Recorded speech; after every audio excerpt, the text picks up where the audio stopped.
to officially episode 1 of Karen. So, last time we got the rather, I wouldn't say unhinged, it was more floaty version of the campaign, shall we say. So, we are ironing out kinks, getting to know each me getting to know the players and the players getting to know me. And of course, the players well, feeling each other out. So, this session, we'll see what happens next. All right, so now I have with me my wonderful players. Let's begin with Synth. Please introduce yourself and your character. Hello, I'm Synth. I'm going to be playing Jenny, as always, in this now session 1. I feel like we've had a lot of session 1s at this point. No, that they all counted as technically session 0, i.e. So setup phase. Exactly. can't wait for next week when we play session 1. Point What one. do you mean next week? We are gonna play what? Session 2 next week. Wow, we're finally I think it's gonna be progressing. session session 3. 1. Anyway, all right, let's go. Okay, next we have Fuzzy. Hello, I'm Fuzzy. I'm playing Maximilian. All right, and now we have someone, and I do mean it. There's someone. Greetings, Is gremlin, he, goblins, and gnomes. I am someone playing Theseus today. Hopefully, I don't get killed. Eh, I we'll mean, see. the fact that you're saying today, so who will you be playing tomorrow? Tomorrow's Sunday, so I'm playing a guy named Martyr Torn. True. All right, next we have Lucas. Hi, it's me, Lucas, playing Sai. Maybe, eventually, someday. Someday out there, I don't know. Anyway, let's go. Next one. someone? Next person we have is Lee. Hello, I am Lee, also known as YS. We'll be playing Beef. Yes, I know it's a weird name today.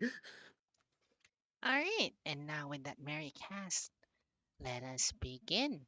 All right, so to recap, last time our adventurers or travelers or whichever term you prefer, they met seemingly, got acquainted in a forest, and all five of them have decided to venture with Sai to a little known town, well, city, with the name of Loran Academy. And with that, everyone traveled with Sai to Loran. They checked into an inn and explored the city. Sai and Theseus got a few things done. One in the Adventurers Guild, one in the Craftsman's Guild. And we have the others who stayed in the inn and eventually trickled into the pub,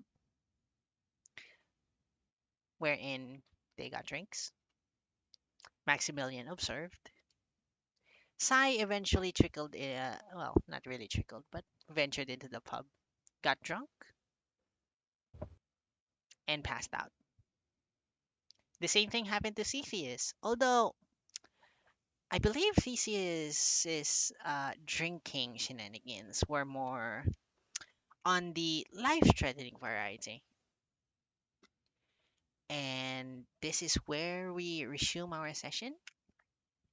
All right, let's go with Maximilian. So you Yep. have Theseus slumped over the table in front of you. What you doing? Um, I thought I it was thought it was Jenny that carrying. passed out. Yeah, Uh, it was. well, didn't Theseus Yeah. like pass out before we ended last No, session? last time we ended off with me carrying Sai and Oh yeah, the fair enough. now awake Jenny Barely to the awake, inn Jenny. Actually, okay, sorry about as that. Anyway, yeah, Maximilian, you're following slightly behind Theseus. Now I remember. Trying to avoid projectile vomit from Mm-hmm. Jenny. You're staying a few paces back. So what you doing? Um, just my memory is failing. Where were we going? The inn. To the Back to to the the inn. inn to take a nap Okay. for the night. Yes, Okay. God knows the drunkards need it. Yeah. Um, aside from avoiding the leftover from whatever would have landed in their stomach, Mhm. I'll just make sure like my crew and myself are staying clear of the puddles. All right. Uh, just making sure that they're still breathing. All right. So you observe Theseus carrying Sai and Jenny, Jen- both in both arms. Mm, So like Theseus would walk, you'd hear like it's not exactly a thump. It's more so gravity asserting itself on Jenny's belly, thereby causing Jenny to either heave or yes, shoot out vomit from her mouth. Sai, for the most part, is rather silent in this case. Sai is like blacked out drunk, but he's not exactly in the vomiting stage as of yet. He's handling the liquor rather well. Good. Eventually, your party reaches the inn, and you guys are able to enter the front door without much of a fuss. In the town, really, like people exiting the pub blackout drunk or people having to carry people outside of the pub. It's rather a common occurrence, so it's not it's not that big of a deal seeing people walking out of the pub in such a state. And so you're not really harassed. It's just a short walk, mainly because the inn is directly in front of the pub, which is a rather clever design choice, if I might say. Mhm. And you once you enter the front door, the child earlier has been replaced with what looks to be a rather buxom woman. She's currently writing several things into what looks to be a ledger, a leather-bound red ledger. And to the side of her, you could see stacks of coins. The majority of them silver. There are a few gold coins, and surprisingly enough, there's at least one platinum coin in the mix. As you five enter the inn, she looks up and smiles warmly at you.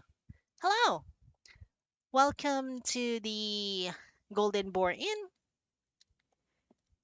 Have you guys already checked in? Sorry, my daughter was the one tending to the inn earlier. Yes, we have. Thank you very much. All right. So dinner will be served at 6 o'clock in the evening. You can. Would you like it to be served in your room, or would you like to join the common dining table, the common dining room? DM, what time is it now? Right now, if you didn't close the calendar, which actually I did close myself, so that's big of me.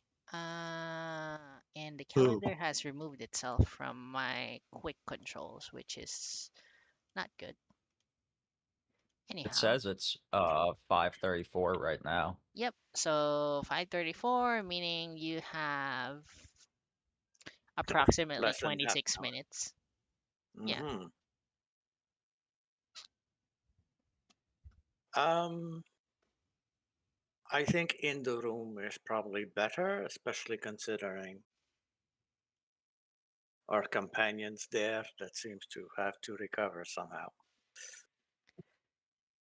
The woman nodded, and eh, the woman nodded her assent to your reply. My name is Camelia, by the way, and my daughter is named Celeste.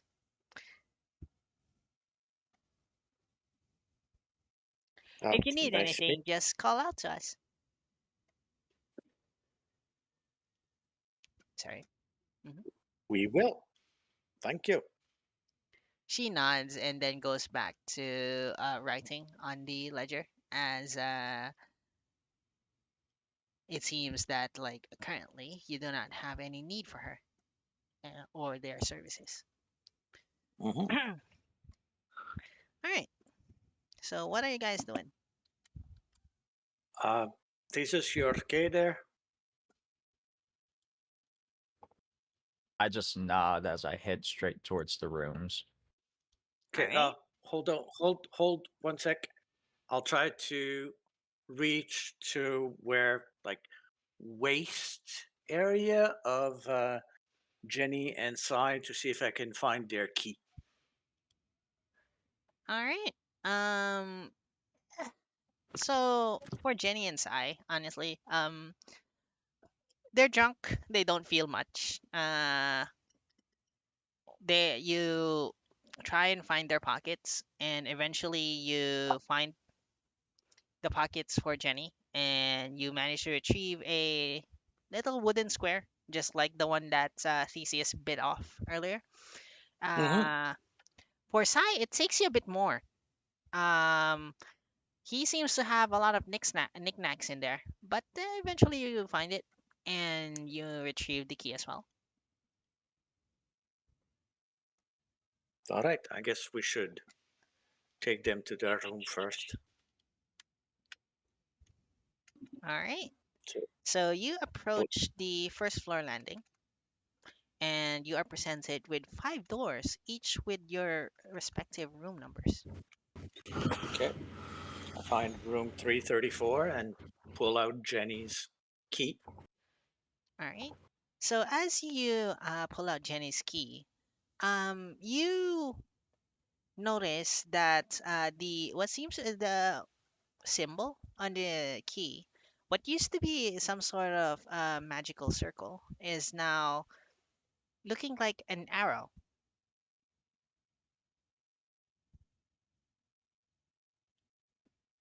I pull out mine.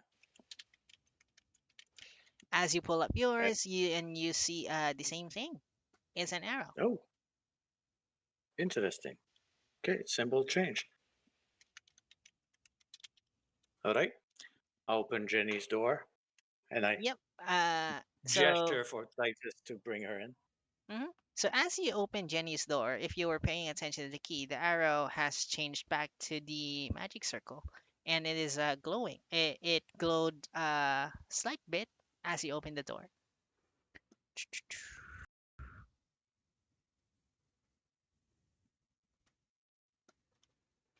All right.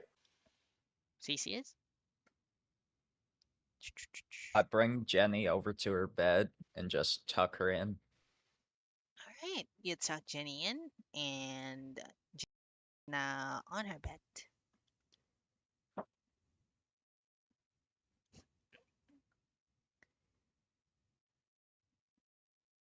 Anything else you guys are doing while in this room? Nope. All right. So you tuck you tuck Jenny in Jenny. her bed, and now yeah, Jenny is peacefully sleeping. on her room. In Okay. her room, I mean. Uh, On I- her room. In her room. yeah. Yeah, it's just like half an elevator story down, so she's sitting on top. Mm-hmm. So waiting until everybody can come out. I'll leave the key on her night table, Mm-hmm. and then I'll head out, pull out side keys, and head over to his door. All right. So you head out of Jenny's door, and you go towards Sai's door, and Mhm. the door. As you approach the door, the key glows once again, and it allows you to open the door.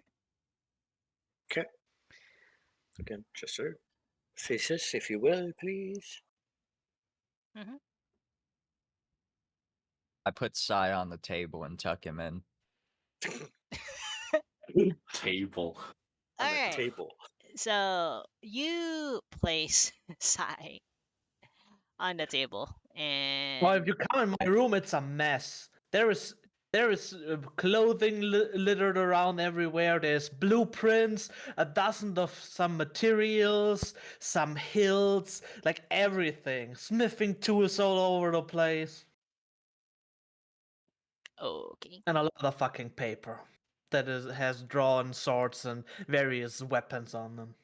Ooh. You don't even see space on the bed to put him, so the table's probably the best option. Mm-hmm. I tuck him in using the smithing tools and the paper. So, um, Maximilian,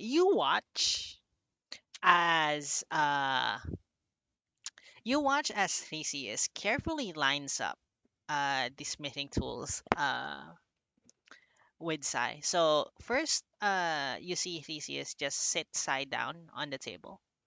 And then you watch Theseus carefully arrange the smithing tools on top of the table, and then place Sai's head on top of them. Oh no. And then you watch as it looks what looks like yeah, you watch as Theseus looks around, and begins gathering the paper scattered everywhere, and slowly but surely, just like someone building an origami piece, layer by layer cover Sai with this paper as he tucks him in.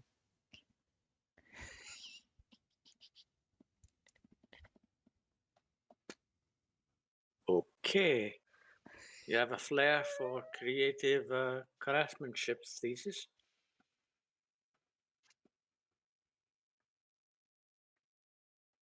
Never I'm thought that just would in make the a bed. mood.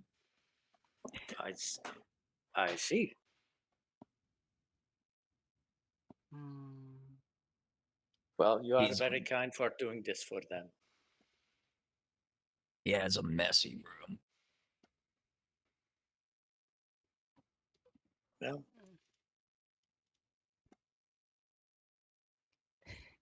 All right. all right. I I's get still annoyed by the asleep, but room. he's kind of does a sleepwalking thingy where he just tilts up a little and looks at Theseus still sleeping.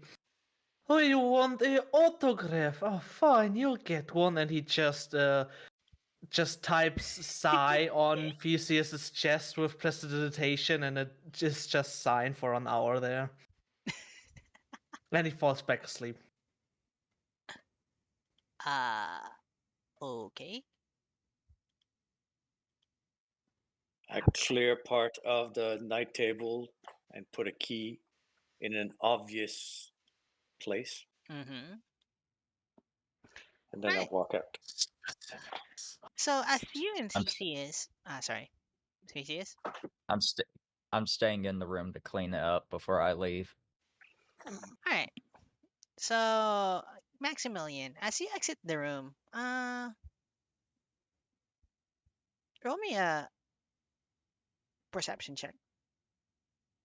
Come up. No. 17.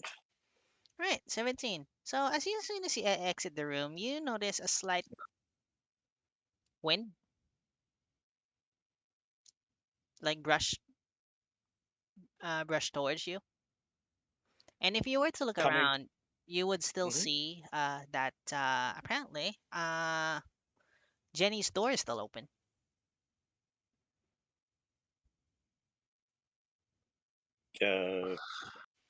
Okay. I go and have a check within her room to see if anybody's in No one's or in there, any just Jenny any sleeping. changes from what we last saw. It like is the meal brought up or something? Nope, no change whatsoever. It's just Jenny sleeping off the liquor from the bar, from the pub. I'll step in, go towards the bed, just make sure Hmm. Jenny is okay in the same position we left her. Yep, Uh, exactly at the same position. Fine. Then I'll step out and close the door. All right. So as you close the door disappears. Mhm. It slowly fades into the wall, and the rest of the doors, even the one still open with the inside, rearranges them into even spacing. Mhm. Mhm.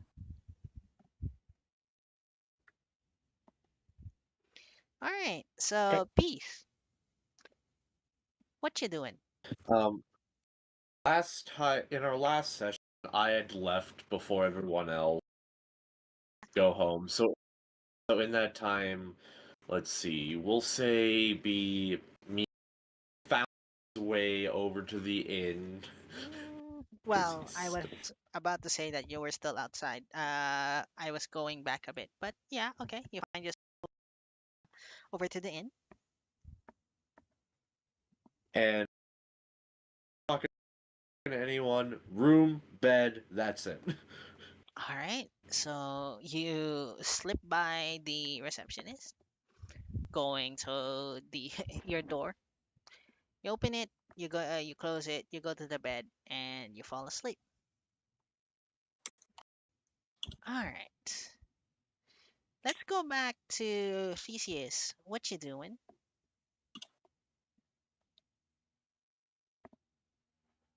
After I finish tidying up the room, Mm-hmm. I'm just going to go to the dining room and wait for food. All right. So you, Theseus, you go to the room, to the dining room. What about you, Maximilian? Um, well, I said we put the have our meals in the room, so I go back to the room and say hello to my crew again. Mm-hmm. Right. You hear the Dave. Was it Dave? It was Dave, right? No. Yes. Which one? Travis and No. Hoot. Oh, Travis. Okay. You hear Travis like bark at the and you see just hoot at you. Mhm. And so enough time passes, and you see a meal appear on your table. This time, the meal consists of soup and a piece of bread, and then a slice of meat, and what seems to be a mug of ginger ale. Into this. As for you, Nix, eventually you wait in the dining room. After around 5 to 10 minutes, you see different people trickle in. Uh, you see uh, you see what seems to be a dwarf. This dwarf is wearing rather heavy chainmail armor for, and he is also carrying what looks to be a large axe, even though this is a dining room. You see him like go to the far corner of the room and sit down to the table to wait. Next to enter the room is a rather serene looking elf. This one looks to be male. He has what seems to be a silver band over his head. His ears are prominently pointing out, and his long flowing blonde hair reaching the back of his robes as he walks towards the center of the room and takes a table. After this, you see what looks to be a three people, one with red spiky hair, one with long flowing white hair, and another one with blue hair. All three of them rather rowdily walk towards one of the other corner tables. One of them seemingly complaining that they were really starving from the long walk that they've been doing. And after a few more minutes, you see the matron who welcomed you when you got back appear with a tray. So each table was served food, just like with Maximilian. The food consists of bread, a piece of meat, and a mug of ginger ale, as well as what looks to be soup from made out of beef broth.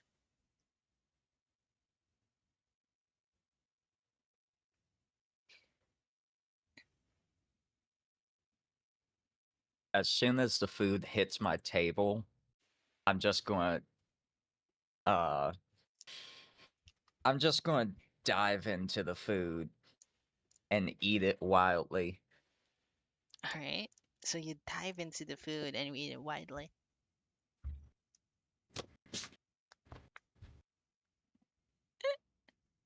As you dive in the food and eat it wildly, you're making a mess. And if you would care to pay attention, the dwarf to the far end would shake his head, hearing the ruckus from your antics.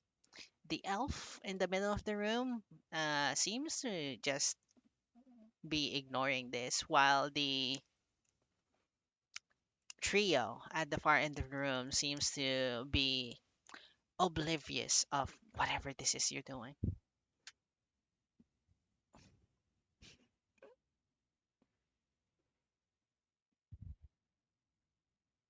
After I finish my meal, I'm just going to wipe myself down with my tattered clothing, and Mm. now I'm just going to head over to the three people. All right, you head over to the three people.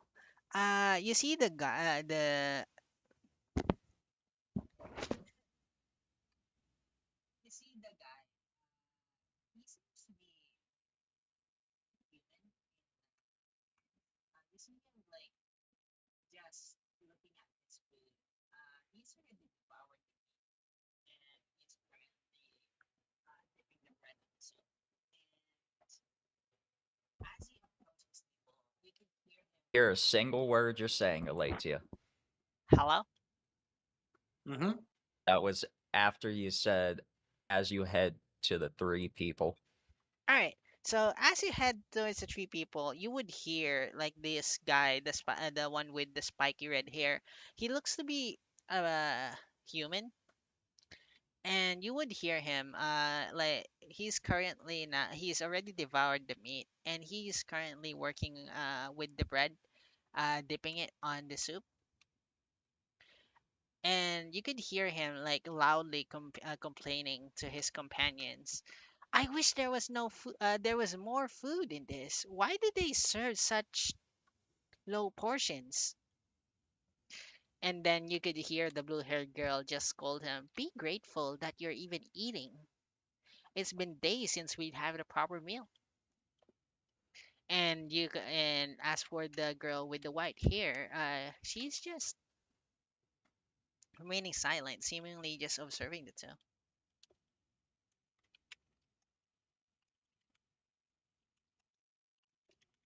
I'm just gonna pull up a chair and sit right by them and So, just mhm. throw a bear steak in front of each of them, and then myself. All right. So as you pull up the as you pull up a chair like in front of them, these the three people just stop whatever they're doing. The the red haired, yeah, the guy with the spiked red hair like stops bread like in the middle of a race to his mouth as all three are looking at you, and the three of them tense as you motion to throw something, and their faces take on the expression of bewilderment as you throw cooked steak towards their friends, well, their plates, sorry. And eventually, after a bit of silence, the white-haired girl turns to address you. That's that's a rather odd, odd way of introducing yourself.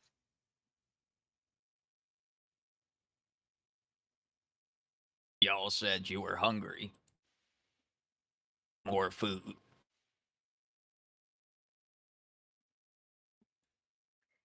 And then you see the blue-haired girl just pipe up with a shake of her head. No, this oaf just seems to be hungry all the time. And then you hear the man with the spiked red hair just muffle. No, I'm not. While in the middle of like chewing his bread.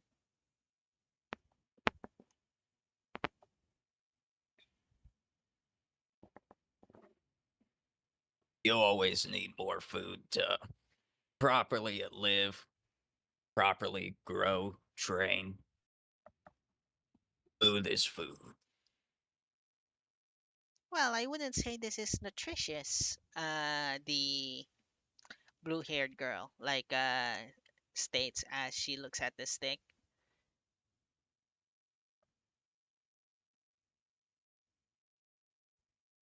Bear steak is healthy.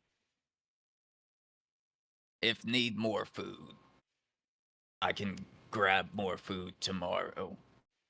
Make big portion. As soon as you say bear steak, the guy with the spike hair just like looks at the piece of meat and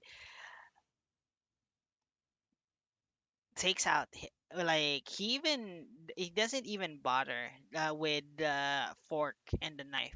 He just lifts the steak up and then just begins chewing on it, holding the meat on his fingers, with the blue-haired girl looking at him with a mixture of what looks to be embarrassment and a hint of disgust, while the white-haired girl like isn't even looking at the two of them. She seems to be studying you before she eventually speaks and says, "I believe introductions are in order.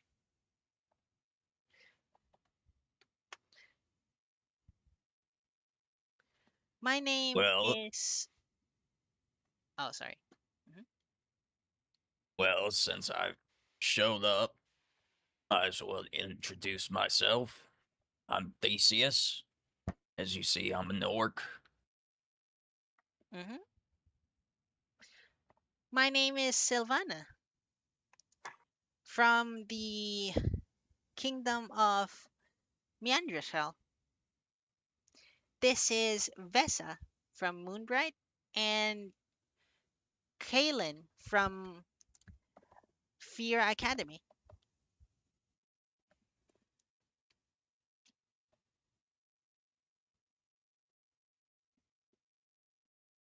Well, it's nice to meet you all. Why are you all journeying? Hmm, not much. The white-haired girl mutters. We're just searching for knowledge. And you see, like the other two just agree.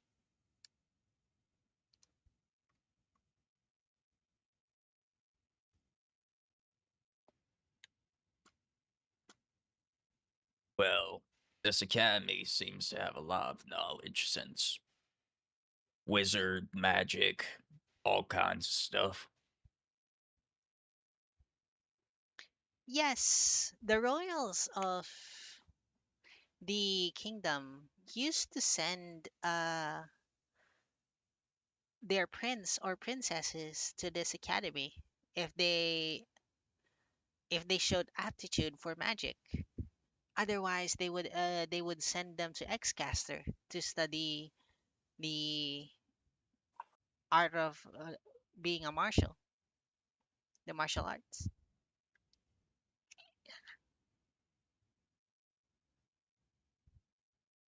I know at least for me,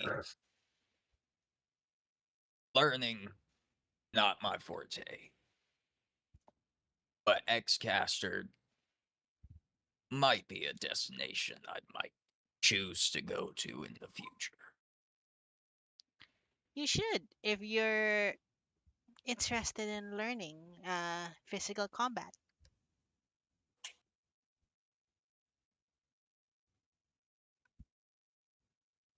So I've al- eventually, sorry, continue. I've already learned a decent amount of things for physical combat, finding arenas and such, fighting in the woods, hunting for myself. Hmm, you seem to be an established hunter.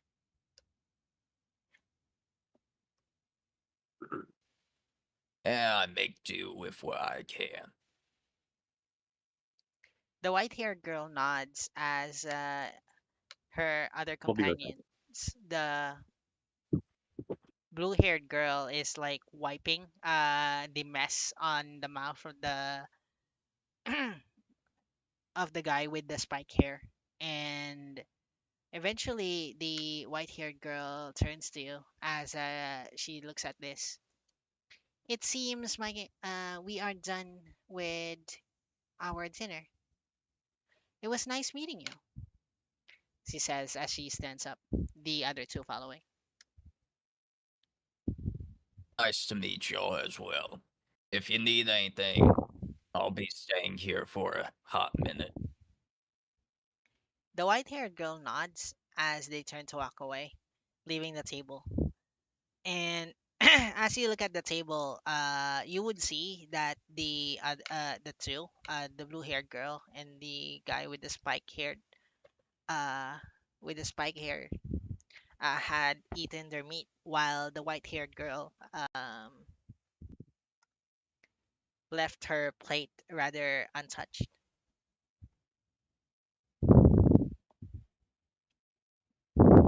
I decide to eat her food. All right, so you go Wish ahead. none, want none. Yep. All right, so you decide to eat her food. You notice that like the bread is gone in the soup, but the pieces of meat were still there, as well as the glass of mead, the mug of mead.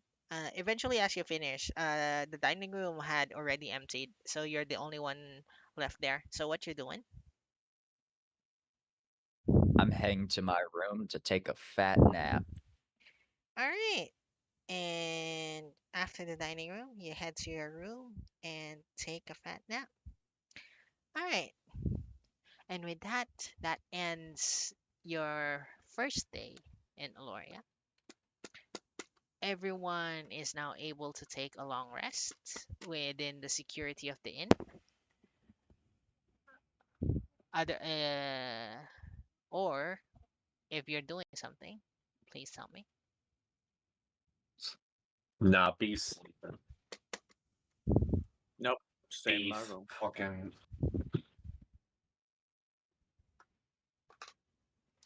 We just hit the button.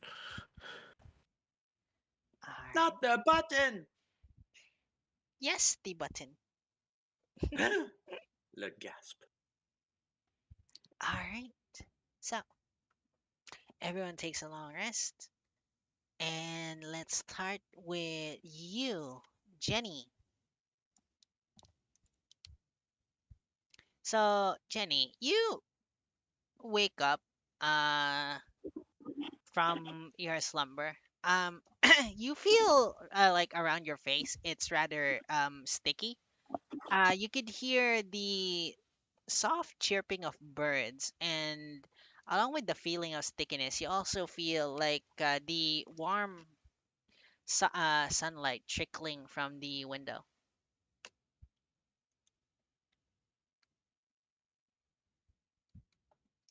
Jenny will probably just get up, not necessarily very gracefully, Hmm. being probably quite still hungover, but will go and just stand up. Did these rooms have like bathrooms attached? Or was it just one room? I don't So remember. as you go to stand up, uh, being being very drunk the day before, you wobble a bit. But as soon as you get your bearings, you would see what seems to be a basin and washcloth to the corner of the room. In which case, just kind of go and try to make the most of whatever is there, water and some kind of flannel, hopefully, to just try and kind of neaten up and also just do a good amount of just cold water on the face just to try and force herself to wake up. All right. So as you splash cold water in your face and you use the cloth with the water to wash yourself, you notice that. Hmm, yeah, you notice the basin. Even though you've taken quite a bit of water, the water level seems to not have decreased.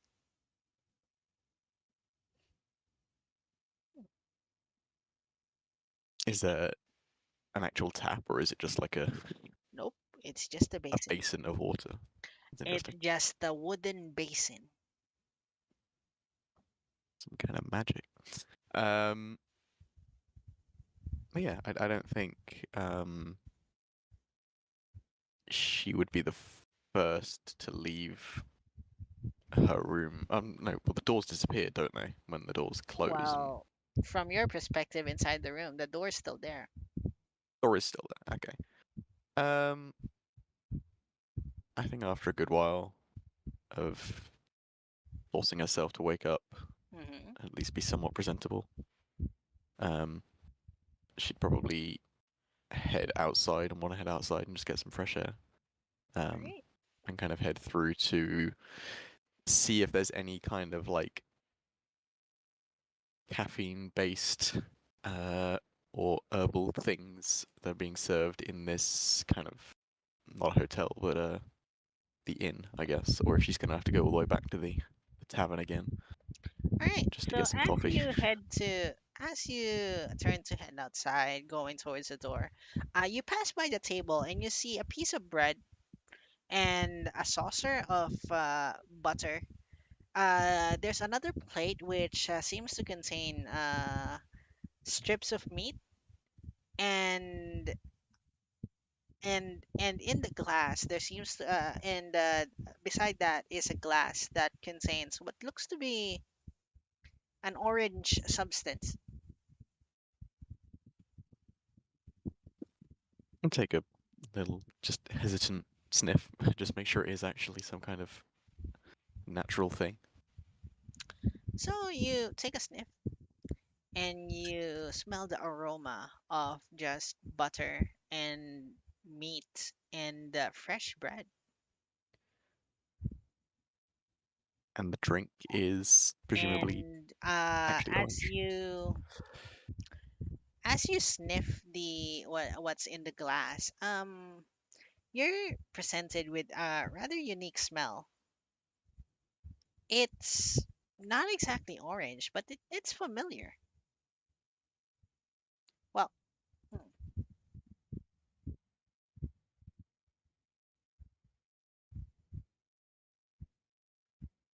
I'll just take a sip from it and just make sure it's not disgusting before at least taking it to kind of freshen up a bit. you take a sip, and you are greeted with a taste of fresh pumpkin. Was not expecting pumpkin. But um yeah, she'll drink the rest of it, leave the bread on the side, and just kind of head outwards with the glass and kind of just go and find somewhere to stand All right. outside and just or sit outside. Outside the inn or just in the hallway? Outside the inn, get some fresh air. All right. So you go outside your room, and as you go outside as you walk towards the outside, you would see three people. One is a white-haired girl, another is a blue-haired girl, and another is a guy with red hair, red spiked hair. They are also headed out of the inn. On the reception desk, you would see uh the matron. Um, this buxom uh woman with brown hair. Just it looks to be that she's sorting what looks to be from your memory keys. These she's placing these pieces of squared wood on top of each other, and you walk outside.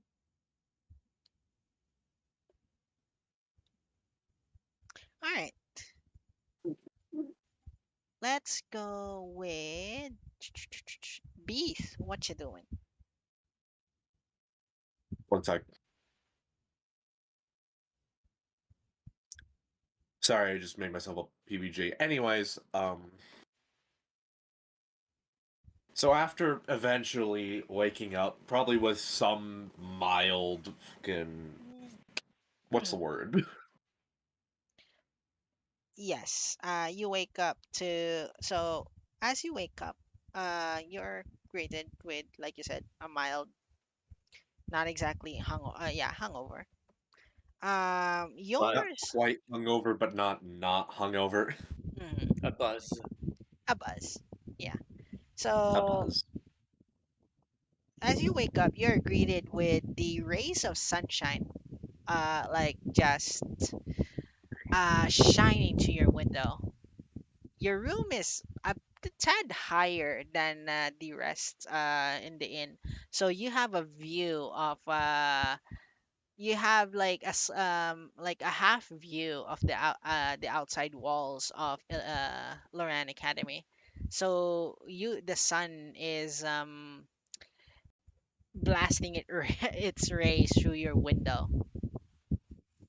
And as you stand up, you find what looks to be a piece of bread, strips of plate of with strips of meat, and a glass with an orange substance on your table, alongside a saucer of what looks to be butter.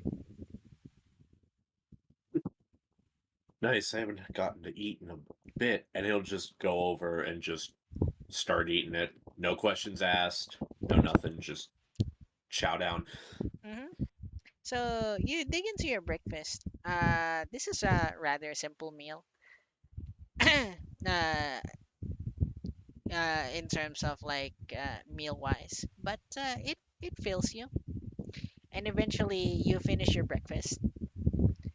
And then what are you doing?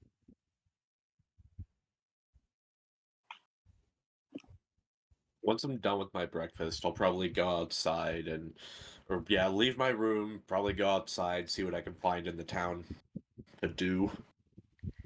All right. So you leave your room and then you pass by the counter, ignoring the matron, I suppose, and you go outside. I mean, if they try to talk to me, I'll talk back, but if they don't, then Mm-hmm. All right. And we find ourselves with Maximilian. Mhm. So from your room, so as you wake up, you're greeted with the sound of people. It's the morning. People are starting to go about their business. You hear like the soft chirping of birds. But yeah, it's a rather peaceful morning.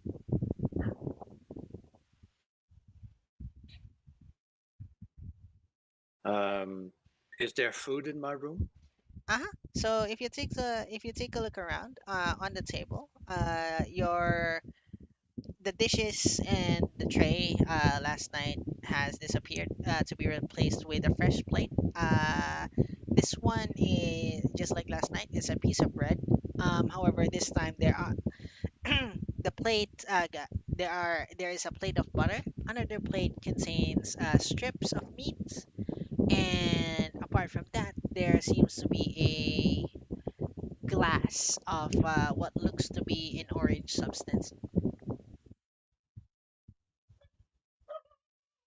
Uh, First, you cannot recognize what that orange substance is by Mm, smell or by look. well, if he were to smell it, he'd recognize it as a concoction, some sort of concoction made out of pumpkins. Okay. it's just a pumpkin spice latte. Well, Yeah, I know. It's pumpkin not even themed. fall yet. Wow. Okay. I heat heartily and we'll go along with my crew downstairs. Once done, I'll go Hmm. downstairs to the main room So to as see if other peoples are about.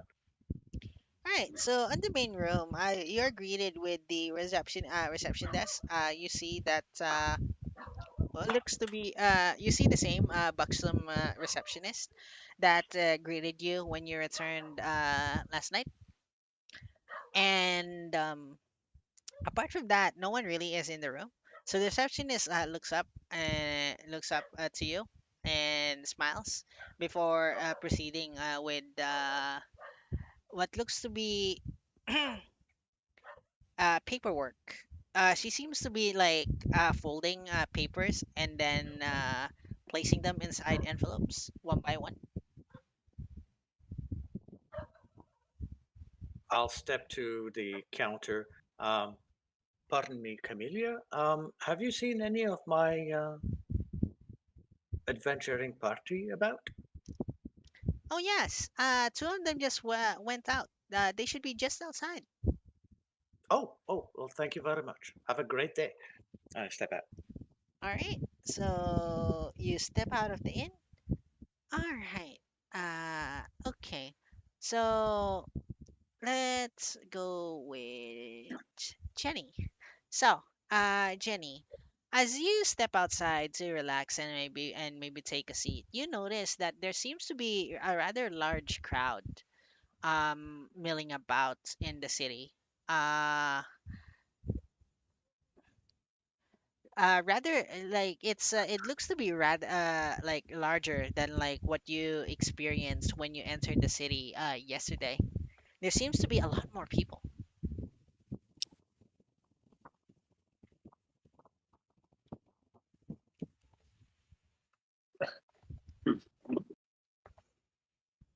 I was muted. Are they just in general milling around, or are they actually going somewhere? Um, some are going somewhere. Some are generally milling around. Some are talking to each other in whispers. They seem to be like generally just gathered around the town. This around this center of the town.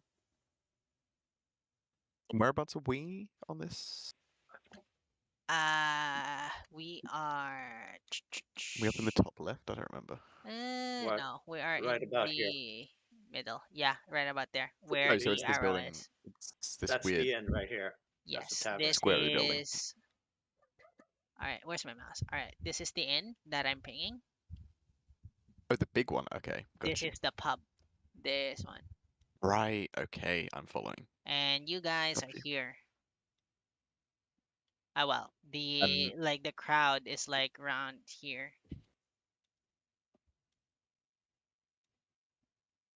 can I, just being nosy and eavesdropping, Yeah, would I be able to actually hear anything of what they're saying, like in particular? yeah. 19 passive perception. So you you mill about eavesdropping here and there of what seems to have happened, and you hear like whispers here and there that apparently someone broke into the vault of the Great Library. Someone appears to have smashed through the vault door with some sort of weapon, and the inside of the vault was ransacked. No one knows yet what was taken or if there anything was taken, but there's like it's the talk of the crowd. Okay. And who of our group has come outside? Just So um as you're milling about, you would see like you would see Beef step out, and eventually a few seconds later you would see Maximilian. um still with glass of pumpkin ish juice that she's probably flavored with different kinds of kind of mushrooms that she's been growing off of the top of her staff. Um, Jenny just kind of wanders over to Max and Beef. She's like, I know I was unconscious for a good part of last night. I didn't do anything silly, did I? No, you. I came You were across you when you were already out, and I don't know what happened when you got up. So No, you if just you got up, you got rid of the content of your stomach quite often. Oh, I'm terribly sorry about that. Don't oh worry. god, But I was there the whole time. Yes. As far as we know, but I got there late as well. So before you actually passed out on the table, um,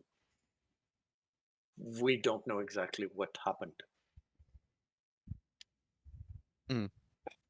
by the reasoning of the situation, I had assumed that you had taken some really stupidly strong drink and then passed out after taking a stupidly hard drink for no good reason. Well, I'm normally quite good at dealing with foreign substances, but clearly this was maybe I let my guard down, I suppose. It wasn't intentional. I just like sampling local beverages, I suppose. Nah, I get that. Mm-hmm. Alright. But yes, it sounds like someone's broken into the library or the vault in the library. Ooh. I was concerned for Oh? a moment that I had done something in my conscious stupor, but if I was there the whole time, Ah. I'm not as concerned anymore. Is that what they're hubbubbing about? I Pointing believe to so. the crowd. I think Hmm. they're a lot of people just being nosy. Well, it could be a good Sounds like thing. people, all right. Could be a big thing for a town that actually is academy based. Alright. Library is probably treasure. Any library that has a vault in it normally means that there's certain things that probably shouldn't be gotten hold of by people who like to break into places. That is true. Who knows? Maybe they have a book on how to become a lich or something or other. Why would one want to? No, never mind. No, that's a, Lichdom equals immortality, so yeah, it's a pretty reasonable thing to wish for, I think. Not necessarily morally correct, but not morally, but well, reasonable. technically every situation calls for its own reasoning, so it depends, but I don't trust a lich, good intentions or not. You don't do anything without reason. You don't act impulsively, ever. There I'm not is saying that becoming a lich is an impulsive thought, but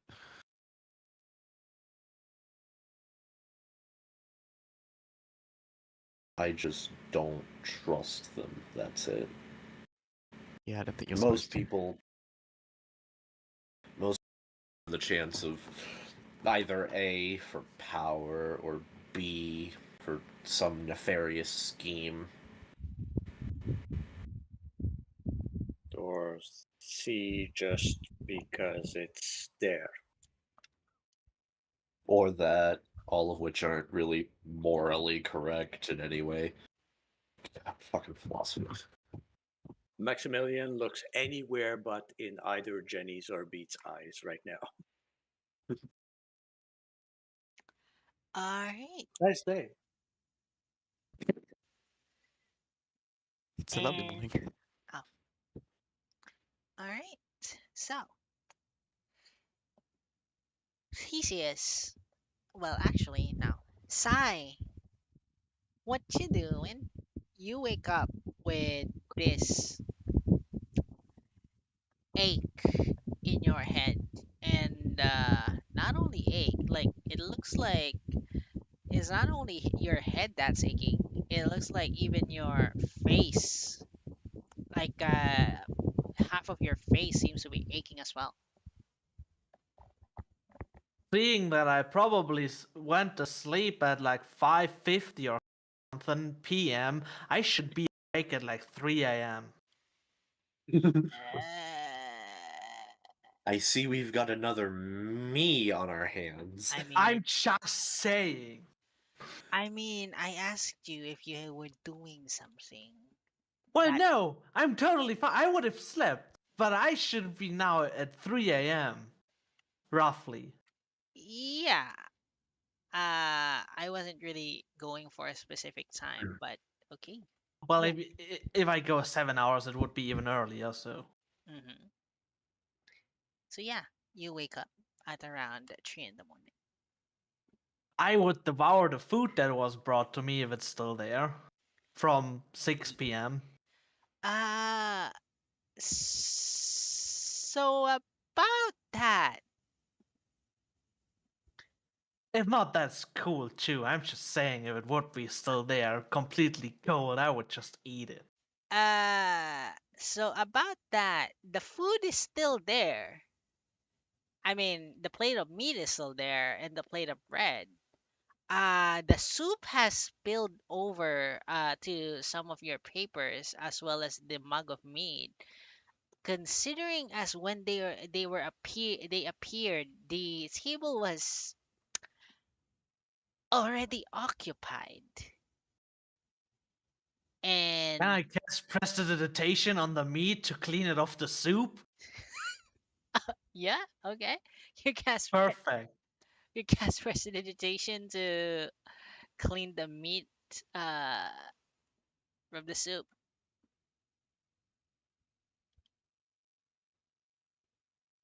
Then I eat the bread and throw the meat out of the window. Wait, what? What? Huh? Have I stuttered? No. Okay. All right. Did I You stutter? so you so you clean the meat off of the soup, and then you Yeah, the bread proceed, too. yeah, and the bread, and then you proceed to throw the meat out of the table and eat the bread. Yeah, All I right. mean, I throw the meat out of the window Mm-hmm. onto the streets. Yep. Get the street dogs some food, you know. Mm-hmm. Mhm. Yeah. So you throw the meat Th- out of the Then I window and you enjoy then your I piece will of bread. be then I will be looking around my room while I have the bread on hand and just nibbling on it. Huh, it So, is cleaner than I imagined it. yep. As you look out around the room, all of your tools have been neatly stacked to one corner. The papers that weren't used to cover you, uh, are on top of the bed. What looks to be like, apart from the tools on top on the table that you apparently have been laying on, it seems like the room has been tidied up by someone. Literally by someone. Anyways, um, I will pack up my tools and will be leaving and heading for an area where I would be able to do some morning training with my glaive Uh-huh. So that I assume I just would know because of I've been here a little bit in the town. yeah, it's been a so you've been here in the town for a while. So you know that there's a clear area with a fountain near the inn. So you go over here.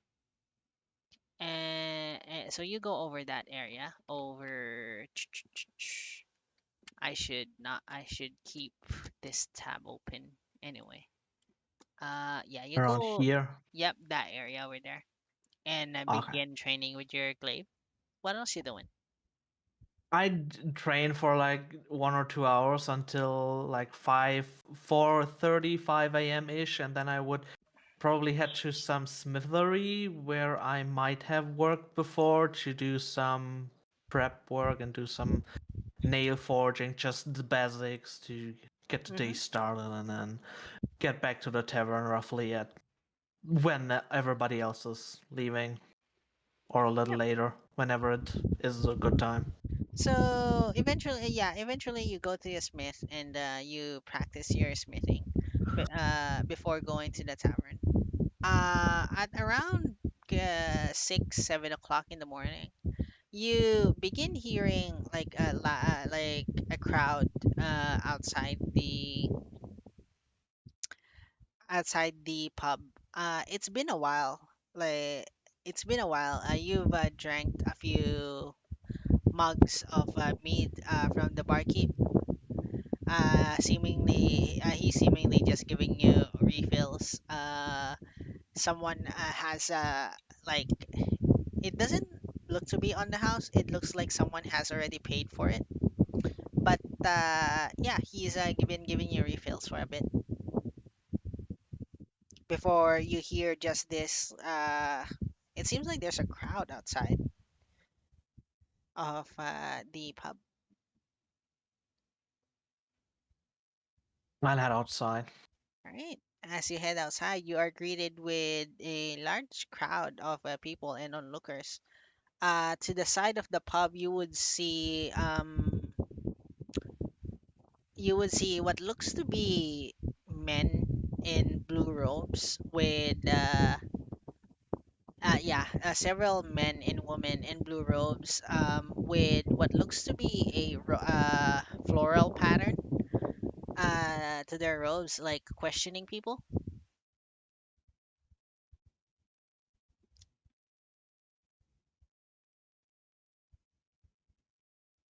They're like people standing somewhere, like in a little group, and they're mumbling and Hmm. talking to each other. Where Yep. I can just creep up and listen in from behind. Yeah. You wouldn't even need to do a stealth check.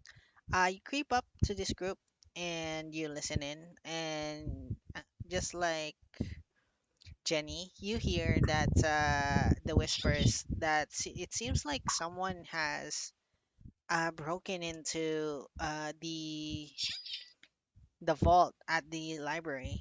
It seems like the doors to the vault was smashed in with a weapon, and then the vault was ransacked. Does any of those people have their money bags or the little money coin purses hanging on their sides? Hmm. That one you'll have to do me a perception check or investigation, which one you prefer, whichever you prefer. Uh,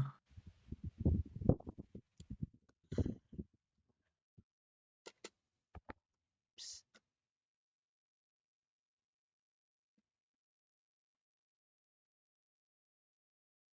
Ooh. Yeah, you find one or two people with their pouches. Well, not really one or two. You found like around three, four people with their pouches hanging about. which one looks the biggest? All right, you see what looks to be a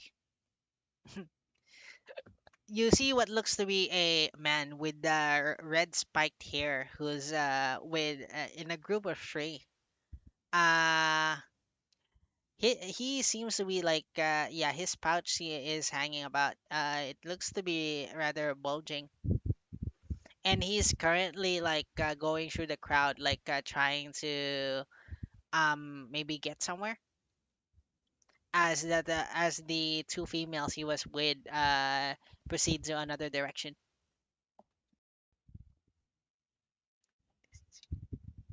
And the other two pockets that are dangling, is it from people that are standing there or are they moving too?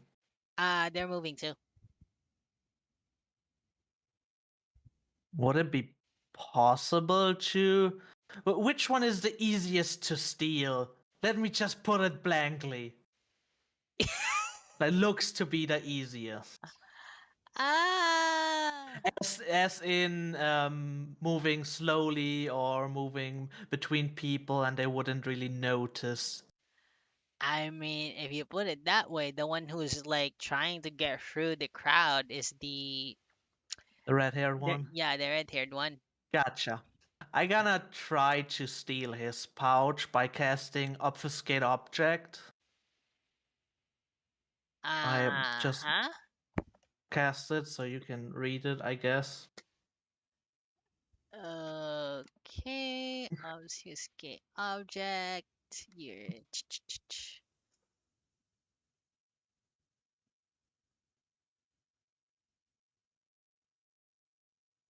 Mm.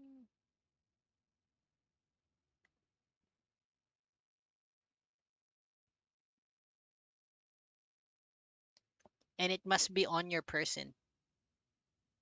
Or otherwise unattended and it's just hanging on the side. Eh, I mean, that's a very loose interpretation of unattended.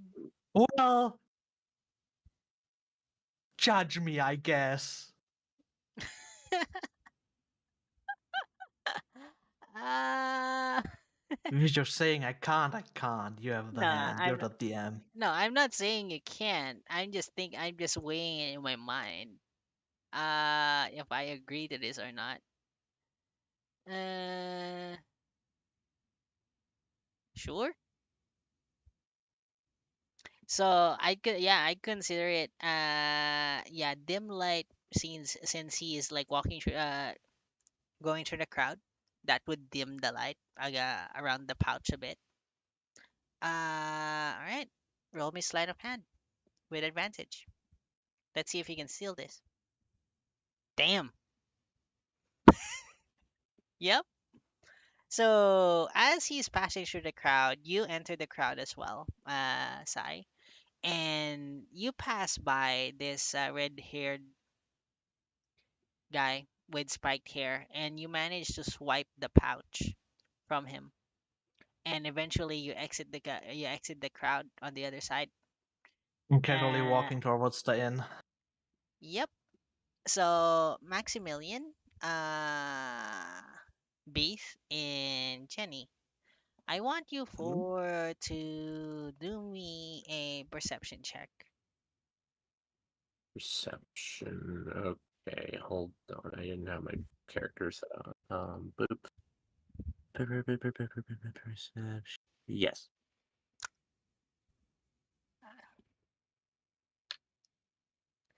He in fact And did not roll it. I said roll perception. Rolled an 11 with a +9 feels bad. youch. There we go. All right. So while you guys are perceiving that, Theseus, what you doing?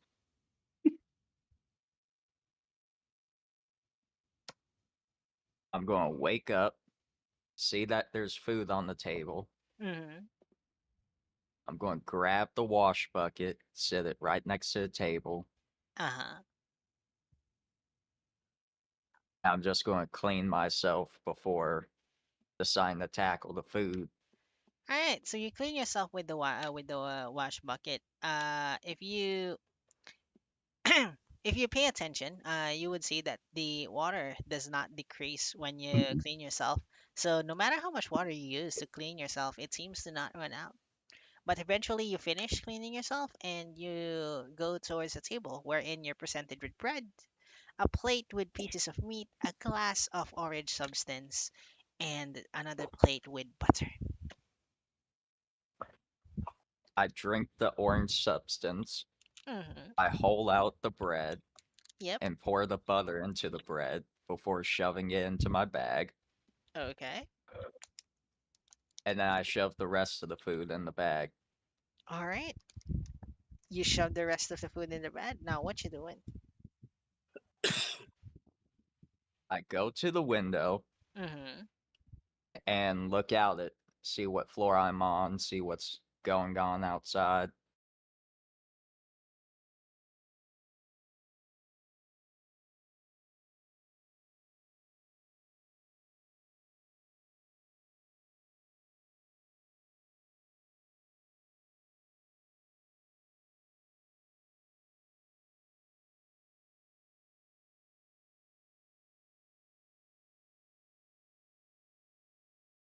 Um, Oh no, She died. we lost her again. Hello? Where'd I cut Yes. off? up. Um, You got. you didn't You respond didn't respond. to Theseus' last comment. Which Yep. was looking to the window. So I Yeah, talked for like looking out the window. 30 seconds. Okay. So when you look out the window, CCS, you would see a crowd of people gathered slightly like it's not exactly directly in front of the inn, but but the courtyard in front of the inn. Directly in front of the inn, you would see Maximilian, Beast, and Jenny. And if you, Theseus, Maximilian, and Beast, were to look towards the crowd, you would see Sai just exiting just exiting the crowd, holding a pouch. Oh, I also wanna use the same cantrip again to stash the thing away. You're no longer in cover since you've exited the crowd, or are you doing this before you exit?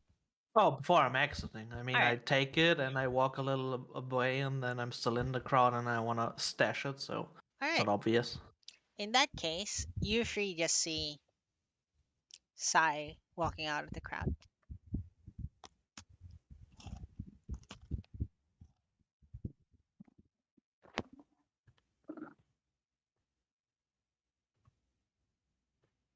Oh no! Is the Hey, area Sai. below my Sorry. Oh, Hey, well, Sai, hello, over here. friends. You're still in town? Well, yeah. So are you? Recovered Well, yeah. Recovered from what? from drinking? Ah, you don't have to recover from drinking. Just have to continue. Fucking sure. I have a look at Jenny just to see if her colors just went. She's struggling. She's seems to be more focused on trying to still wake herself up. Has managed to make this pumpkin, whatever it is, last probably far longer than it should have done. Mhm. She's just like taking the tiniest little sips. Mm-hmm. You heard that too, what they all were talking about in the crowd?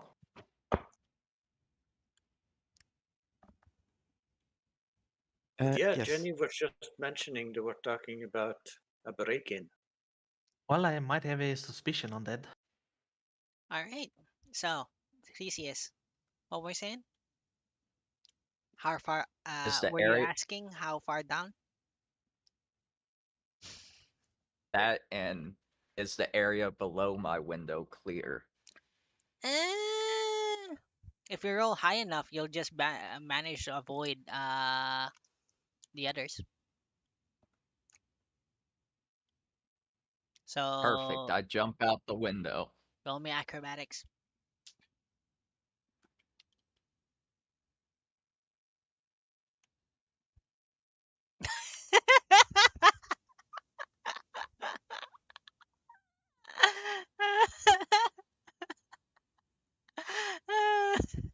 All right. Okay. Maximilian, Beef, and Sai. Uh, actually, Sai, roll me a perception check really quick. Oh.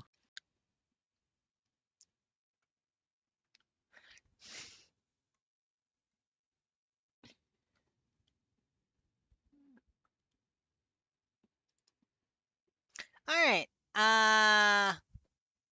Yeah, I'll do it. I'll do that. I'll give it. I'll give that. All right. So yeah, Maximilian, Beef, Sai. The three And of Jenny. you. Well, no, not Jenny. Jenny Okay. rolled an 11. Okay. Yeah, Maximilian, Beef, and Sai.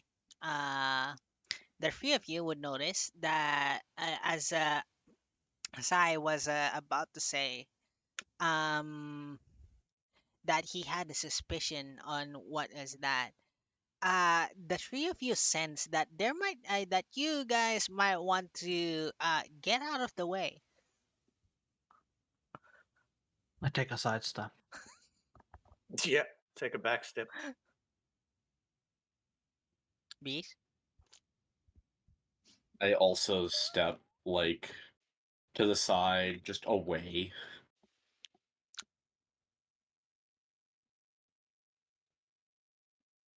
Who Jenny. probably hooted just like 2 seconds before it happened. Yep. And Jenny, I'll give you a chance. Roll me a dex save. Dex save. Oh dear. Yep.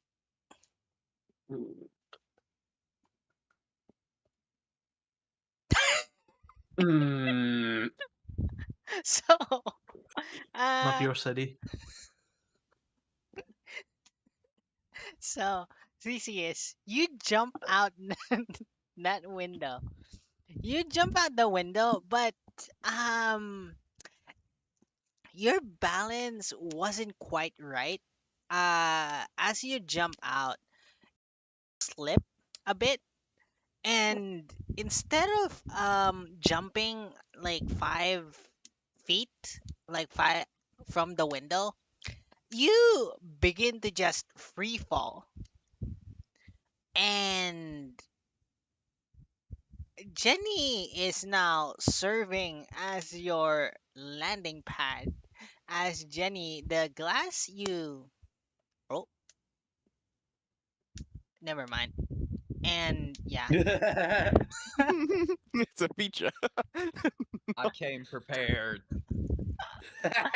Jenny, you just see like someone floating slowly down on top of you. As like you turn to see like these three step out of the way. You just see this like blue orc just slowly floating down on top of you. Does this mean I have time to step to the side? Yeah, because because he has fucking slow fall. I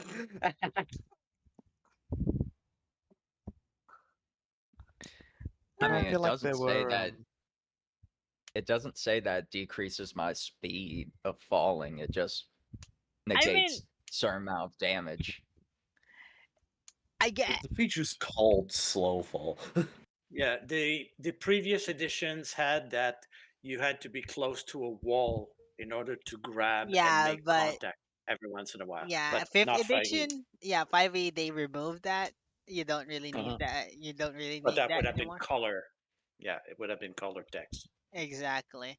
But yeah, for me, what slow fall does really is just it slows your fall. So No shit.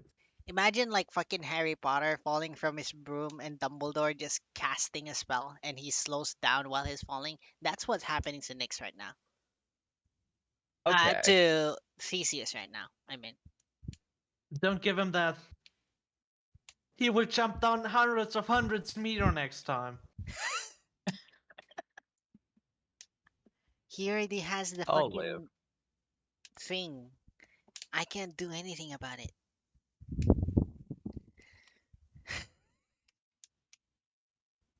But yeah. All right. So yeah, you have just enough time to get out of the way, Jenny.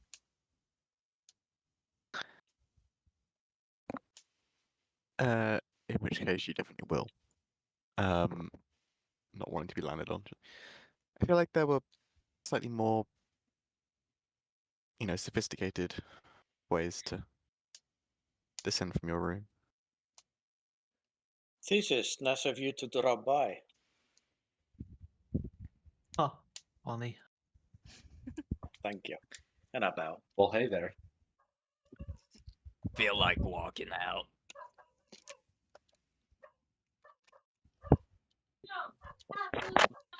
Well, that's a different kind of walking. Uh, I guess so.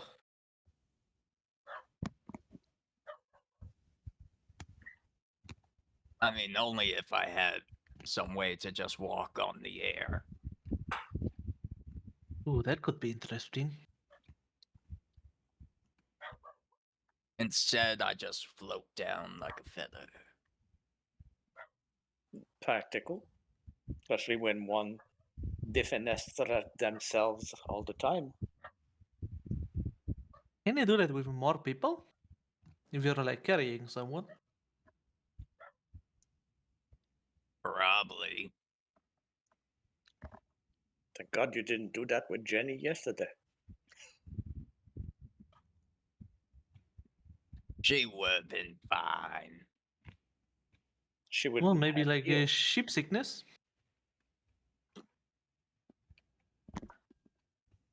Her heels It would have would just fallen out of her mouth.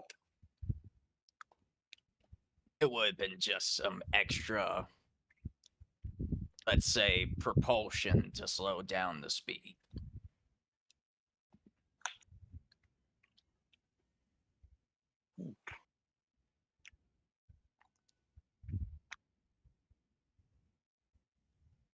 So how's everybody doing? Oh, I think I made the accessory to the robbery. You what? I'm. I'm just putting one and one together. They were saying something about a wall was broken in with some sturdy tool, and the material or the contract that I had was making a axe that can hit something very hard and doesn't break. So, eh. Oh, Well, but I'm not here to ask questions. Just to fulfill the agreement and make the things that I'm tasked with.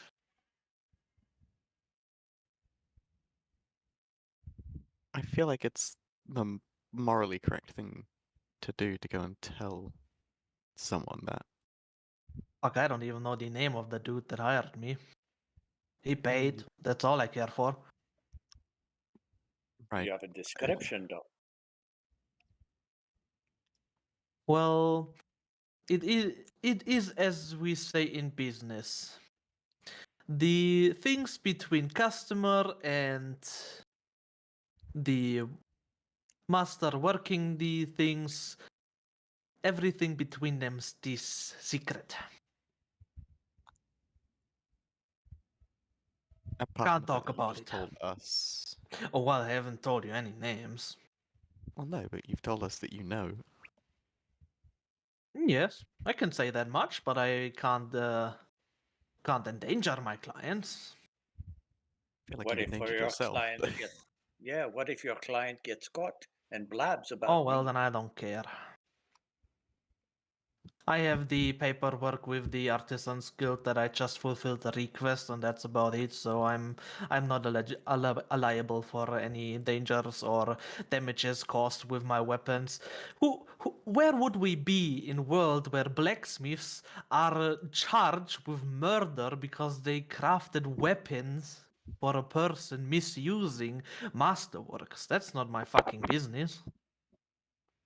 He does have a point.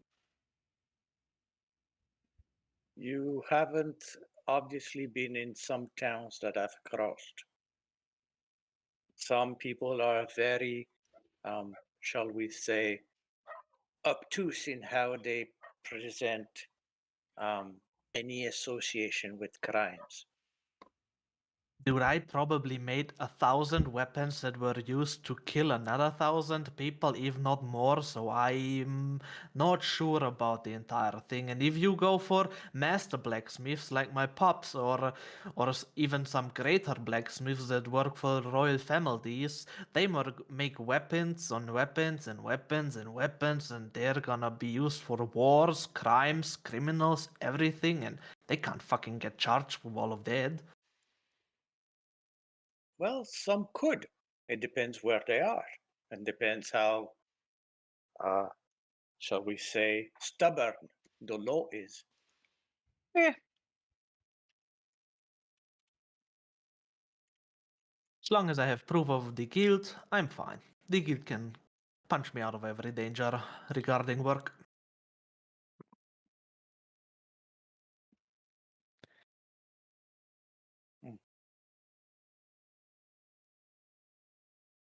Still, maybe we should lay low for a while.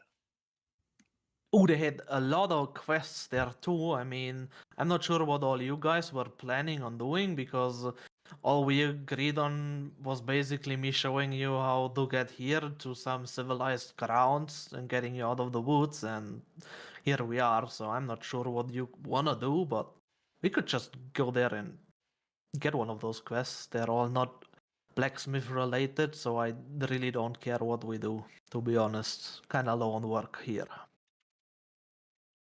There's also some quests at the Adventurers Guild that we could probably pick up.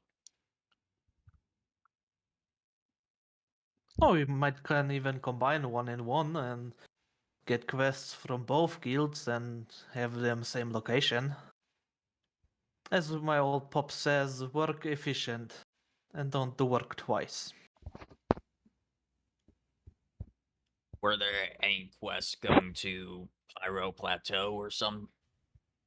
I think there was one. It was either delivering a sword there or getting one there and getting it someplace else. I'm not sure about the. I haven't really listened what the girl was saying after she told me there isn't any smithing related jobs, to be fair. But Pyro Plateaus, it does sound familiar. There's a request to, I think, deliver a sword in the Adventurers Guild. Or maybe it was something else then.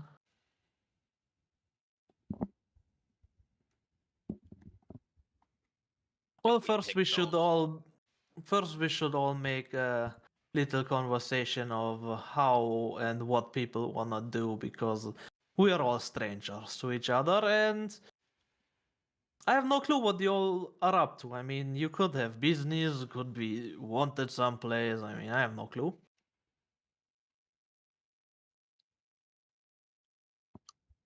I just want to fight in the arena.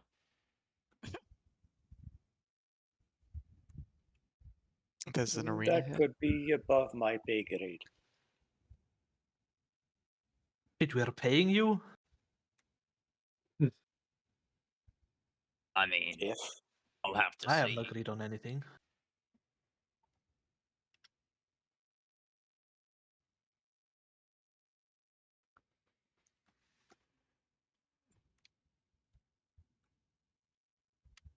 well, Well, should my we- offer stands to all of you. If you wanna get one of those jobs and just do some adventuring, I'm all up for it. I mean, I'm pretty much free at the moment.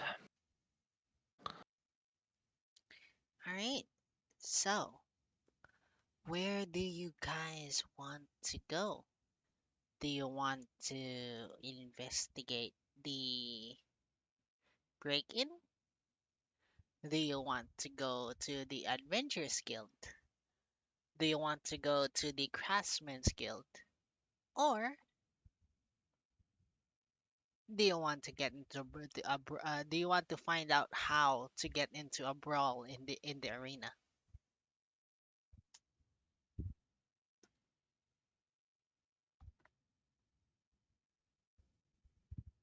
I'm voting Adventurers Guild first. What you sort of guys makes think? sense. That sort of makes sense. Sure, why not? Jenny, are you into? I don't really mind either way. I'm just sort of doing. Sure. Let's see what happens. Well, I guess we're gonna check out the Adventurers Guild and then the Artisans Guild to get jobs that lead to same place, maybe? Mhm. Double pay is always better, All especially right. if Sounds you're like a group plan. of more people. I can agree on that much. All right. So, the three of you decide to go towards the Adventurers Guild first to stop by and check out the quests and the guild board. So the three of you pass through the crowd. You guys you guys go ahead and make your way through the crowd.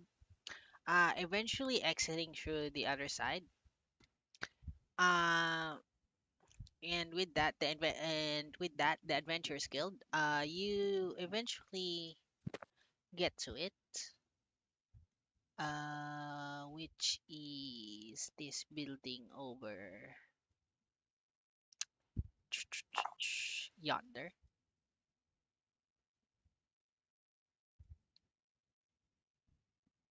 Here you go. So eventually you head towards the Adventurers Guild, and you guys are able to enter.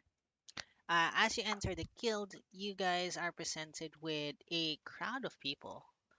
There are various other races in here. Some are elves, there are dwarves, there are what seems to be gnomes.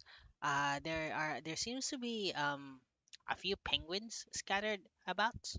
There are also surprisingly enough, you see like some what look to be tentacle people,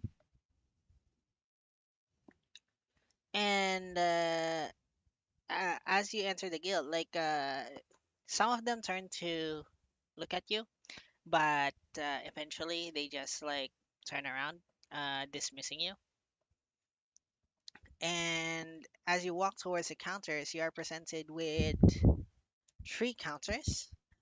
One counter being manned by a girl with blue hair, another counter being manned by a girl with pink hair, and another counter being manned by a girl with green hair. And to the side, you would see boards with papers on them. Theseus would know these as the quest boards for the Adventurers Guild.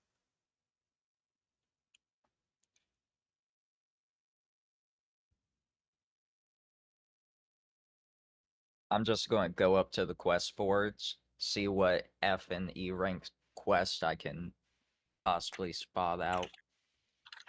You go to the quest boards and you take a look at what F and E rank quests you are there.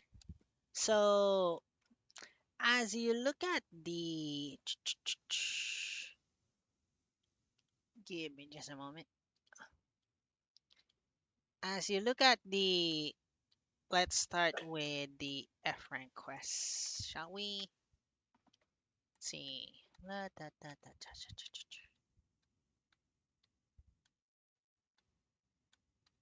What the? Did I accidentally just close that tab? I think I did.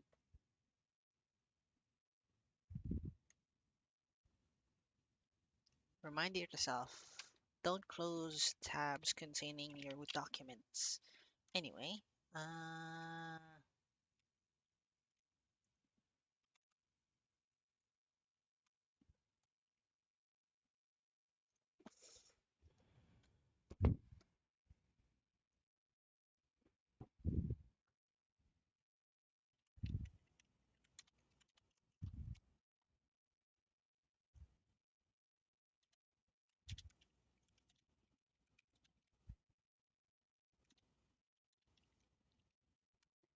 all right.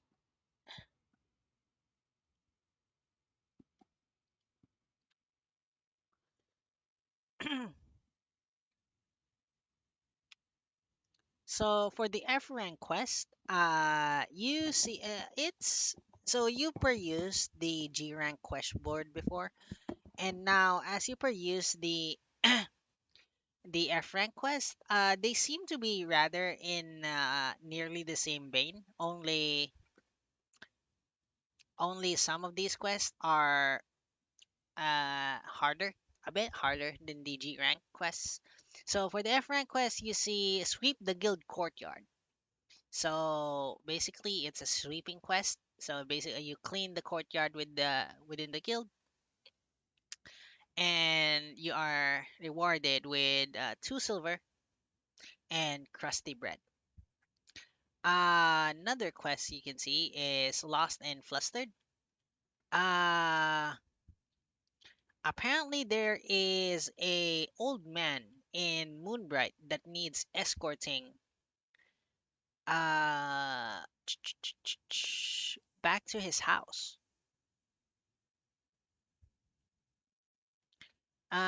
He's wandered off a bit eventually ending up here in Loran Academy. This old man claims that he wandered off after he saw a moon made out of cheese. Another quest is to fetch herbs for a healer. This one is the herbs are going to be located in the Terrantium Forest.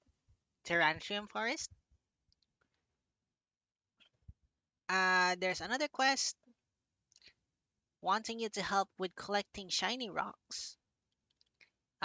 This one in Rio Village. This quest seems to be related to some sort of mining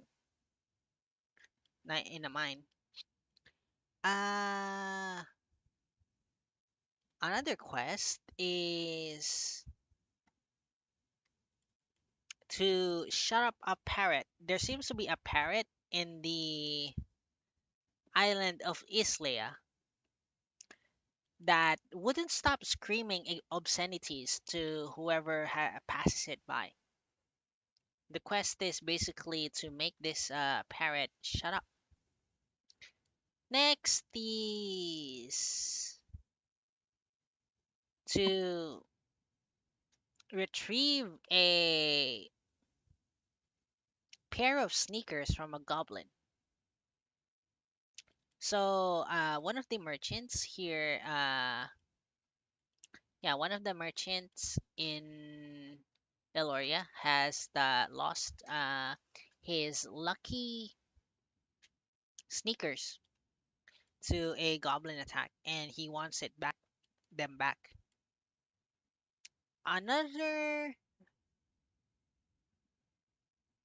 another quest is another located in Rio Village. Band wanted. So they're apparently looking for a band for an upcoming festival. And then another local to Eloria is bee relocation service. There is a swarm of singing bees inside a blacksmith's chimney.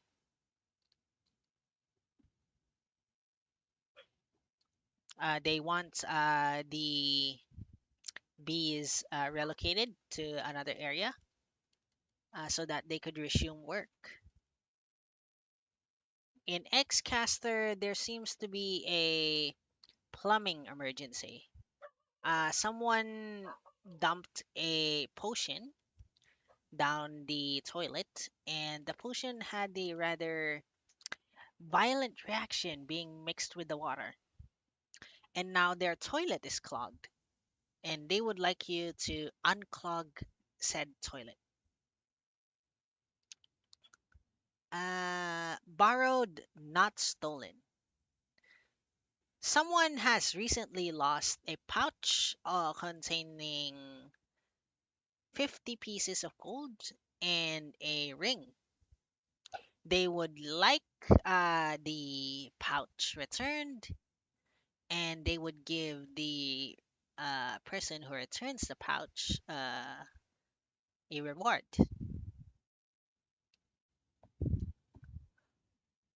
Frog Choir Festival.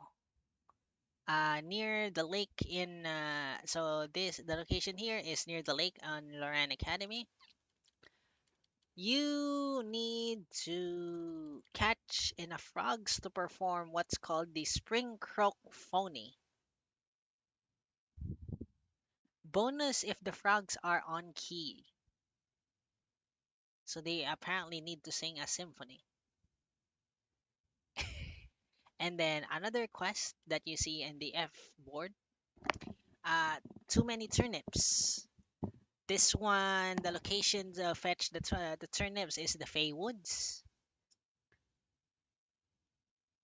So a farmer here in Loran Academy found himself in the Fey Woods and decided that he would make a turnip farm deep inside the woods.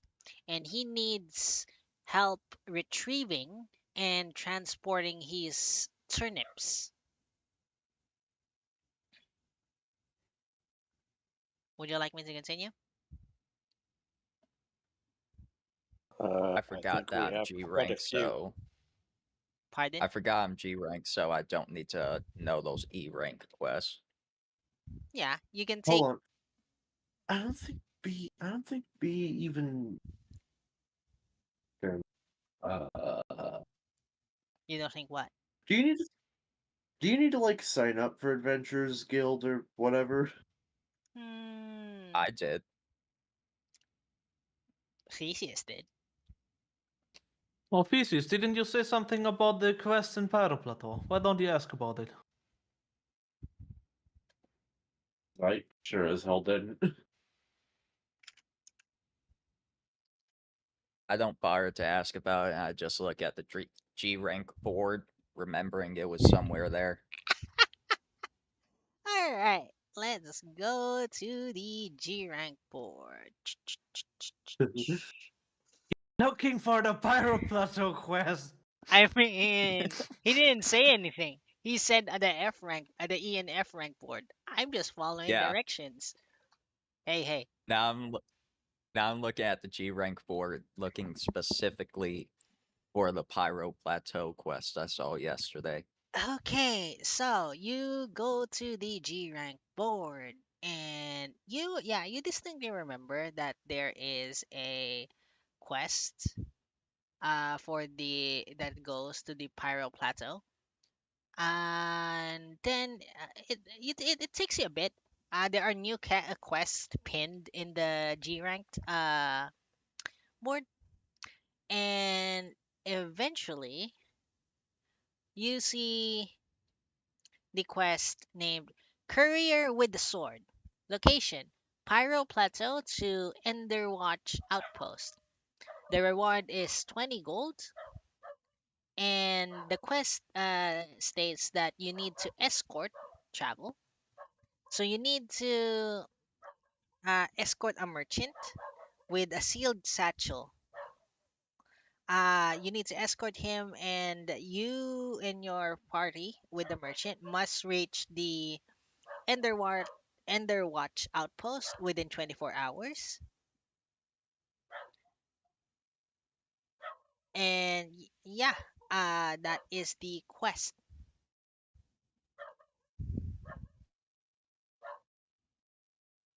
So within Found 24 it. hours, you would need to uh, go from Pyro Plateau to the Enderwatch outpost. Do any of you guys know how far the distance would be? Do I? Roll me history. Can I try as History. well, or Yeah. okay? So since you both are trying, you can decide either which one can you roll with Oh, advantage. But yeah, Maximilian 23. What about you, Ty? There it is. I just don't bother to roll anymore. Okay. Yeah. With my Yeah. +1 in intelligence. Yeah, you don't really. So, let me get you to the world map. So Pyro Plateau. So Pyro Plateau. Here we go.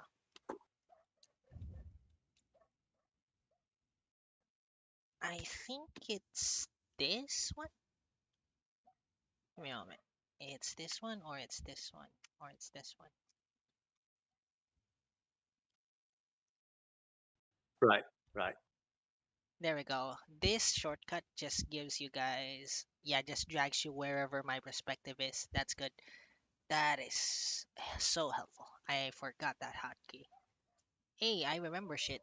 Anyway, so this is Yippee. Pyro Plateau, and the outpost in question.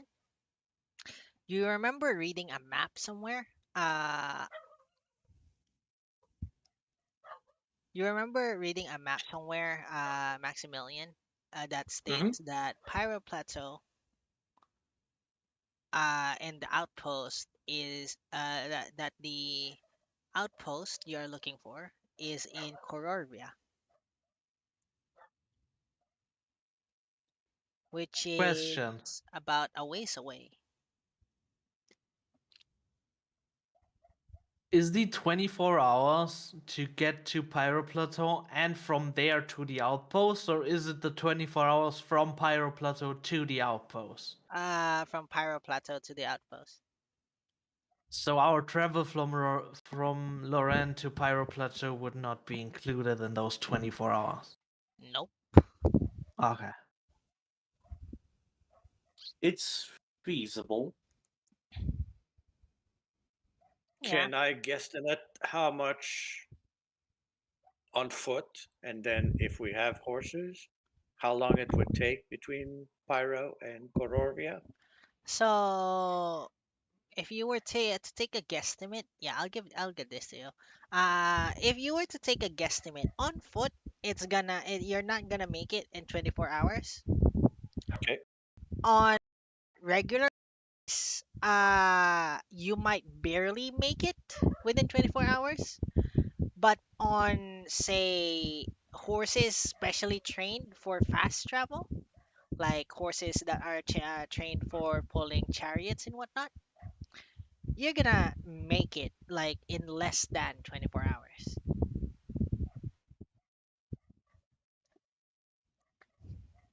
Okay.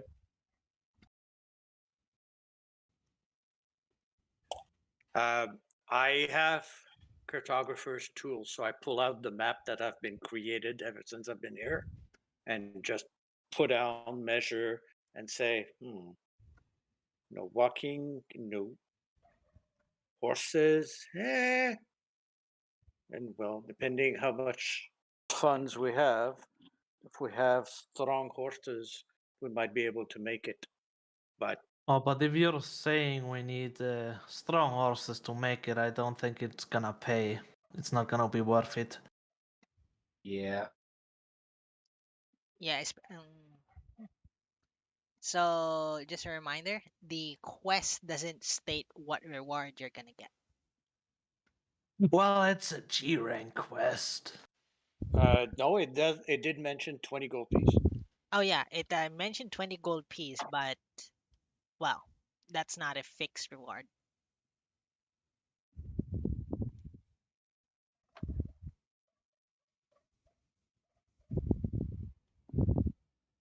So unless we put money in order to get money, that we may not. We could be just breaking even if we purchase the horses. And we need That's one all. more for the merchant too. That's true.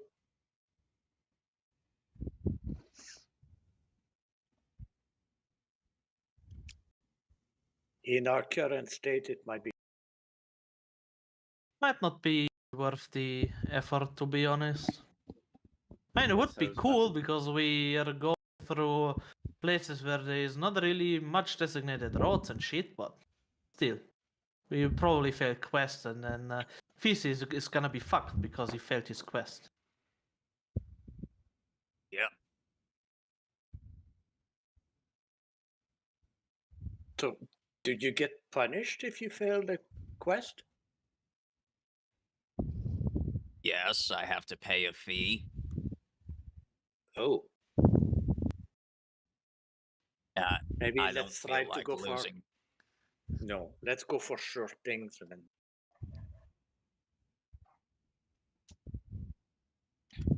I just grabbed the clean the courtyard quest from F rank board and bring it over to the lady. Which one? To clean the courtyard. No, I mean which lady? Blue haired. Oh, All right. So, Theseus, you bring the clean the courtyard quest to the blue-haired girl, who you with a smile. Come to the Adventures Guild. Are you accepting this quest? West. All right. Will the individuals with you be participating in this quest? Fuck no, I'm not cleaning. I don't know. Fuck it, I'll do it. Fair steak.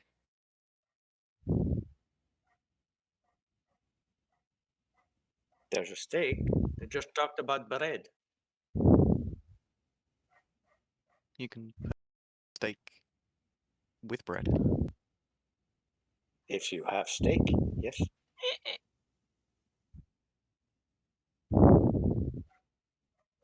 I'm just looking at the blue haired girl.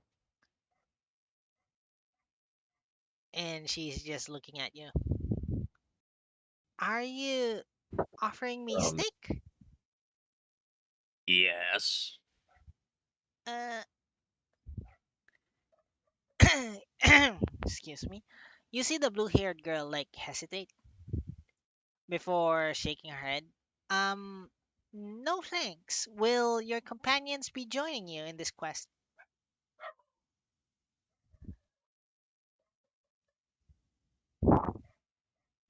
Oh, fine, I will. I mean, I was never against it.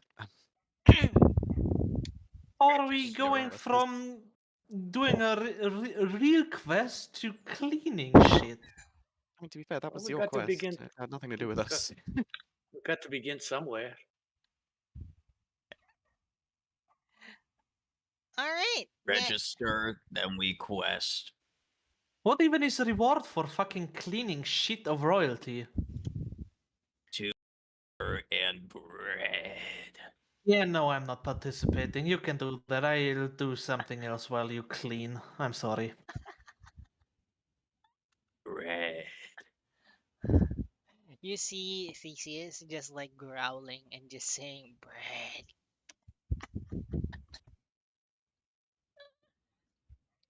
All right. So will all right. So will those joining him in the quest please present me your guild cards? Oh, They need cards.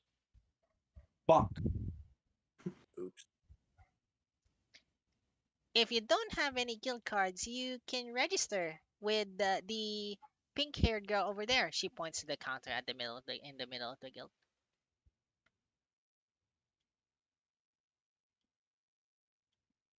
Oh, right then, and I'll go do that, I guess. All right. So, you guys register.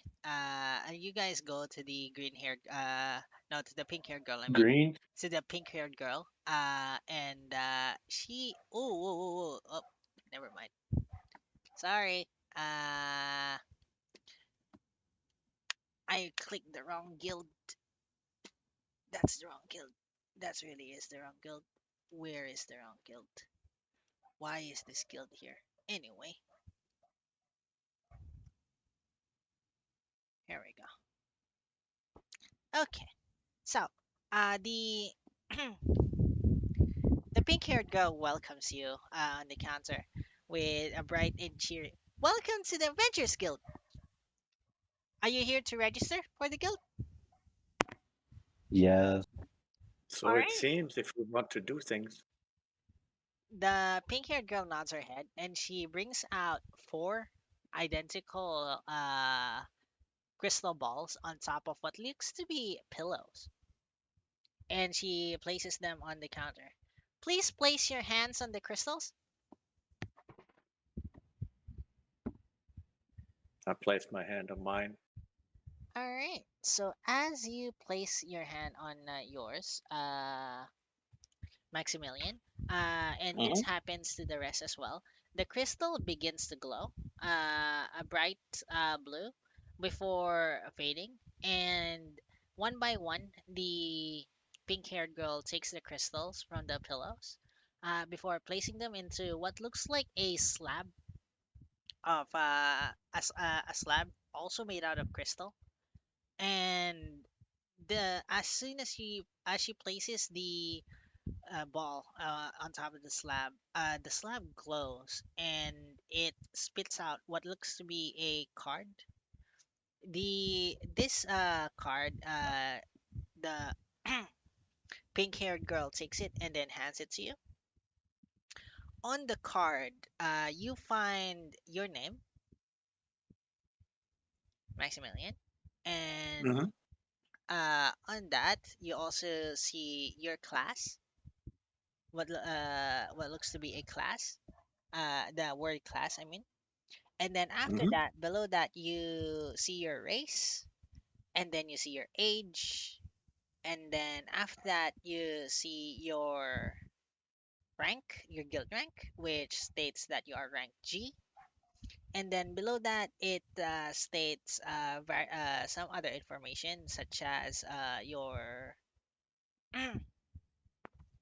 your height, your weight, and what, and the number of the number of quests you've taken, the number of quests Mhm. you failed, and whatnot. And it also, at the very bottom, it also denotes what looks like a it says balance 0, and that's about it. And this is the same card that gets presented to all the others as well. Uh, before I before I would do the crystal bally thing, I would want to talk to the green-haired girl. Uh-huh. So you approach the third counter and you talk to the green-haired girl. Welcome to the Adventures Guild. How may I help you? I have some questions regarding a register in multiple guilds and how progress is tracked in each. For registrations with multiple guilds, you can register with multiple guilds. Uh, the ranking is tracked by each individual guild since you are presented with your guild card. If you want, you can actually combine the guild cards issued within each individual guild. For example, you can combine the Adventurers Guild card with the Maids Guild card or the Craftsman's Guild card as well. And what would that do if I'm combining my already licensed artisan guild with a newly made adventurous guild? It will combine both cards and it will display the information depending on which guild you enter. Just makes for a Are more they convenient carry. are they then still secluded of each other? Like if I do, like, let's say I've done like 10 quests in the Artisans Guild and then I have done 0 quests in the Adventurers Guild. Will that inflict the rank of the Adventurers Guild rank? The rank of the Adventurers Guild is tracked separately from the Artisans Guild. However, if you perform a quest in the Artisans Guild and your client gives you what we call a letter of recommendation to the Adventurers Guild, then you may use that as proof of quest completion to the Adventurers Guild as well.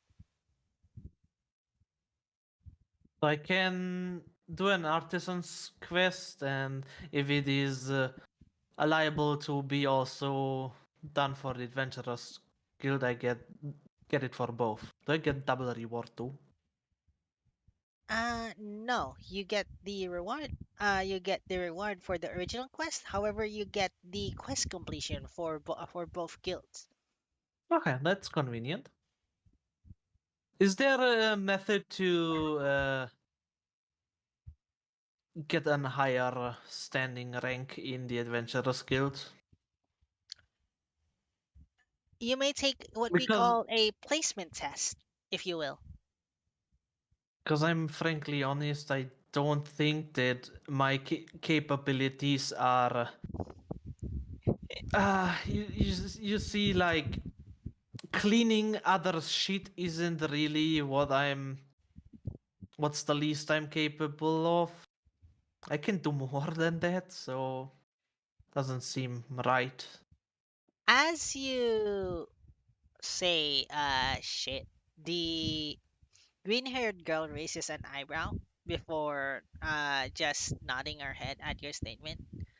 Well then, would you like to proceed to the examiner's room in order to take your placement test? I mean, I guess. I mean, I know I'm not like super fucking AS whatever rank, but I'm better than fucking G rank. I think we all are. You then gesture to your companions. Yeah. Very well. Then you and your companions can follow me to the testing arena. I just shout over to them, "Hey guys, we have something to do here. Come over a little bit." I sprint All in that right. direction. Pardon? Sorry. I sprint in that direction. Alright. So you see I thought Theseus we were just supposed to clean the courtyard. Well, you can do that later. Good. Oh, okay. The shit's not running away. Are my creations allowed? Are they essential for you to perform combat? The green-haired girl asks. Depends on the combat.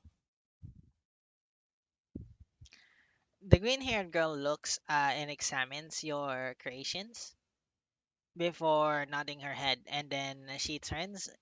All right, follow me to the examination room. All All right. right. All right.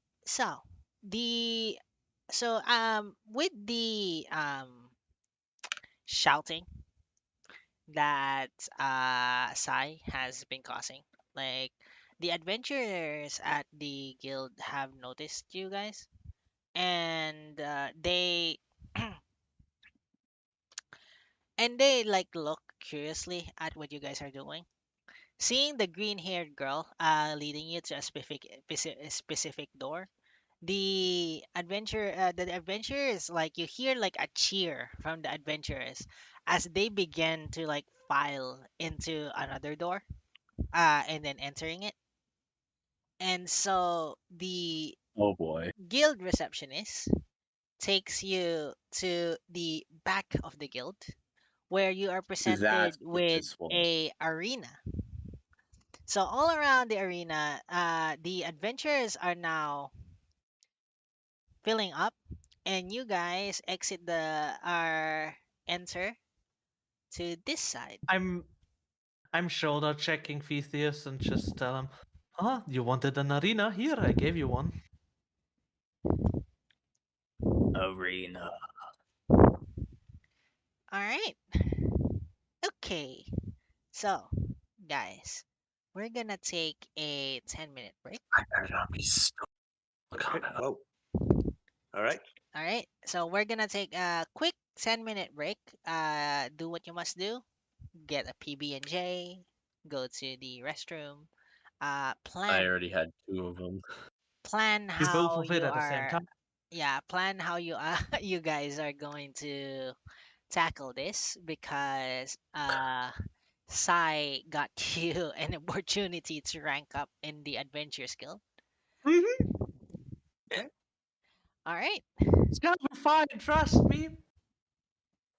You You guys will put have me in to a room. convince. You guys will have to convince me not to try to eat someone's heart. Maybe I that's mean, We're not the for you. ones eating You shit. So yeah, that tells me everything I need to know. Now I just need to choose which NPC I use. We don't have to win, guys. We just have to prove that we are better than cheering. I mean, yeah, but I have a couple fancy spells, so You can use them all here. Zach. After all, we Yeah, haven't no, really seen what you're capable of. You both, Max and Beef, we don't know what you can do. I mean, we three, we know each other a little bit, like one day more. But we fought together already. We fought one bear. I don't, Yeah, isn't that enough? I'm not sure it is. Any more Well, combat experience for anyone is generally a good thing, so I'm not against it. And we can't die here, right? There's so many people and healer in town and wizards. We're fine.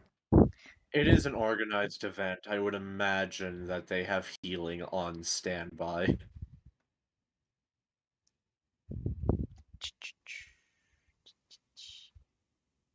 Da, da, da. Why is this not opening? That's not good. Give me just a moment, guys. God, that Oops. very. Ooh, it's showing a bunch of errors that I don't recognize, and I'm too fucking lazy to Oh, troubleshoot that. fucking good. Give me just a moment.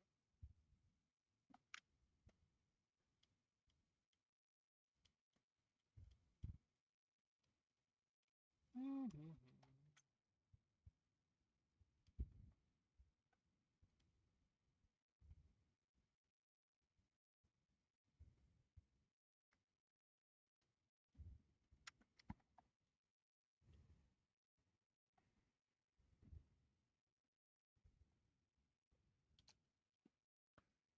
La, da, da, da, da, da, da.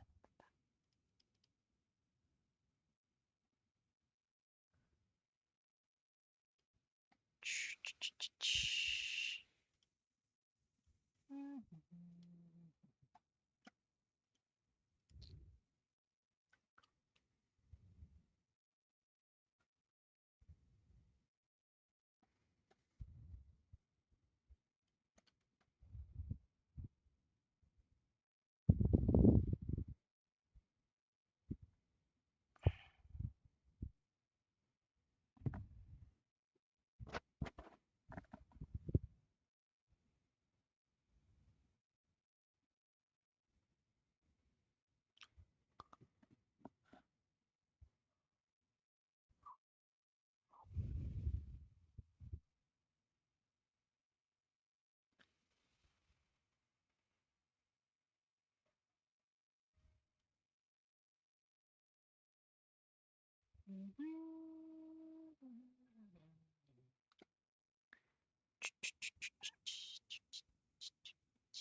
Violence is always the answer. Depends on what question you're asking.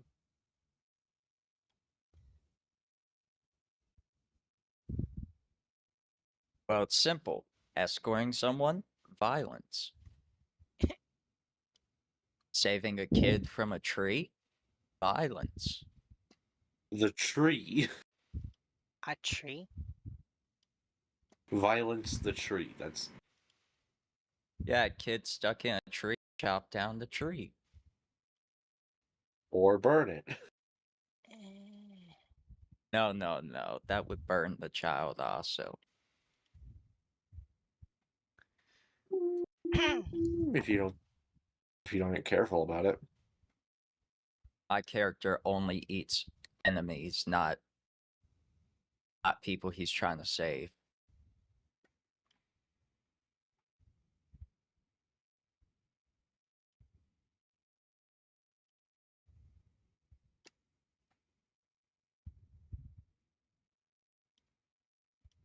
Build rank ups?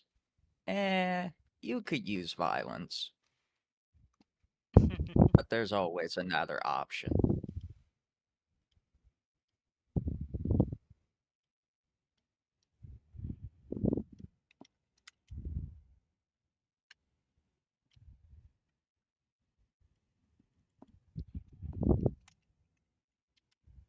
Is there any particular way you guys want to go about this this rank up thing? Guess it all I mean, depends what we're presented. We try our best. We kill whatever's in front of us until we die, or not die, but until we're down or something. And then we pray that whatever skill we show is better than G, which it probably will be. Probably. I mean, with Cute. ranking up for quests, there's not always the option where you have to use violence. So there could be a possibility that we could use something besides violence to Well, Well, just that's a violence. fair get through point. this. The point is, take the challenge we're faced with, try our best to deal with it in whatever way it forces us to, and then that's it.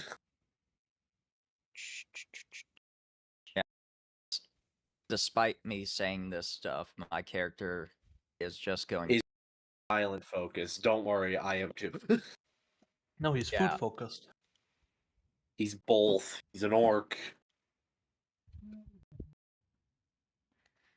Would have been the perfect opportunity for me to go in, but I went monk. Basically the same, just with more punches. Yeah. He's punch-based. Barbarian is large weapon-based. That's the main difference. Plus the whole key thing, but... Plus, I rely on dex instead of strength.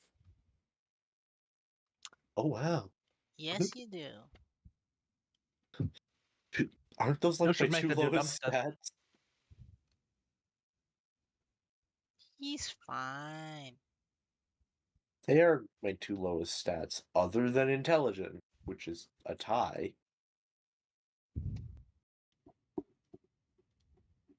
My intelligence, I have a -1 modifier. Sounds about right. That's why I didn't even bother to do the history check earlier. Intelligence is usually the dump stat, lest you play a wizard or an artificer. I mean, last time I played the monk in Aleytia's campaign, I used charm as my dump stat instead of intelligence. And that also worked. yeah, it worked perfectly because I was able to convincingly talk people in and out of stuff without having to roll.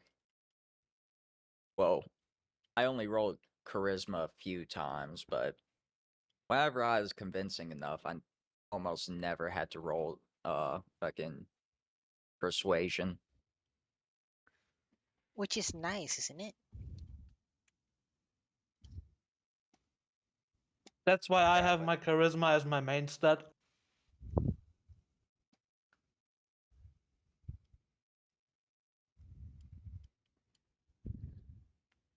All right.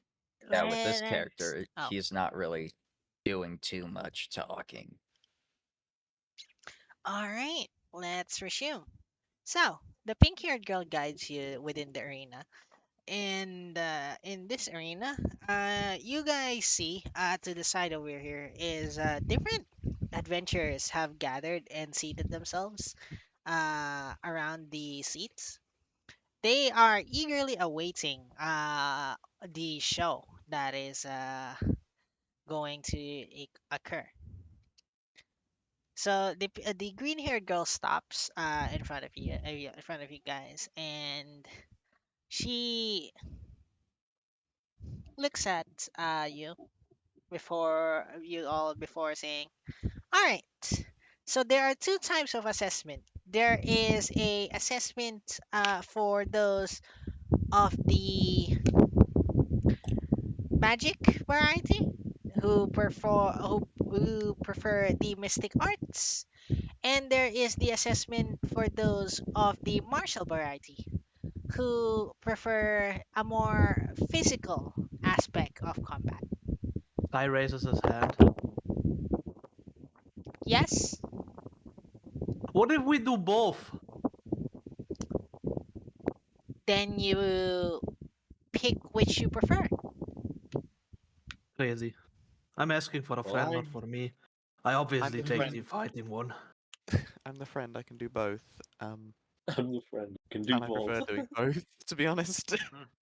yeah. Maybe Would you we like should not do one or would you the like other. to face both a magical and physical foe?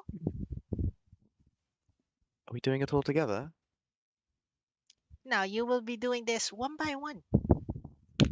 It Oh, wouldn't be a assessment of your abilities if it was you as a party.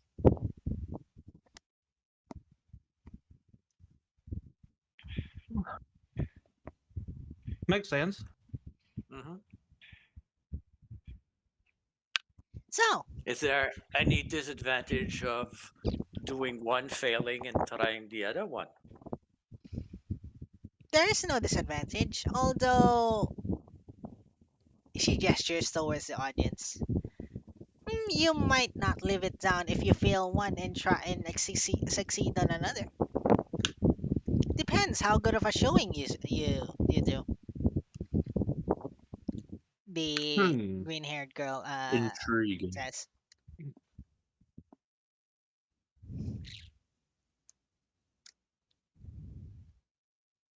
All right then. So, which one of you would like to go first?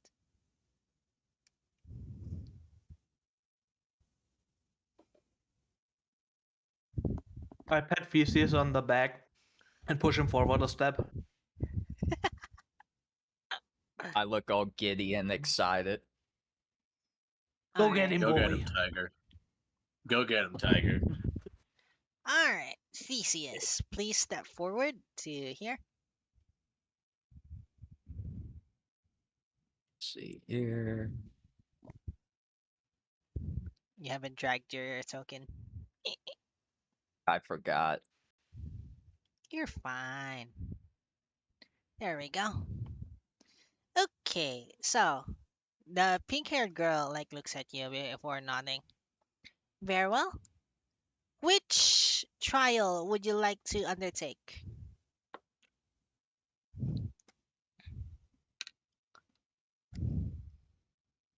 If I say physical, will be a physical person. Of course.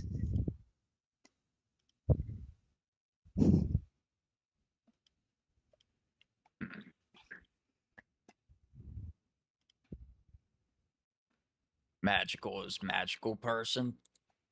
Yes, although I must tell you, they may not be strictly classified as those, shall we say?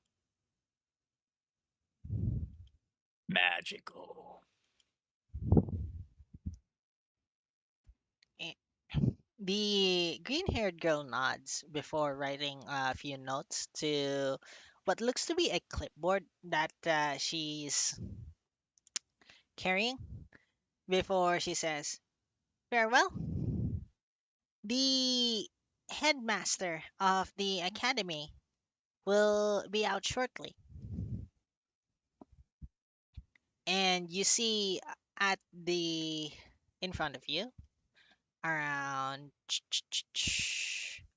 90 feet, Theseus, appears a very familiar face. It was the girl who you drank with a few nights ago.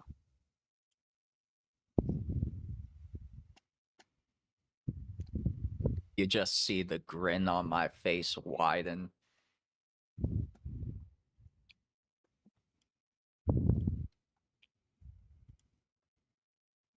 Well then, let the assessment begin,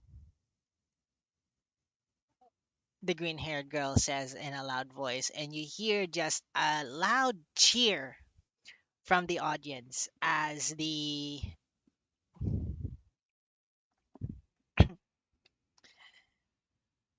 assessment starts. All right. So, Theseus, roll initiative. Let me wait. Yep, there we go. Initiative. God damn it. Da, da, da, da.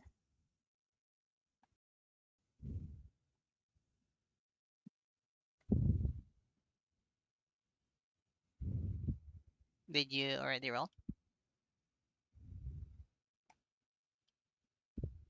There we go. Just rolled. All right. So this is gonna be da, da. Wait, no, that's not correct. What the fuck? Wait. Remove that. What? No, that's not correct. Plus 10.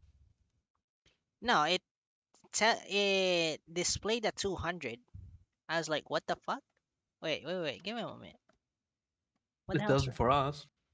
No, Yeah, it's no, that says 24.3 for us. 24.3. It displayed a fucking 200 for me. The hell is that? Give me a moment.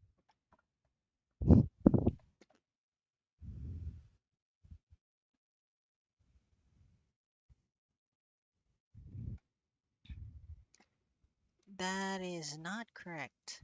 Sorry. Why is it displaying a plus 200 in the fucking initiative order? Give me just a moment.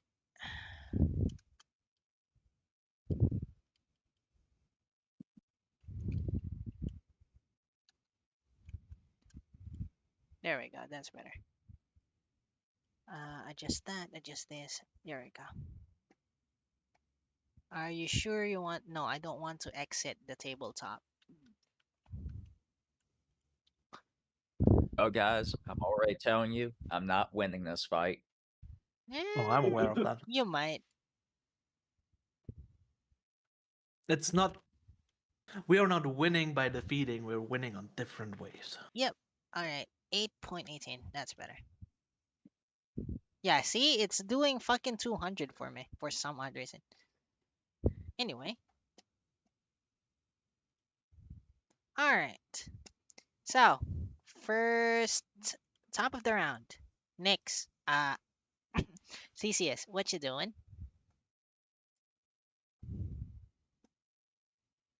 Well, I am going to. Okay, where was it? I am going to run up to her. Mm-hmm. So it was what, 90 feet?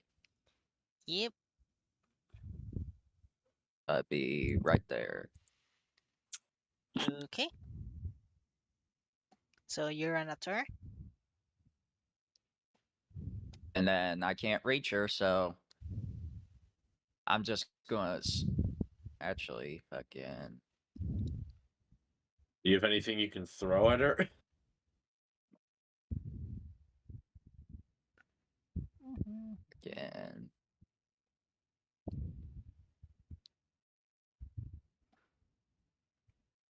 Mm. Nope.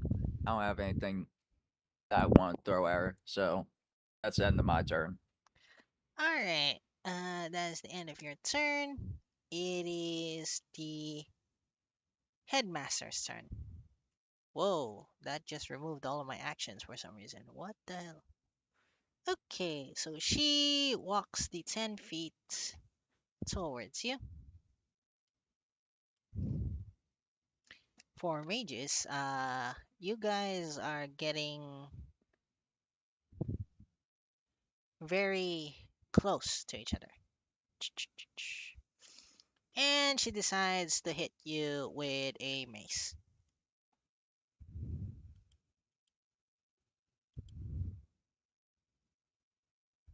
29.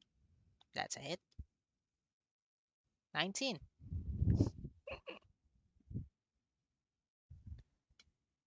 That's half my HP.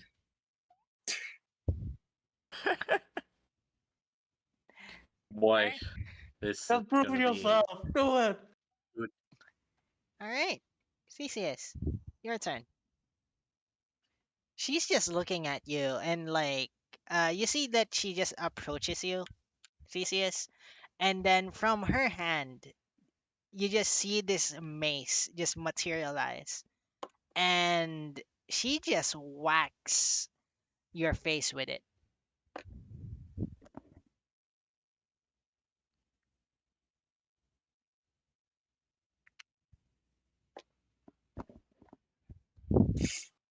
Let's see.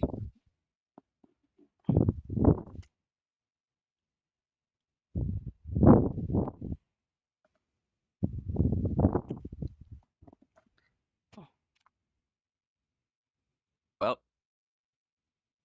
see, how do I target her again? I just click on her icon. Yep. Just click on her icon and then click your action.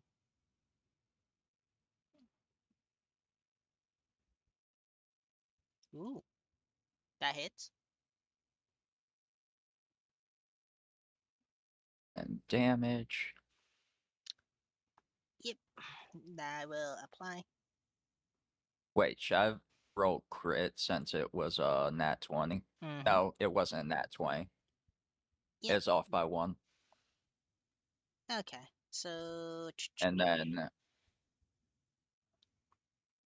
then I'll use ooh, Fear of Blows. Flurry Alright. of Blows.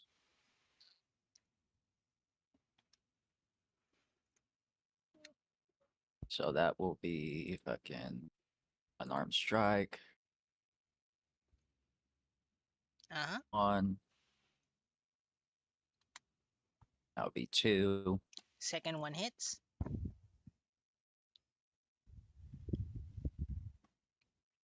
Alright, 6.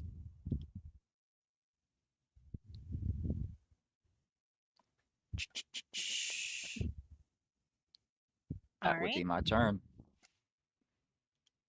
And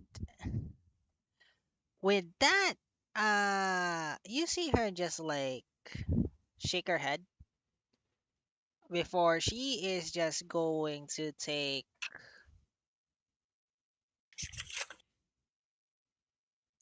a few steps back. Opportunity attack. Rough attack. Let's see.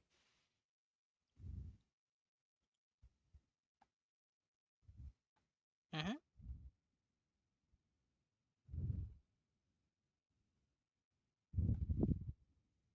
That's my opportunity attack. Yep, 10 doesn't hit. And she is going to look at you. This is a assessment.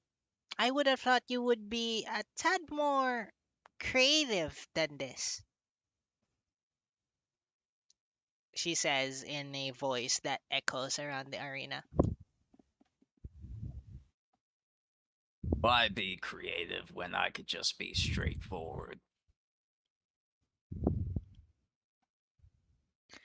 You see her just shake her head. Very well. And with that, she casts sleep. And There it is. damage roll. Roll that, please. Doink. What do you mean no token selected? I have his token selected. God damn it. There you go. 22. And you are going to sleep. How Go much HP eat. do you have left?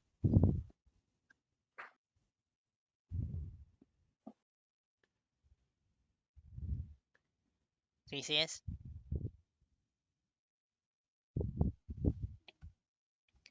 Hello. Am I muted? You're muted.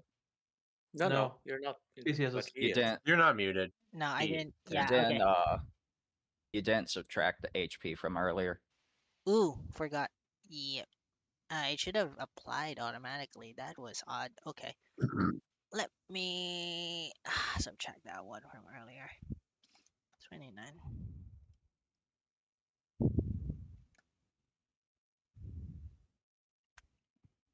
Okay. Ooh, okay. Yeah, okay. So now Theseus is so every single one of you watch as she no as not she as Theseus falls to the ground asleep before with the cloud of what looks to be brown violet smoke. And as the smoke clears, you just see Theseus just on the ground. Wait, does that bring me to 1 HP? No, Yeah, it doesn't reduce HPs. it shouldn't. It does. No, No. it shouldn't. No, it I does thought not. You should just I really was be asked. unconscious. I was asking because you took all my HP. Yeah, sorry. That's give me a moment. It shouldn't. Foundry just applies it for some reason. So I'm going to yeah. That's so that was a. Give me a moment. Where's my? hmm Yep. Okay. But yeah, that doesn't clear away your HP. It just like basically.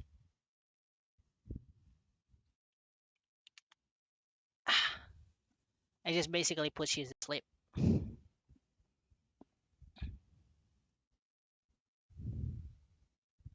I should just use my lucky feet. You should. I'll do Alright. that next time.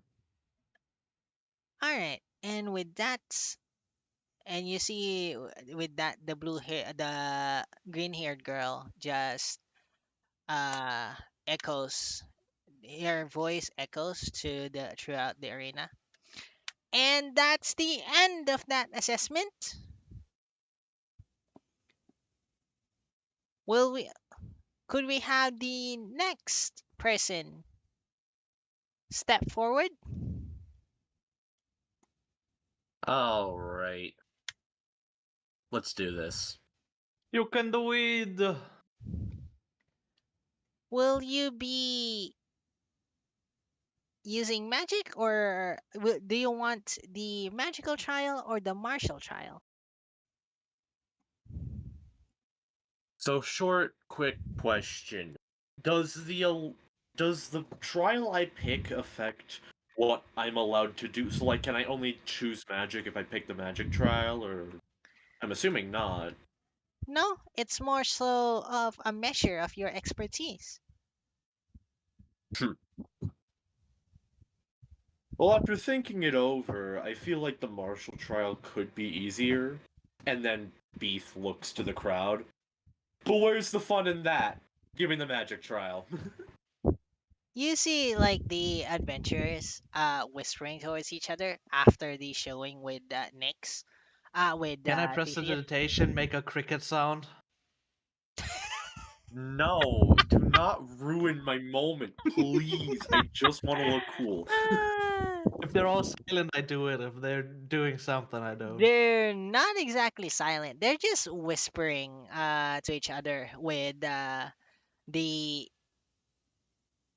yeah, they're just whispering to each other after the showing that Theseus presented. Um, like, you can see a few people nodding. You can see a few people like just shaking their heads. A few of them Cricket are sound. just talking to each other. Talking to each other, like seemingly gesturing, like someone maybe trying to explain something or whatnot. Well, then after his great entrance and making his announcement, there is a faint cricket sound. All right. Okay, whatever. I believe in you. You can do it. And with Thank you. that, Alright. the green-haired girl shouts, "Let the assessment begin! Roll initiative." Me trying to find where my initiative is on this sheet. It's below your picture, and it's the number to the right. To the left. Ah, there it is. To the left, to the left, to the left, not to the right. To the left, to the left.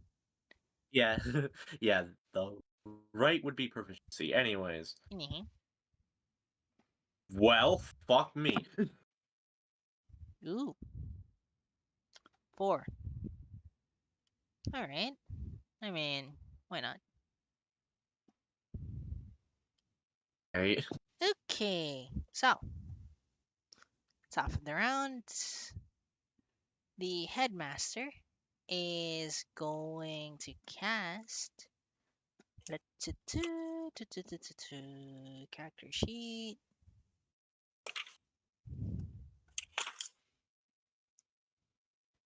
All right. So you see a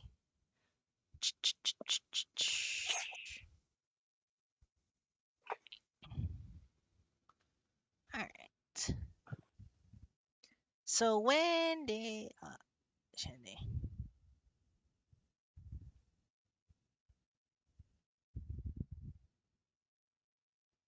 all right. So you see just a bolt of what looks to be light, like Ah, streak towards you, and really, really quick.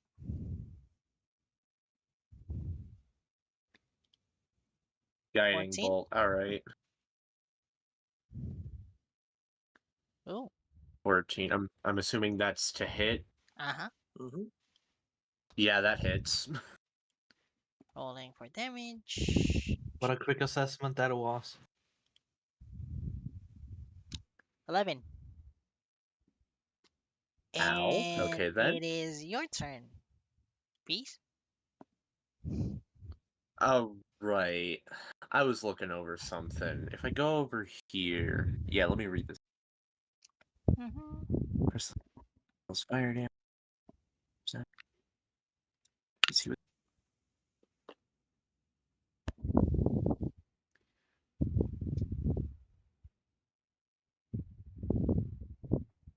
See.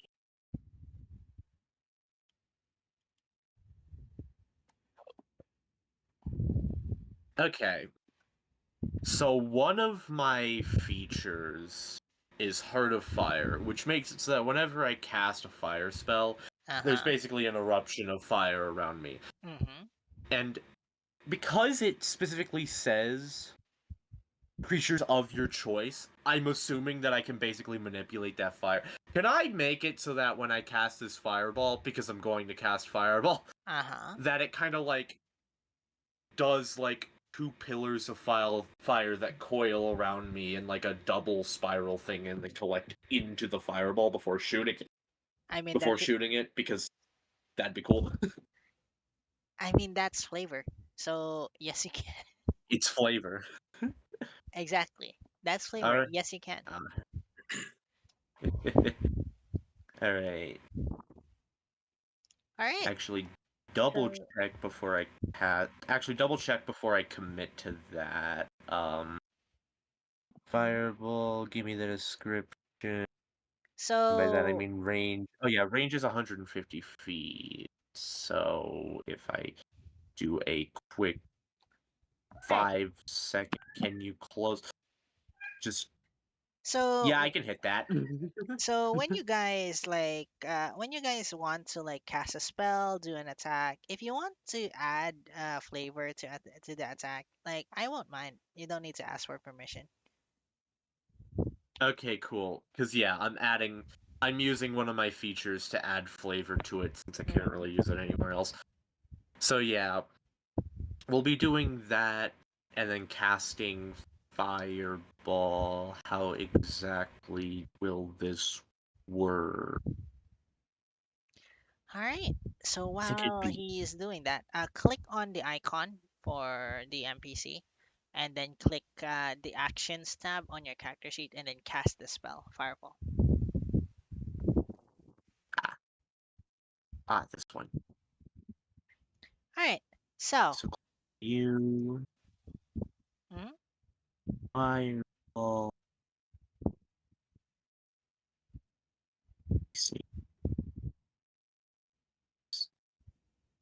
Just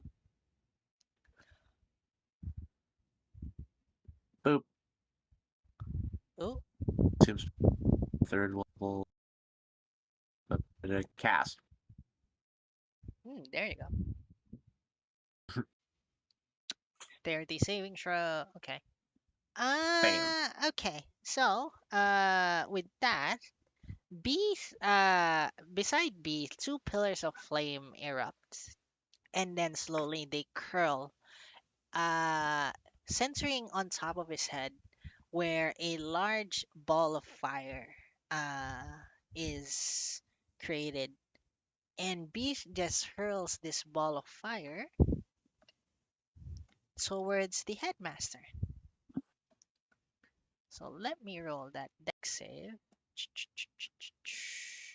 And if you look closely, you can almost see Beeth's eyes just light as if they're themselves emitting like a fiery light. I'll help Uh, with that and prestidigitation to make it better looking. Even more. nice. So with this deck saving throw, this is actually Yi. Did she Saving throw. fucking succeed? Yep, she succeeds the deck save, but roll for damage. Roll for damage. Bang. Make it say that takes 86 damage in the field, so half was mine. Okay. Alright, so that is I can't believe I 33. missed Half that is 16. 16. So she takes minus 16. Yep.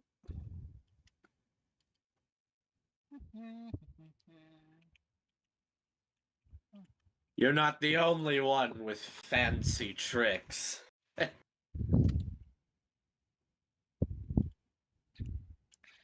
You see her nod her head as she acknowledges, flames just like billowing around her as the with the remainder of your fireball. All right. Now, do you have a bonus action? Forgot about that. I don't think so. Okay. Unless one of these actually, hold on. Let me take a second. Action. Yeah, all of these are by action, so nope. All right. So it is her turn. Whoa, that's not right. Give me a moment. Here we go. Okay. Yep. All right. So it is the headmaster's turn. She is going to cast a spell to you. All right. Oh no. This time to alert. I'm in the middle. This time to I alert. am- It's time. I'm sorry. This time. The slave Give me like Hey, 10 minutes, Igor. please. Igor. You got 10. Mm. Alright, I got 10 minutes before I have to go. We gotta hurry this up. All right. Okay.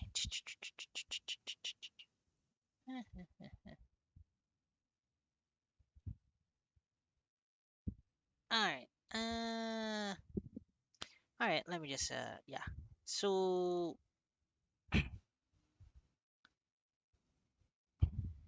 where was I? That distracted me a bit. Sorry about that. Anyway,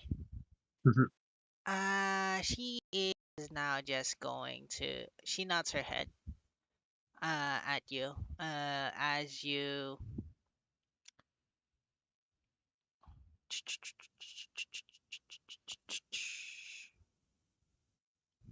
Yeah, she nods her head at you as you say that it's not only her that has magic tricks.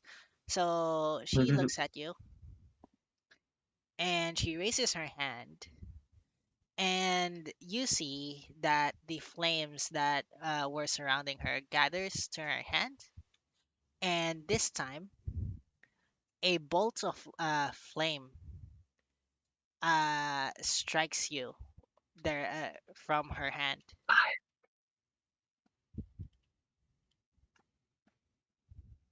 Firebolt then. Or Flame Strike, which is actually 5th level. Damn. Ooh, my is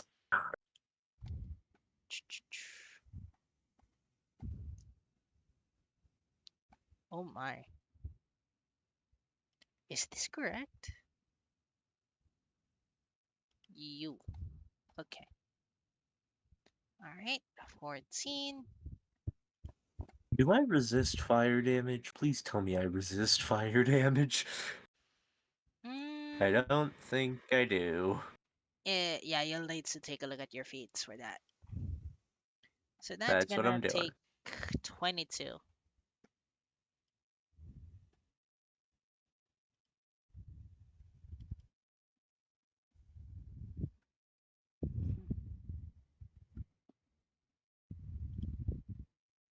Why does fire?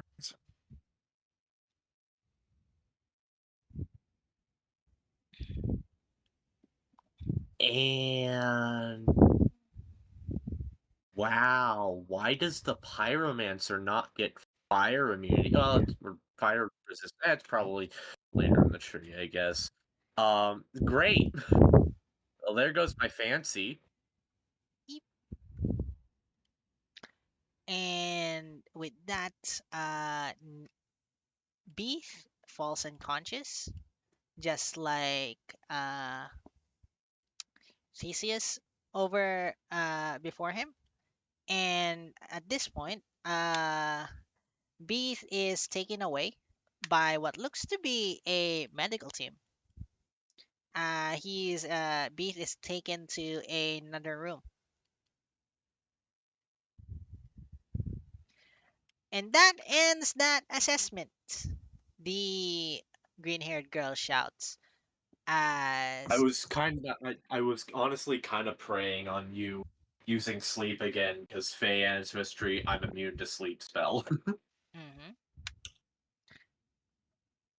And you see, this time the adventurers around the arena are muttering a tad more loudly. They seem to like you see like you even see like a few of them like cheer as the assessment ends.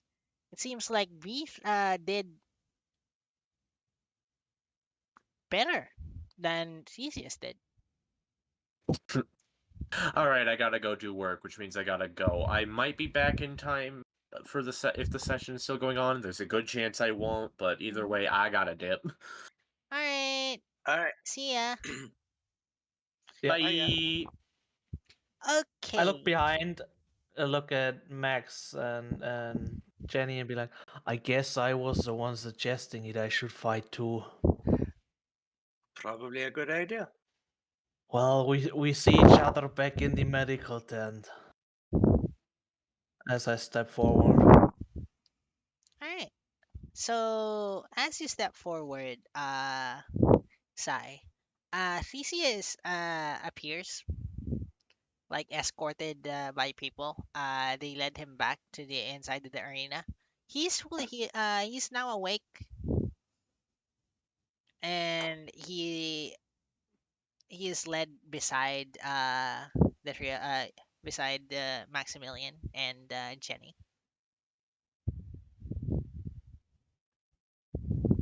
So the pink-haired girl looks at you, Sai, before nodding her head. Very well. Do you want the arcane trial or the martial trial? Well, I am a martial trained guy, so I'd take the martial trial. Only fair. Well, I would fucking die to the lady over there anyways, but yeah, martial one, please.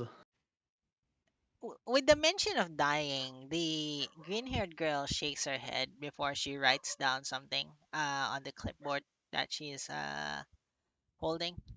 And with that, she looks towards the headmaster, who nods her head and then stands to the side.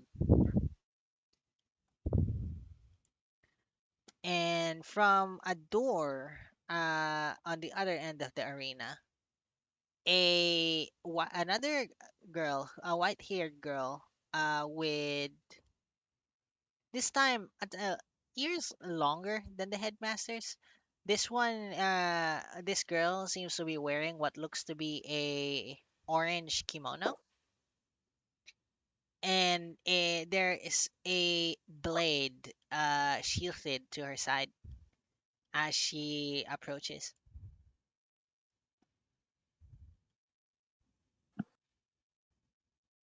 So before we start the fight, Sai takes his glaive off his back and swirls it around in his hand and then plucks it on the ground next to him. And a slight grin appears on his face, and then he gently bows, acknowledging the opponent in front of him. The opponent nods her head and then inclines it a bit before unsheathing her blade, and you notice that this blade seems to radiate something ominous My eyes as she sparkle. holds it in a single hand. Let the assessment begin, the green-haired girl shouts. Ooh, 12.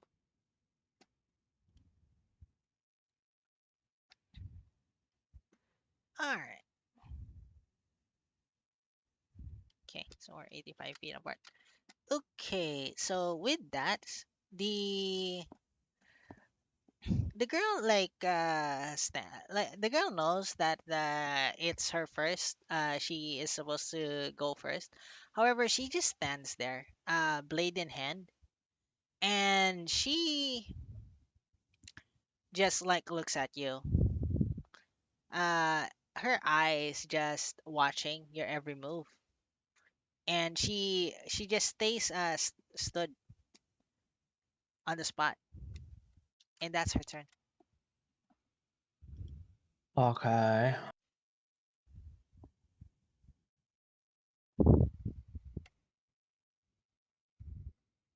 I'll move 30 feet Mm-hmm. and so I slowly walk forward, very how's the word? Cautious of what her move's gonna be, Uh-huh. and I will be readying an action. Mm-hmm. Question: what economy does an readied action use if it comes to me doing the action?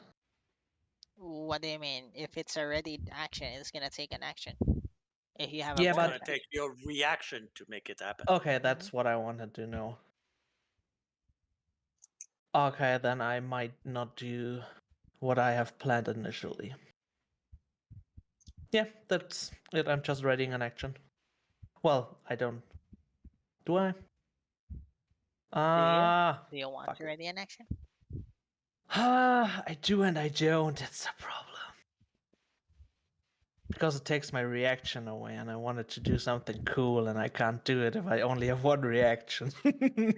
Yeah, if you ready your action, it takes your reaction, and then you Yeah. just really have your bonus action left if you're really wanting to do that.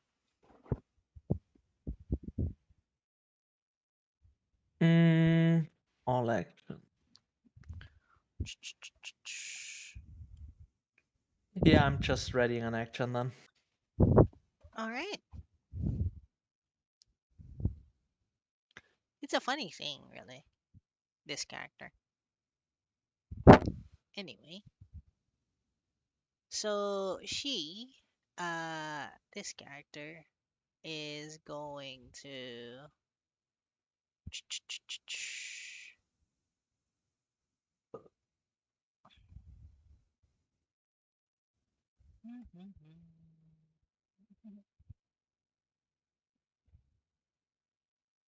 Where is this? Why is it not here? What the hell? That is very interesting.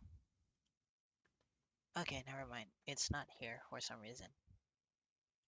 Alright, so this character is going to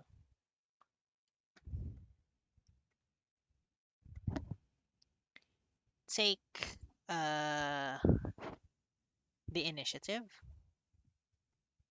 and she is going to, like, you see her, like, you see her at first, she was standing in front of you. In the next bit, you just see her that she is now to the side of you, and she is now swinging. I will use my reaction to attack her. Go ahead. Or do I? No, I actually don't. I cast darkness Okay. around myself. Mm-hmm.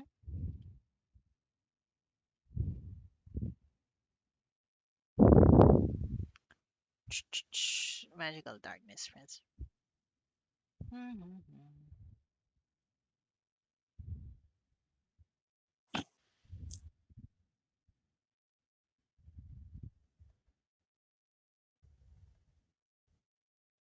With the object, you point this in.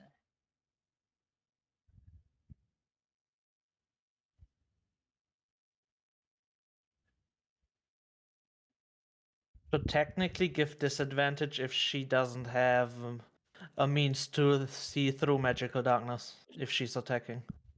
Mm-hmm. Alright. So she needs, yeah, she goes for disadvantage. That's right. Okay, so she goes and she's gonna attack you.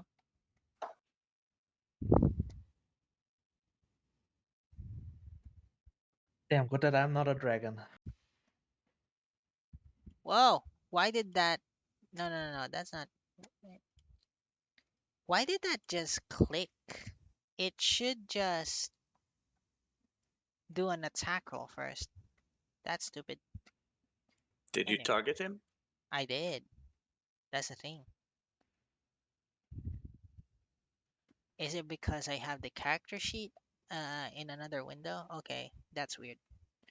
Let me just take the character sheet here, put it back inside Foundry. And do this.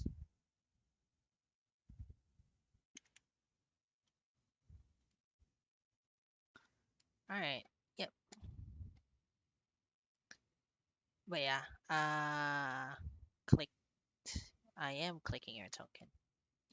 So that's that. And this is gonna do this. And that is gonna do that. And normal. Well, no, not normal. Sorry. Reroll that to disadvantage. Delete this. Action. That's a lot of pluses. Uh-huh. I think she hits me with everything a buffer 2.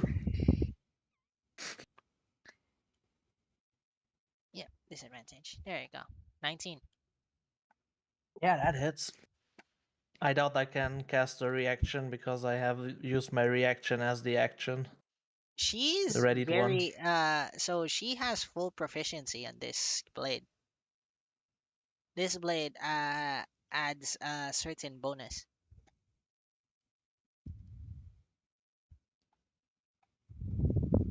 Yeah, that hurts. Alright. Wait, no, why did it just do an attack? No, that's not the correct thing. There we go. Still 12. hurts. 12 hurts? 12 hurts, of course. Fair. Do I subtract it? No, you do it. Okay. Foundries should automatically apply it, but it does. It takes its time. Well, the darkness drops. Yee. Alright. So it is her turn. Well, not really. It's still It your still turn. is her turn. It's still her turn. She attacked me on her turn. Is it now my turn? Yep, it's your turn. How do I do the darkness away because it dropped because of concentration? You click on the ruler and then you click on the field and then you delete it. Or I can just delete it for you. Yes, please. There you go. Whoop. Take that 0 feet away as well. Ta-ta, ta-ta-ta-ta. I will just spit out some blood to the side and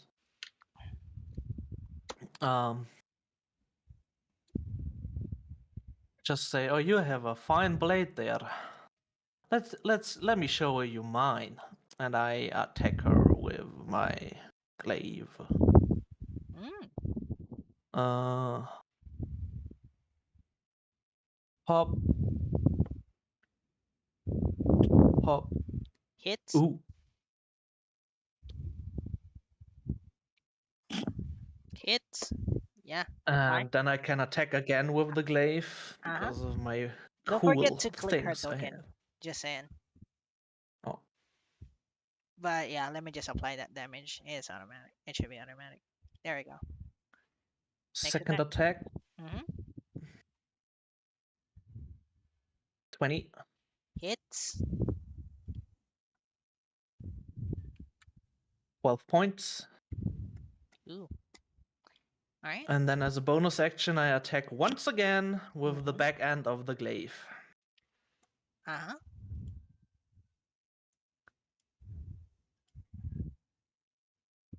That's some good fucking rolls. And for the damage, I can't use the damage thingy because it is the special pole master thingy, so it's only a d4 damage plus my weapon damage. Mm-hmm. So should I just roll a d4 plus What is the plus? Plus 6. Uh-huh. Go ahead. R 1d4 plus another 8. 8 damage. Okay. So it's 23 and then it's 16, right? In total it is 15 plus 12, so No, no, no, no. 26. The first, just the last one. Oh, the last attack is just 8 damage. Okay. So 8, 12, and 15 was the 3 damages. Mm-hmm. Okay. All right. So she smiles as you are putting on a good show, and you see, like, you hear cheers in the background as the two of you are exchanging blows. You see like now a smile like just forming on the face of this woman, and now she is going to perform 2 attacks. I'd cast shield so it would not hit. Hmm.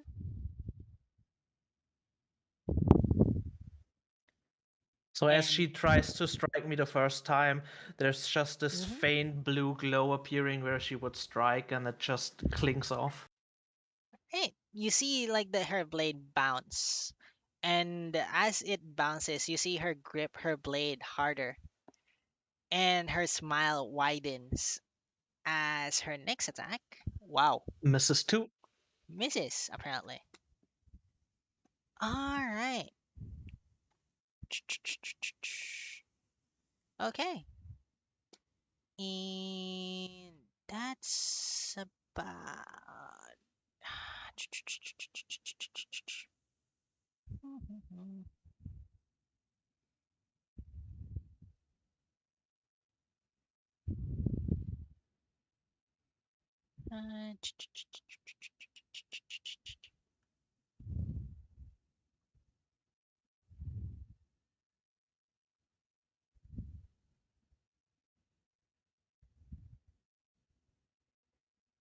All right.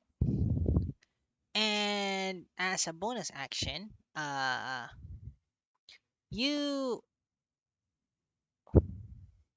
need to. All right.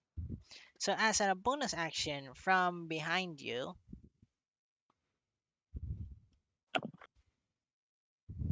yeah, as a bonus action from behind you, uh, what? Yeah. Okay.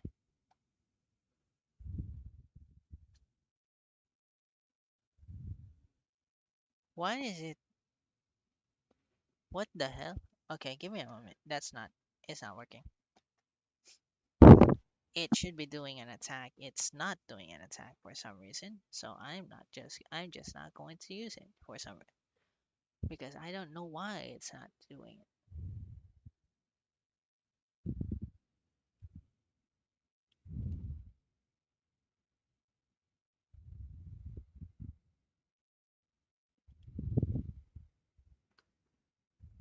It should.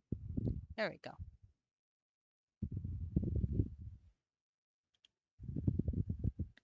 Yeah, that doesn't even hit. Never mind. But yeah, that for the end of your shield parries all 3 attacks. Nice.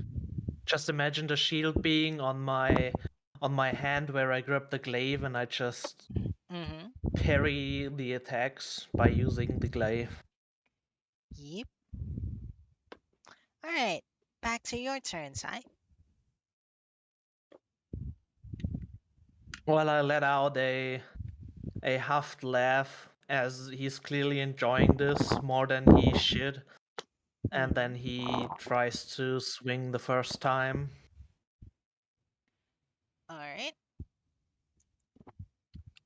That's a critical miss. So I completely hit the ground. So as you swing, she just takes a step back from your swing before looking at you, shaking her head. As I attack the second time. Mm-hmm. 28 hit. 28. So as my blade is sticking in the ground and she's shaking her head, I just look up, snicker, and just give her an upwards cut. For 11 points. Hit. And then bonus action with the hilt again. Mm-hmm. Doesn't 12, hit. so probably misses. All right. So at this point, your shield has dropped. Yeah. And it And I is would die. now her turn again. So she is now like, so you managed to land a few good hits. Her kimono sustaining a few gashes. She is now readying her. Whoa, what's that? She is now readying her sickle as she takes a few slashes at you.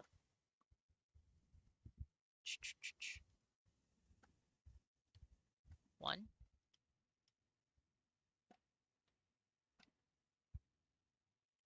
and two. 27 and 20.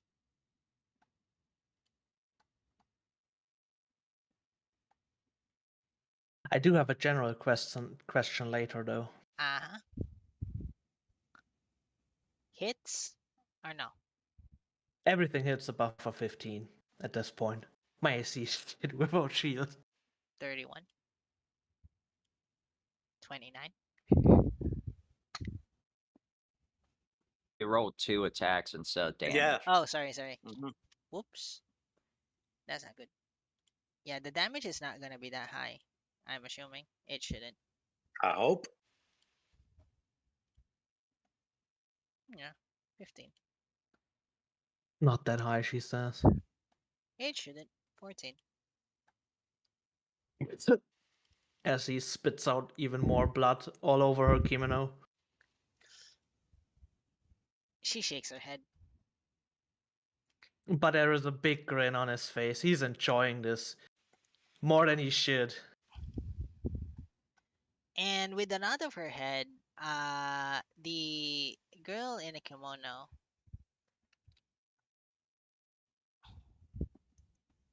she's gonna perform a bonus action. Da, da, da.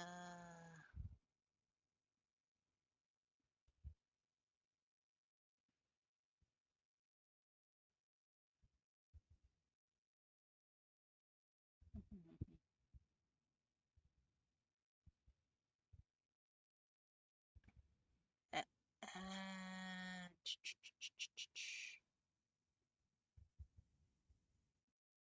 Ooh, where are you? Yeah, okay. She is going to. Where is it? Okay, never mind. You know when you're looking for something and that should be there and it's not there and it's really really pissing me off because that is supposed to be a bonus action and it's not there.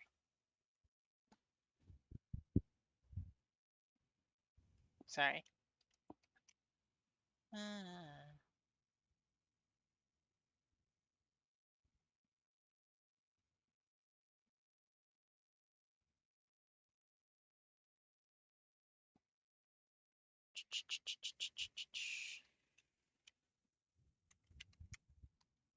yep. Okay, never mind. Yeah, that ends her turn.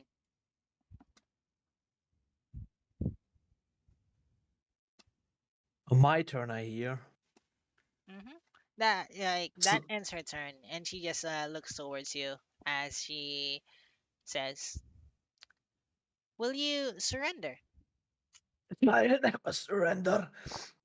As I can barely stand on my feet and go for the first attack. All right. Hit. 26. 11 points. Honestly, anything above a 20 hits. Well, anything above a 15, really. So 11 points of damage. Yep. Then with that hit, he stumbles a little and his glaive hits the ground, but he still managed somehow to go for another swing. Hmm. Natural 20! Oh my. Roll for crit. So I just click damage and click critical in. Yes. 26 points.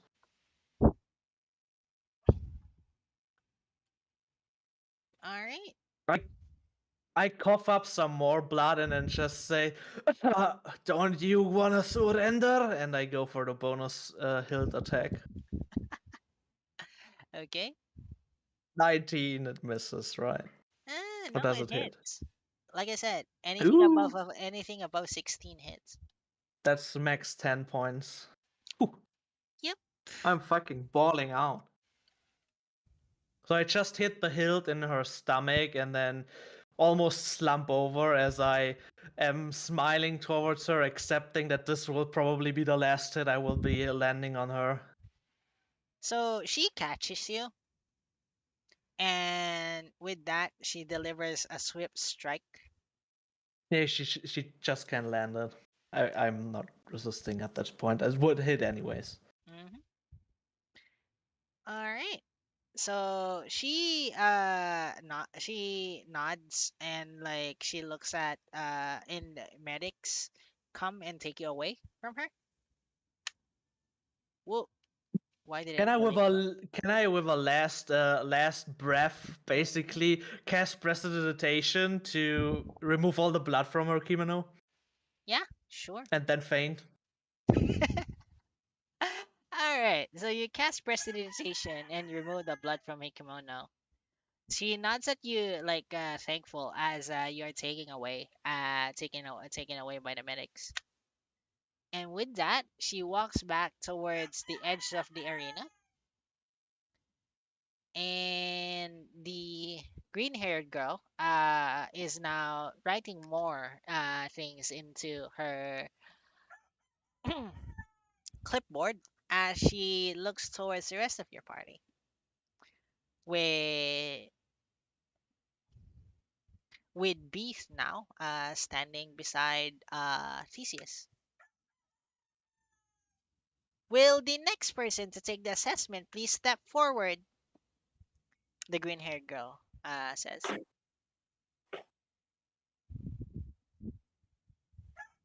I look to Jenny. It's just you or me. I don't mind, but I don't know what I'm supposed to ask for because I'll be using magic. And well, let's see what happens, I suppose.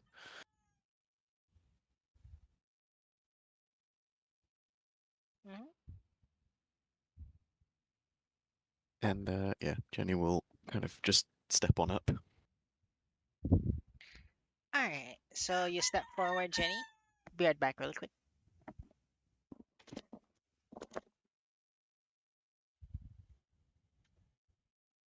As soon as you guys finish yours, I'm challenging physical. I'm not dead, so I might as well re-challenge. I'm actually doing better. It's just a flesh wound. All right. So Yeah, Jenny plus steps forward. There we go. And suddenly lights turned on here. I think that was my fault, but yeah. Okay, give me just a moment.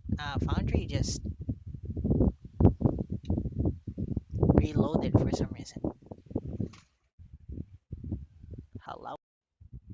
Mm-hmm. All right. Okay.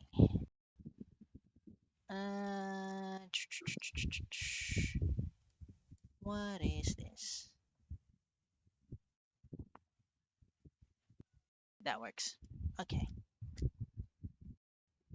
All right. So the green-haired girl looks towards you, Jenny, and she nods her head. Very well. Will you be taking the martial trial or the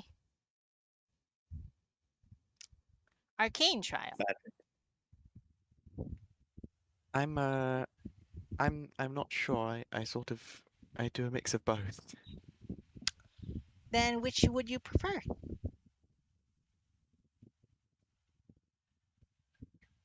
Marshall, I think. I'm not sure. Sure, let's do Marshall and see what happens. The green-haired girl nods her head, and the same woman from before, wearing her kimono, now see me like her kimono now clean, and the cuts from the sword, well, the cuts from Sai's blade now gone. And just like with Sai, she readies her blade and she looks towards you. All right, roll initiative.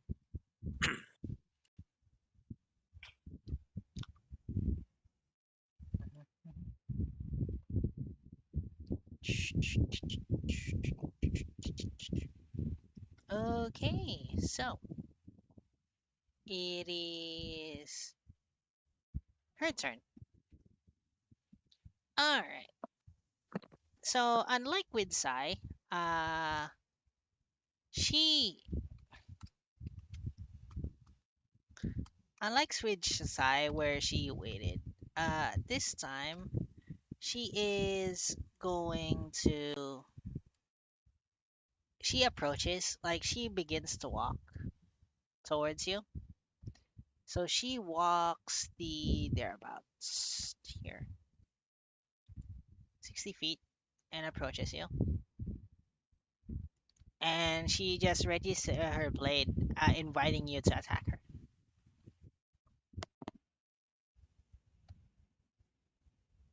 Oh. Okay. Um. So is that my go? Is that what she's doing? Your turn. Okay. Um. Jenny will the quarterstaff that she normally carries with her. She'll kind of bring it round and grip it with two hands. And will, for the main action, I'm just trying to look through these sheets and get used to them. It's all laid out a bit weirdly.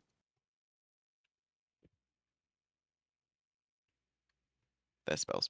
Yeah, so she'll bring the staff round and kind of hold it close to herself for a minute. And for a bonus action, cast Shillelagh on it, on the staff. Ooh.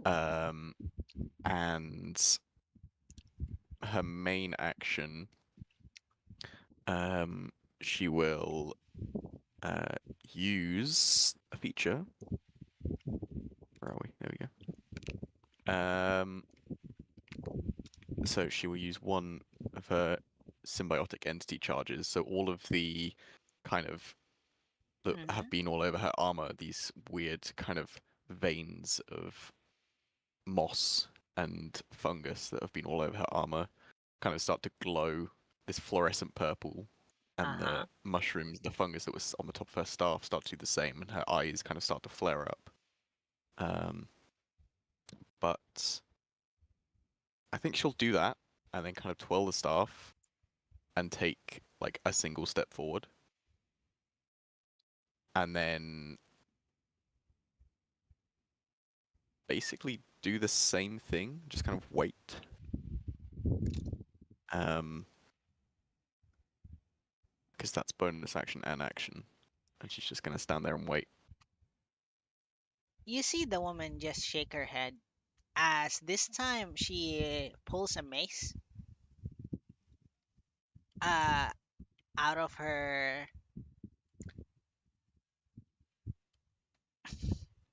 As this time she pulls a mace out of her robes, out of her kimono, and she dashes towards you.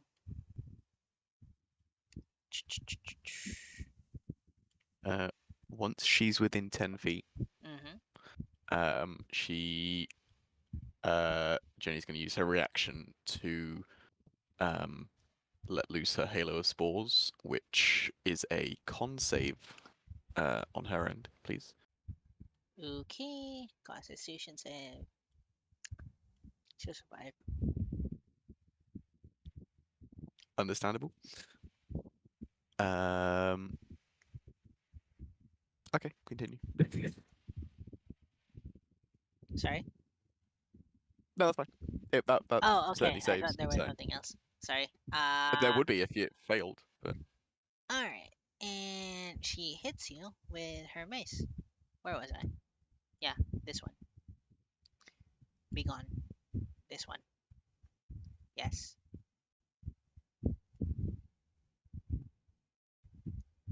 And yeah, that's a hit. 28 definitely hits.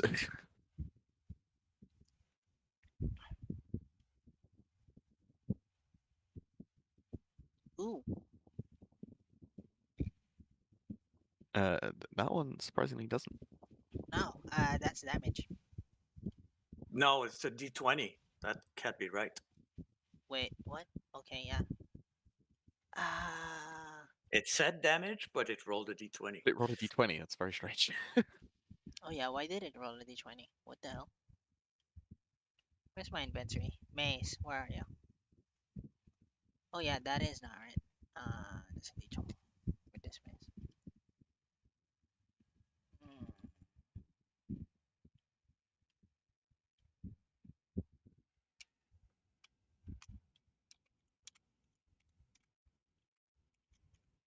While everyone's being quiet, I'm just gonna say this right now. Now I'm not entirely back, but I did remember that I have Discord on my phone, so I'm mostly just here listening. Okay. I just You missed understood. out on the best fight. Yeah, let me. I've been listening to the stream this whole time, don't worry. Let's roll damage for this one. There we go. That's a 19. 19 damage, jeez. Yep.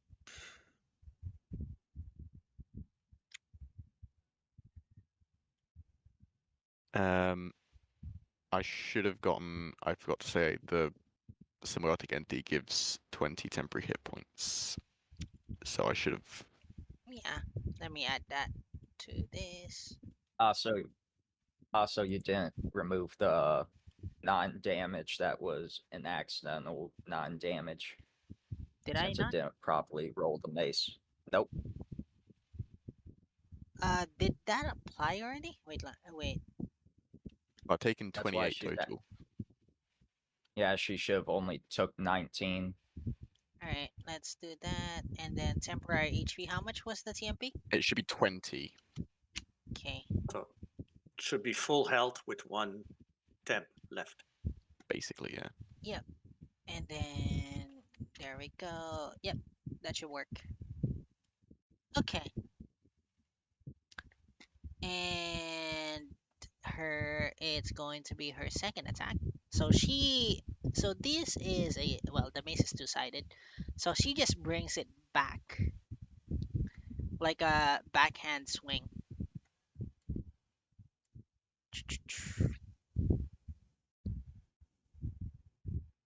And this one is gonna hit for 14 damage.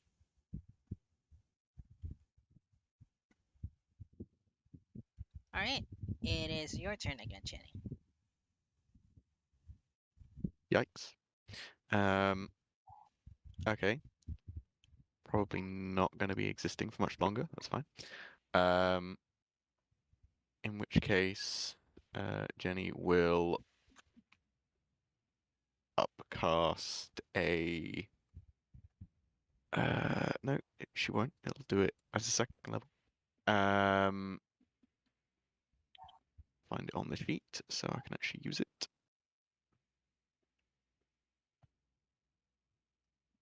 She'll do a second level flame blade instead. Mhm. Um, concentration. Yep. I don't know if that automatically rolls damage or if what that does. Flame blade. Appear in free hand. The blade is similar size and shape to a scimitar. It does not automatically roll the hit roll, does it? Do a melee spell attack with the key fire blade on the hit. Yeah, roll for attack. So yeah, it's a normal. Yeah. So it's a normal spell attack. How the fuck do I roll that? Hmm. This should have an automatic attack. Why does it not have it? That's the thing. Foundry being stupid. Give me a moment. Uh,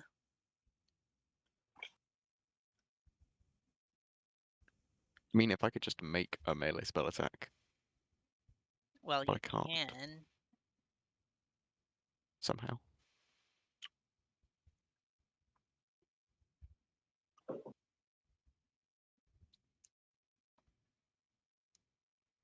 Give me a moment. Uh, it should have a melee spell attack, but let me take a look at your sheet. I know I'm not supposed to, but still, give me a moment. I make a habit of not looking at sheets while in combat. But I need to where's the flame blade? Or it's in here, and then I need to edit this.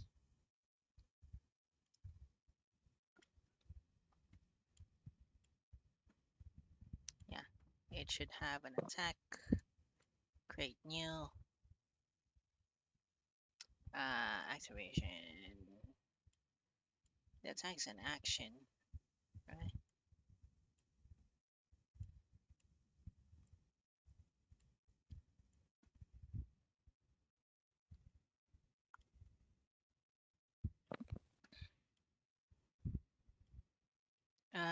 What's the range for this? It's a melee Yeah, it's a melee. spell. Okay. So it needs to be. Whoops. Edit that. Go here. Identify melee default spell. Yep. Try doing the flame blade again. Uh, Just choose not to consume the resource. Yeah. Basically, yeah. There should be. Yeah, you can. There we go. I can actually let me refund this, but yeah, you should have the option to not consume the resource. So yeah, if you do the attack, yeah, there you go. Hit attack. Yeah, there we go. Oh my god. It's well Nice. after all that, Jesus. Okay. I don't understand why it's not showing damage for some reason. But click damage on the first one and then just click critical. It should work. Or not. There does not appear to be a thing for critical. Yeah, just double the damage. It's Yeah. 14. Okay. 7 on 3d6, insane. Mm-hmm.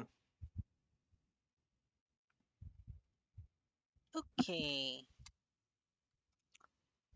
Is that the end of your turn? I believe so, yeah.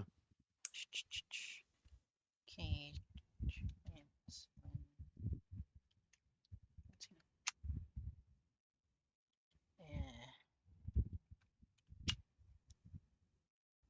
Oops.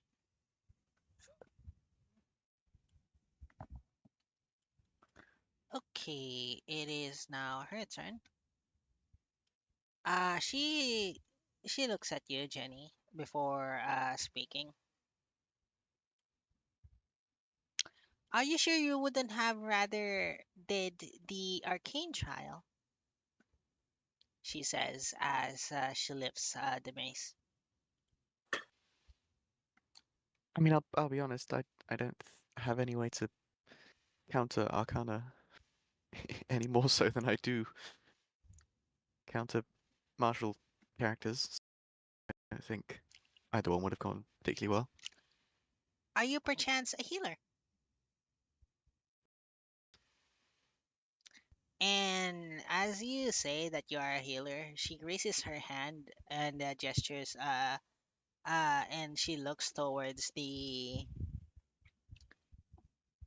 green-haired girl before saying, "Very well, I forfeit this match," she says as she begins walking back towards the other end of the arena. And with that, the green-haired girl shouts, "And that is the end of this assessment," the green-haired girl says as you, Jenny, are asked by the team of people, medical team. They approach you, and as they approach you, one of them casts a spell on you, which restores you to max HP. Choo-choo-choo. There you go. All right. So I believe the green-haired girl looks towards your party before saying, "Will the next examinee please step forward?"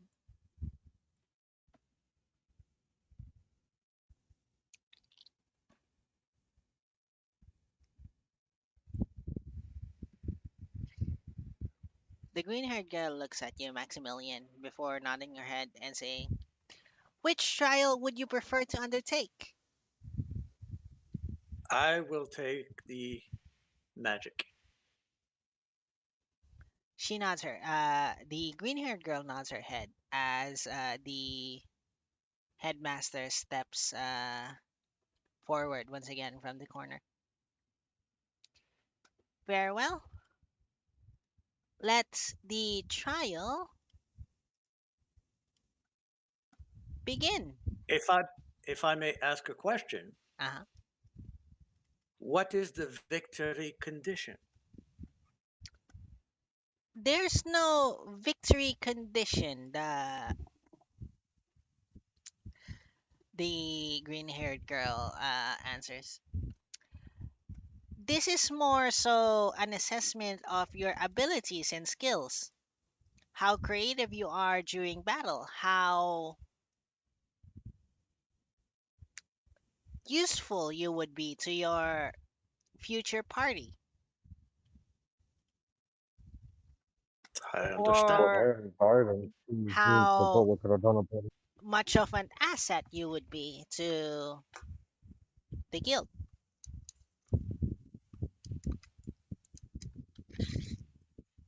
Understood.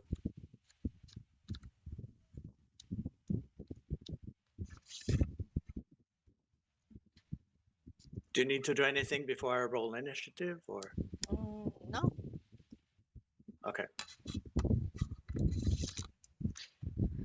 All right. Let's roll initiative. Uh, you should also have, if I remember correctly, initiative for these two as well. They are on my turn, Ah, yeah. Fair enough. but come after me. Wait, what? Why they're blooded? Yo, what? I don't know. Every time I do something with Travis, he always comes up. You should have more than that. You should have 32. Yeah, sorry. There we go. I was just I didn't see the entire HP bar. Okay. Mm-hmm. All right. Where's her initiative? There we go. Yep. Okay. And it is her turn. Mm-hmm. So, without preamble, she launches into an attack. Uh, you see, just like with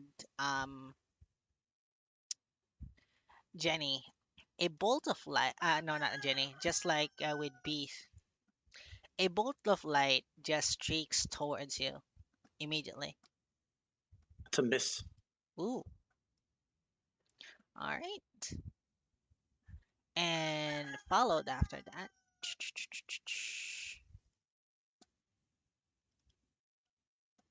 Whoa. Getting a compendium browser that I don't need. Where are you? And followed after that, she is going to.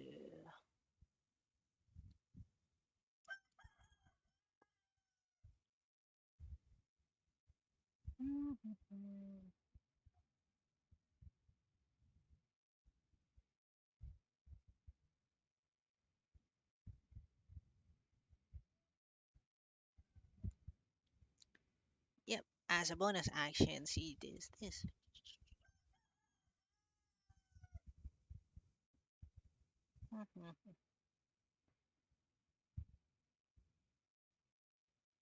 That's 60 feet. And that's that. There we go. I'll adjust that. Give me a moment. Where's the ruler? Whoop. Alright. You move. Hey, hey, hey, move. There we go. Stop. And go here.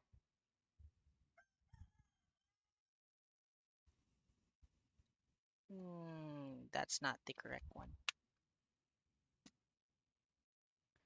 And no, you're not attacking. You're just placing. Mm-hmm. There we go. I'm not entirely sure what it's why it's doing that. It should be all around it, but yeah, quirks of Foundry. Mm-hmm.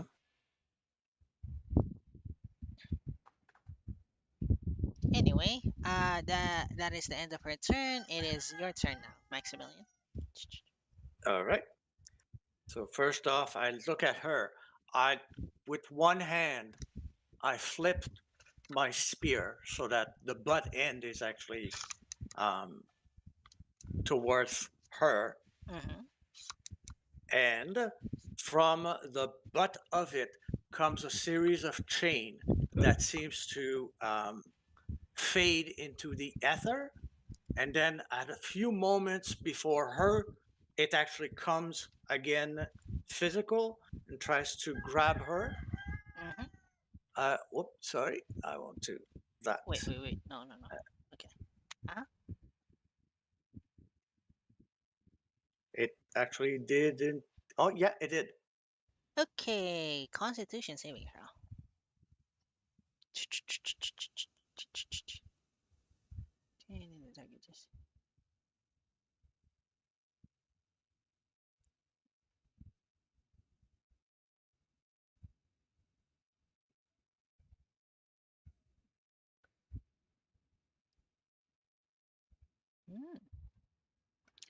All right. Uh, where is con save?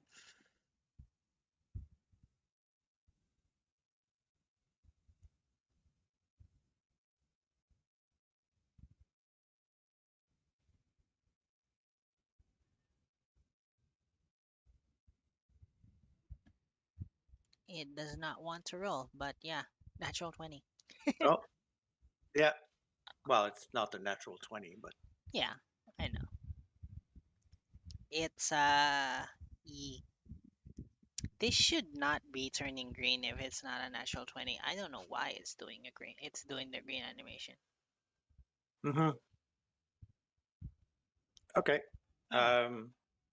Game is paused, so I can't do anything else. All right. Foundry is paused. Oh wait. Oh, I accidentally placed. I accidentally pressed the Uh, space bar. Yeah.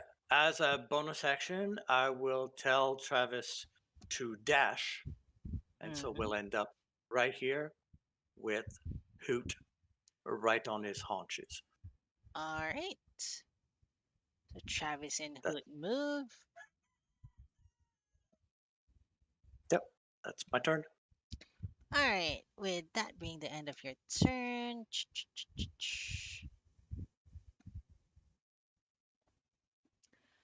Did you want me to do the click the end turn in the turn order, or are you handling No, no, those? no. If you, I'm handling I'm handling that. So it Okay. just automatically just goes. Mm-hmm. Or sometimes I forget, but I monitor the the turn order either way. It's just two people, Mm-hmm. so usually I just Right. yeah. Anyhow, it is her turn, and I just click pause again. There we go. Mm. That should resume that. All right. Now she with her.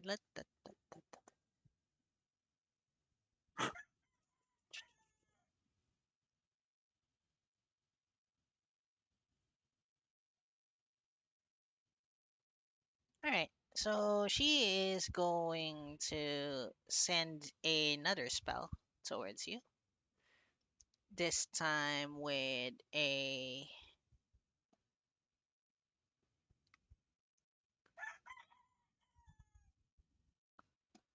all right.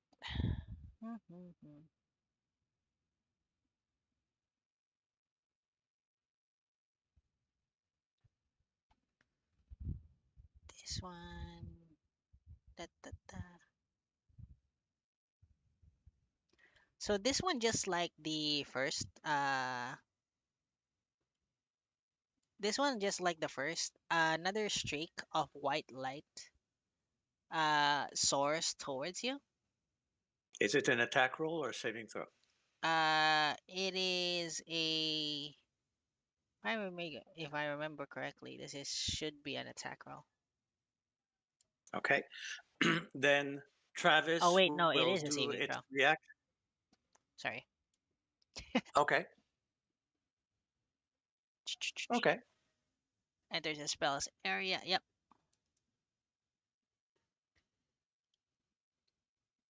It is going to be directly. Well, not exactly on you, but where's the ruler? Here, in front of you. Well, it's just 5 feet. So Mm-hmm.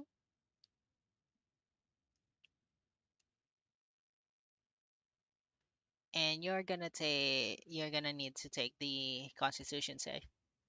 Sorry about that. no problem. 21. Ooh. All right. You are, and you are gonna take half damage for this one. So half of 13. 6. Mm-hmm.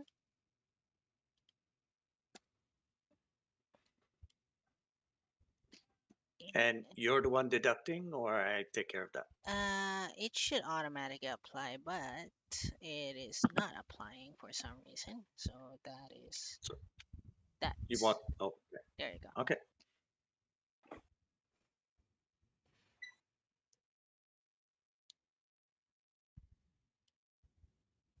Hmm?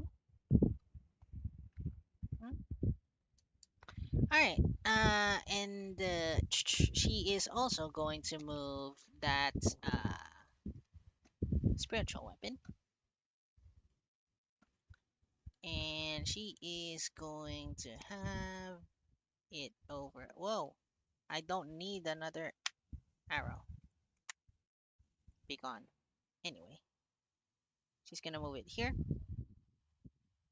to your side, and it's gonna perform a attack.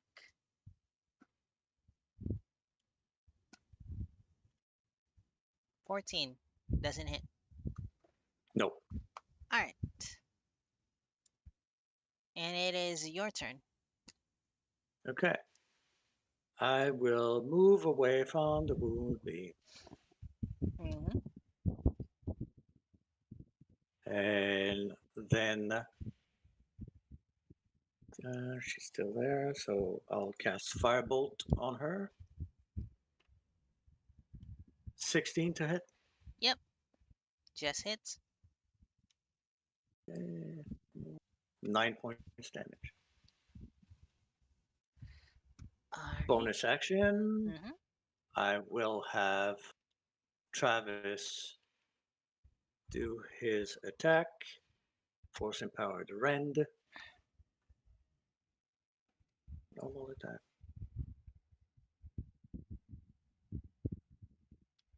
17 to hit. Hits. 6 points damage. Alright. That's minimal. Well, not really. Not in terms of this assessment, anyway. Okay.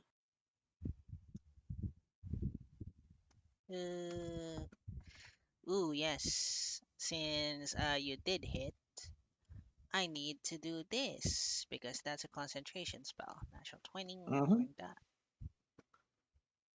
Well, no, that's not natural 20. That's just the foundry being buggy.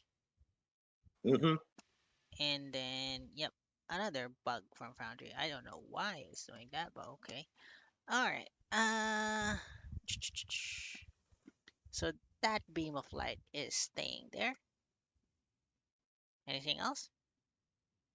No, I'm done. Well, not the beam of light, actually, the weapon. Mhm. All right. Now, let us go to her turn.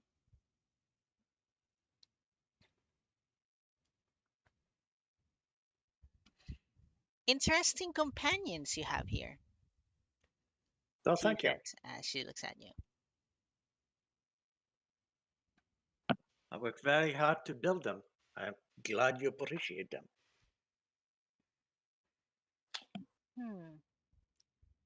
Let's see.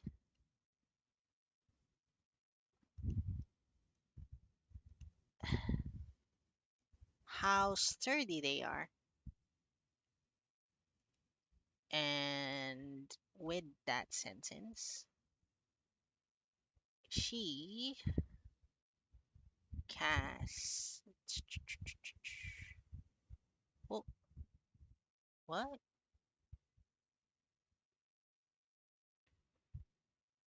Here we go. Wisdom saving throws, please. They're not undead. Ooh, wait. Oh, yeah, fair enough. But if she didn't know, then I chalk it up mean, to learning experience. she's I know. assuming that they're undead. All right. And with that, seeing as the spell has no effect, she tilts her head to the side out of curiosity. Interesting. So not the normal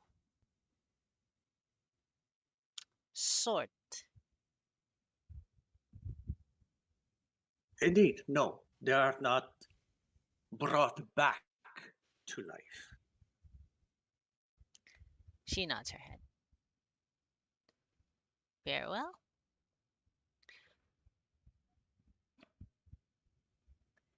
And with that, she nods her head. Do you consider yourself more on the offensive side of things, or would you like to sit back and assess a situation? I believe of myself to be a Renaissance person. I'm able to access both belligerent actions as well as defensive and supportive for my teammates. I, as well as my companion Jenny, can provide some healing when necessary. So more so as utility then, rather than simply brute force. I would simply call it variety. She nods her head. Very well. Then I withdraw myself from this uh challenge. And with that, the green-haired girl shouts, "And that is the end of this assessment." And you hear, and as you do this, times in a row that the assessors have withdrawn, and you see like the guild, you see like the audience like speaking to each other in like undertones as they slowly file out of the arena. And as you return to your companions, Maximilian, the green haired girl approaches all of you and says, "All right, your assessment results are in." Wait a second. Right. I believe he had mentioned he had other interests. You said we could challenge both if we wanted to, right? The green haired girl nods her head. Jenny, can you please heal me? Is that Sure. allowed? You are already healed. You were brought back Yeah. fully Yeah, they should have juiced brought up. you back fully healed. I don't know why the -19 is still there. Oh yeah. Wait. Is it still there? What the? Yeah. Yep. Well, it showed under him. Yes. Oh. Yeah. He should be at full health. Okay. There we go. Okay. There we go. Oops. I want to challenge the physical one.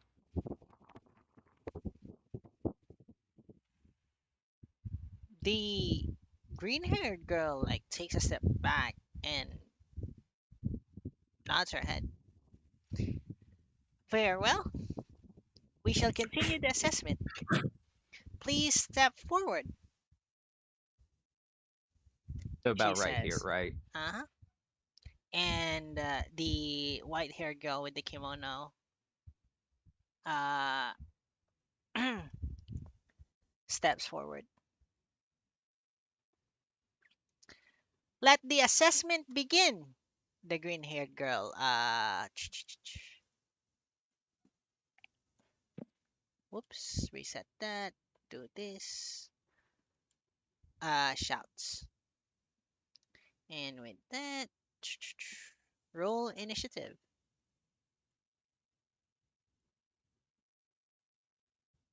Alright. Okay, so my ruler. 85, 83. So with this, so with this, the white hair, the girl in the kimono stands and draws her blade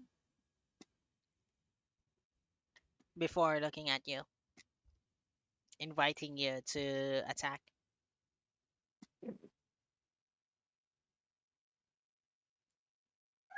It's your turn, Theseus.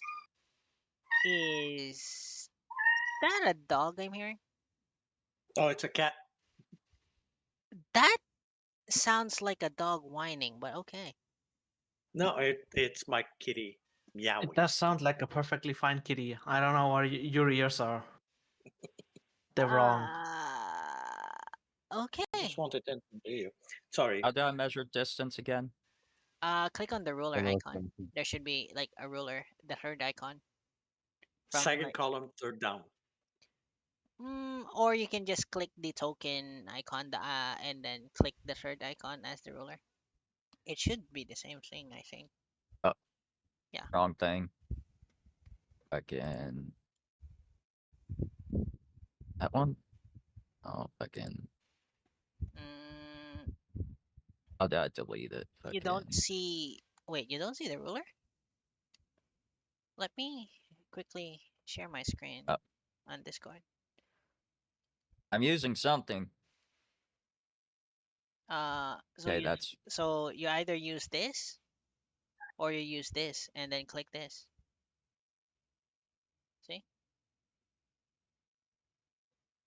I see. So see If you want, this? you can just leave that up on my Token page. controls and then click measure. Okay. I see what you're talking about. Yep. Want to delete those for me? Yeah, I will. Give me a moment. So that's about 40 feet. Mm-hmm. So, yep. Looks like I'm moving up to there, Uh-huh. and I am not doing anything. Okay.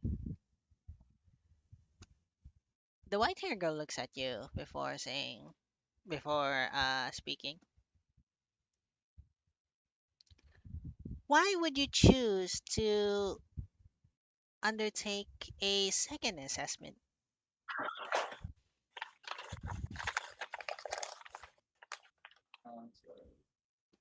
Well, now I'm fighting an opponent I don't have to worry about hurting too much.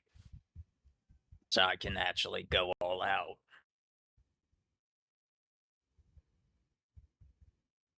She looks at you out of curiosity before glancing back at the headmaster. You know each other.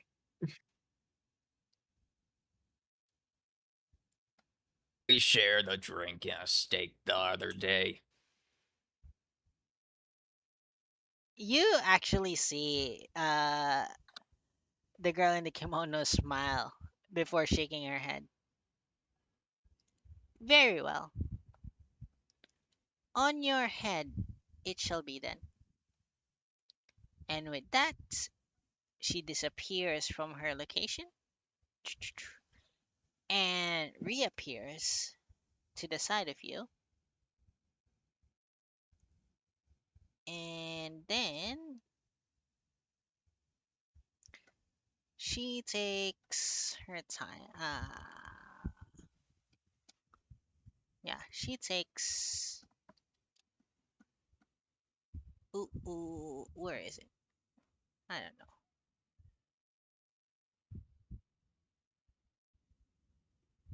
Yeah, she takes her blade and she is going to slash at you.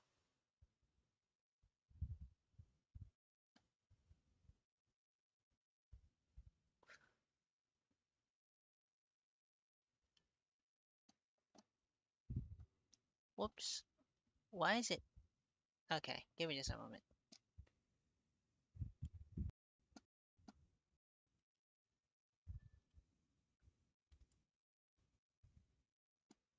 Where is the character? Oh, there we go. Right there. No, it's not. Oh, sorry. It was Looking behind at right there. See, it's right there. Anyway.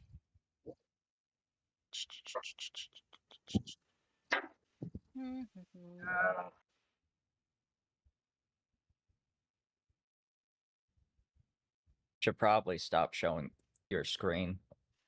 Am I still showing my screen? Yep. Yep. You are, but it's giving me a chance to watch when I can. I'm.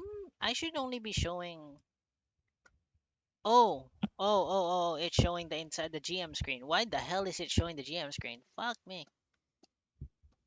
Okay, sorry about that.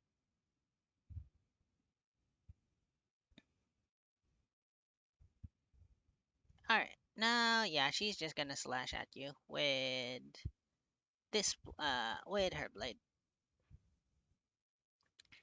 2 times. Oh, wrong weapon. Ichini-san, you have no dragon ancestry, I believe, so you don't.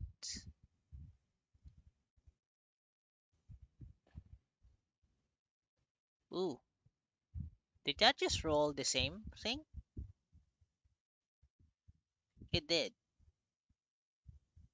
Why? I think this is not. I think it's just duplicating it. So give me just a moment to re-roll that.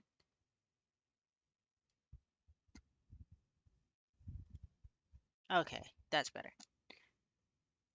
All right. So that is a natural 20, and that's a 22.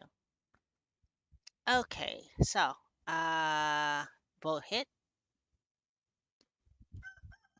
Natural 20 is a critical.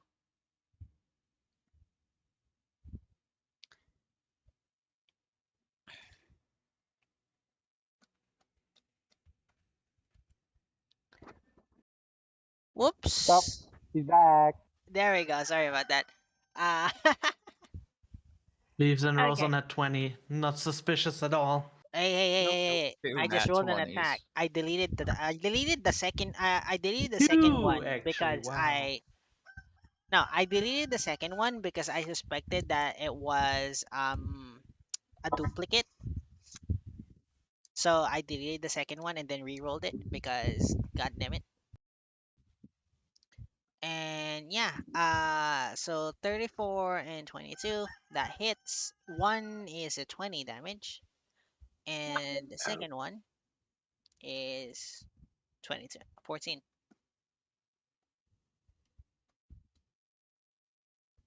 4 HP. Yeah. You're so good at this. Ever closer.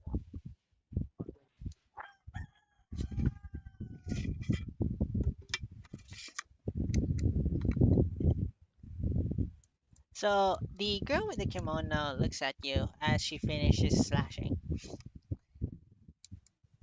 I would worry more about the guild assessment rather than any attachment you would have with the assessors.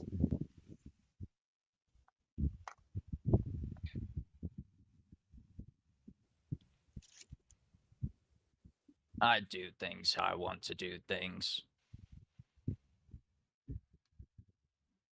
She nods her head. Very well. And it's your turn.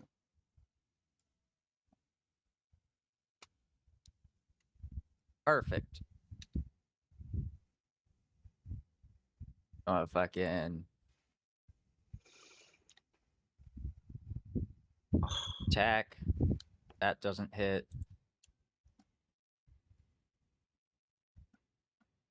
That doesn't hit. Bonus action? Then fucking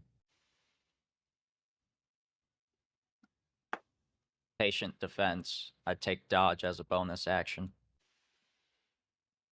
Okay.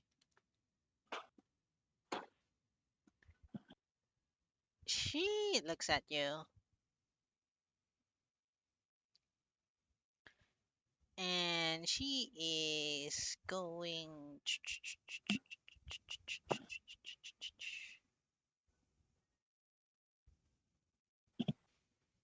to she looks at you and she's going to say, you should go back to your party members. If you suggest I give up, that would be an insult to my culture. I Wisdom was saving born throw. in the arena, raised in the arena. I do not give up till I fall. Quite the sentiment, she says. Wisdom saving throw, please.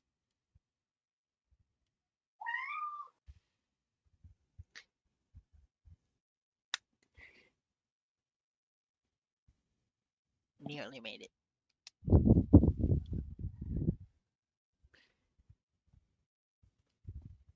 Please go back to your party members. And this time she says this with authority.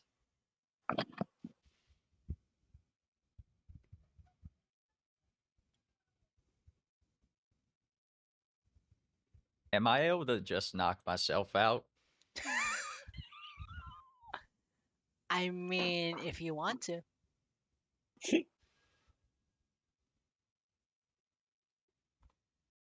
Perfect. I non-lethally punch myself in the face.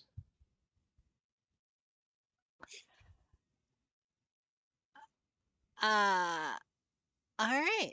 So Jenny, Sai, uh, Jenny, Sai, Oh, Beast, was I and brought back? Maximilian. Yeah. At this point, you are brought back to Which the. fights would I have missed? You would have missed Jenny's, but you would have seen Maximilian's. Okay. So Jenny, Sai, Maximilian, and Beast. All of you see. Theseus knock himself out before the examiner, the girl with the kimono, just shakes her head as she walks away. She approaches the other examiner, and the both of them walk out of the arena. And the medical team quickly assists Theseus back into the medical tent. He's a regular. Maybe if he goes there 10 times, he'll have a free healing. All right. And with that, the guild receptionist, the green-haired girl, approaches the four of you and leads you back to the reception desk where the pink-haired girl is waiting. All right. And so the pink-haired girl takes your guild cards each. So for you, Sai, she takes your guild card and she places it on top of the crystal slab. And your guild card glows as it is updated. And she hands you back your guild card. You are given a C rank for your performance. Well, I wasn't lying when I told you, wasn't I now?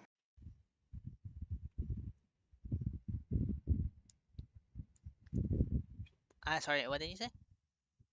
I wasn't lying when I was telling you that I'm more than a G rank.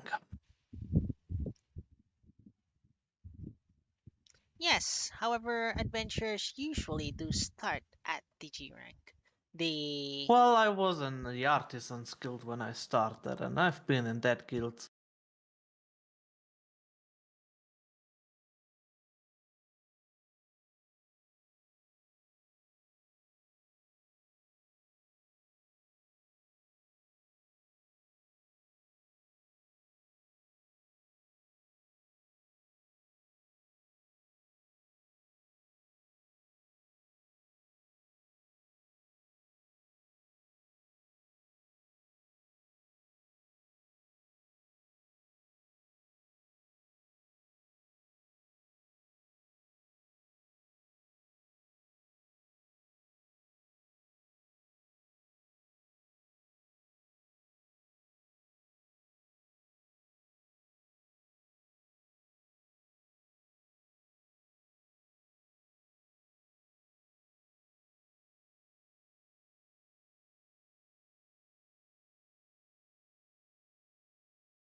Okay, that is back online and that is loading. Let's wait for Discord.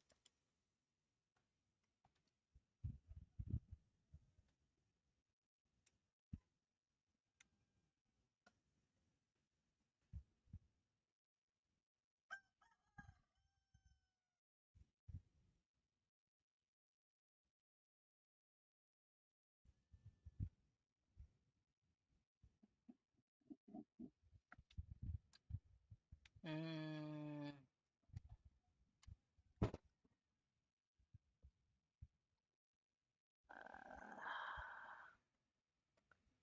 okay, give it a bit. Zoom this in.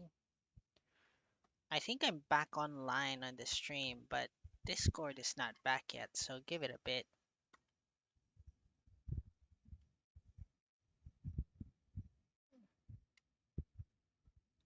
I mean, it should be coming back now. Hello, Mike. Hello, Discord. Oopsie daisy. Okay.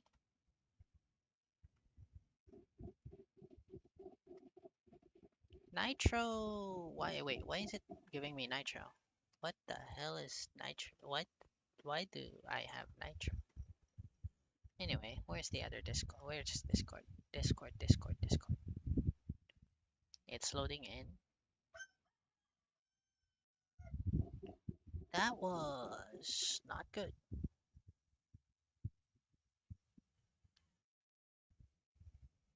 Okay, I should be in now. Hello. Right. Good Okay. enough. Hello. Welcome back. Welcome back. All right. What did I miss? Sorry.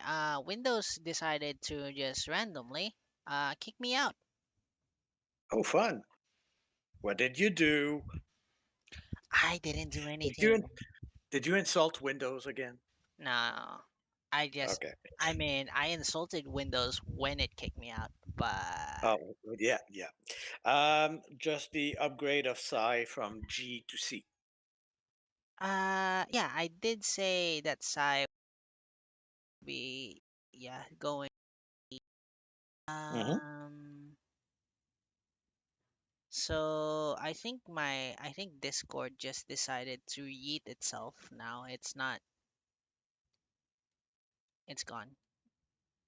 I don't think it's gonna not I don't even think this is gonna load anymore. So that's not good. Okay, that's fine.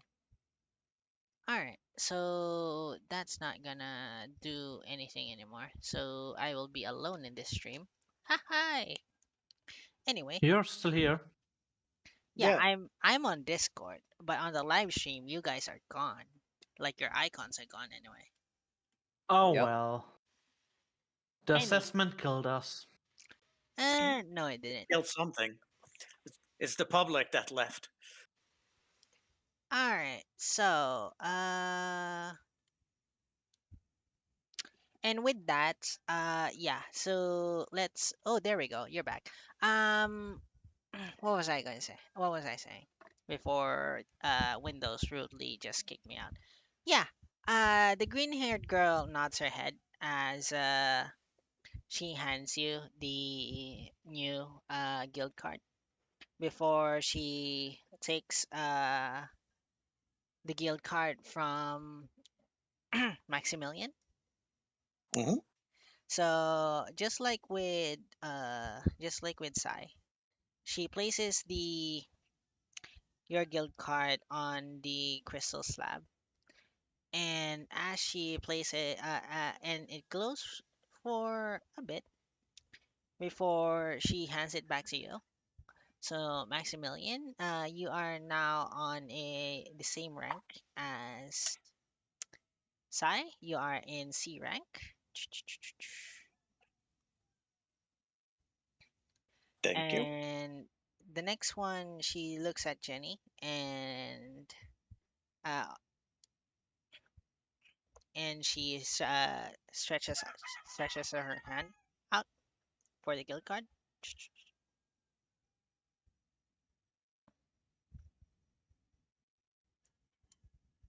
Uh, yeah, she'll hand it over.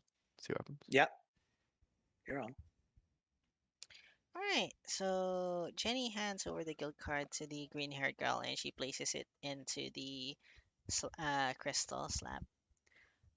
Her guild card glows, and after a bit, she takes it and hands it back to you, Jenny. So Jenny, you are now on D rank. Now let's see how long this one is. D as in Delta. Yep. Okay. All right. And next one, for Theseus. So Theseus, you are escorted by the medical team to the main lobby of the guild, wherein the green-haired girl, wherein the pink-haired girl, I mean, asks for your guild card. I look pissed off handing it to her. So the green-haired girl, the green-haired girl, sorry, I'm distracted. Anyway, the pink-haired girl, shakes her head before she places it into the slab. And with that, your card glows before she takes it and and hands it back to you. If you were to take a look at your card, you are now on D rank as well. Would have laughed if he actually ranked down. I look You're now very. M. She just sees my face, and a look of shock just appears on my face that I'm not marked as G rank. All right. And for Beef, is he even here still? Or Yeah. Well, all right, he's listening in, so he's just muted. okay. So for Beef, I'm listening. okay. So for Beef, the pink hair girl takes his guild card and then places it on the slab, and then afterwards, she returns it to him, and his updated rank is a C rank as well. So for the party, Better than I would have expected. we have 3 people in C rank and 2 people Unbelievable. in D rank. For so the pink-haired girl explains, and after that, the green-haired girl pipes up. Now, your party will be able to take on B rank quests, C rank quests, D rank quests, and E rank quests. She says with a nod. Is there any C rank quests that lead to Pyro Plateau? Hmm. So, with that, the green-haired girl looks towards the other counter and gestures for the for the chestnut-haired girl to approach. They talk for a bit before the chestnut-haired girl walks towards the board for the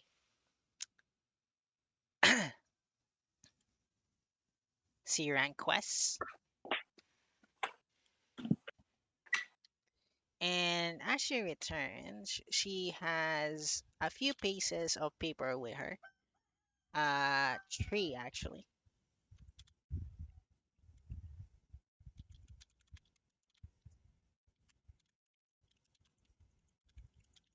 And where's my document?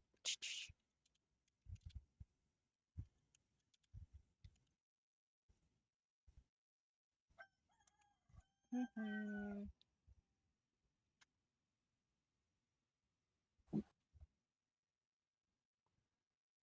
All right.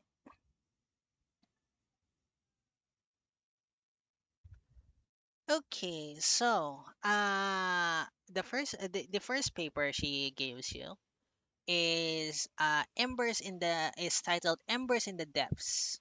So your objective is to investigate the strange rumbling within the tunnels of Pyro Plateau, and also find the missing workers in the uh, magma tunnels.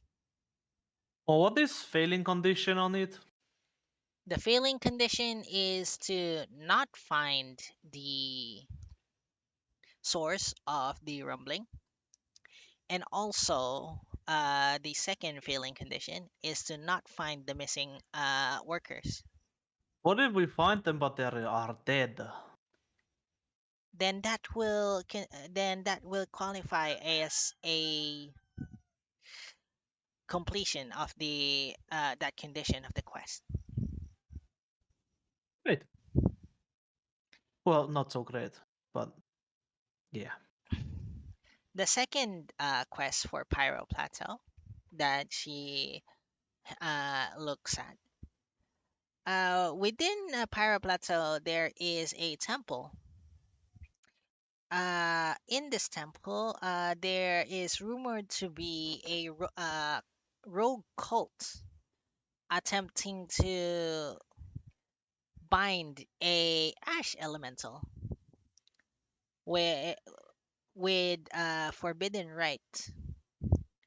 So your quest is to ensure that this elemental is not summoned, or this elemental, and if it is summoned, it is not released.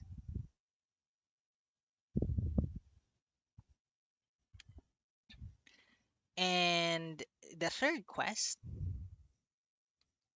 is titled Smuggled Fireglass. So Pyro Plateau, as its name implies, is a very hot portion of the continent of Karen. Within this, there are special metals, and alongside special makers of what we call fire glass. This glass is used for different applications in magic or forging weaponry. I'm listening. For this quest, you are to track and expose a smuggling ring that is using enchanted fire glass to create scrying lenses. What's this crying lens? A scrying lens basically is a device that you can use to peek on someone, shall we say. Ew. Is it like, you know, ew. No. Ew. That Why is would you make an one of item like this? the ways that it could be used. The Glass. That is one of the ways that it could be used. The haired girl nodded. Although Can we, if usually, we do this quest and destroy the smuggler ring, can we destroy all the glass? Or is that like a condition of bringing that to the guild? you may destroy the Okay. glass, although we would need actual proof that it is destroyed. So the guild would prefer the destruction to occur within the guild. So Oh, we we bring could. back whatever fire glass we find.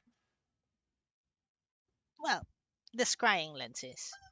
Fire glass Mm. itself So, is rather useful for other so the applications. so the Oh, well, I partially will use lighted that myself. Pardon? Sorry, the two of you were talking at the same time. Go ahead. Well, for the fire glass, I will just use it for myself. You only need these crying lenses, right? We would For proof. simply prefer to. We would buy some of the fire glass from you, But Sure, the of main course, goal of of the course. quest is to expose the smuggling ring. Well, I mean, it is up for the group decision what you all prefer to do, if you even want to do any of those quests, but I'm strongly leaning to the first or the last one.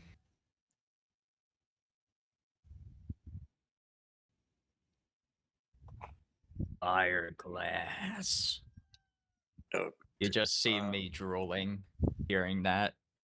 Because I'd rather not interfere with cultists. I'm not good on terms with any cults. I just don't want to interact with them if possible.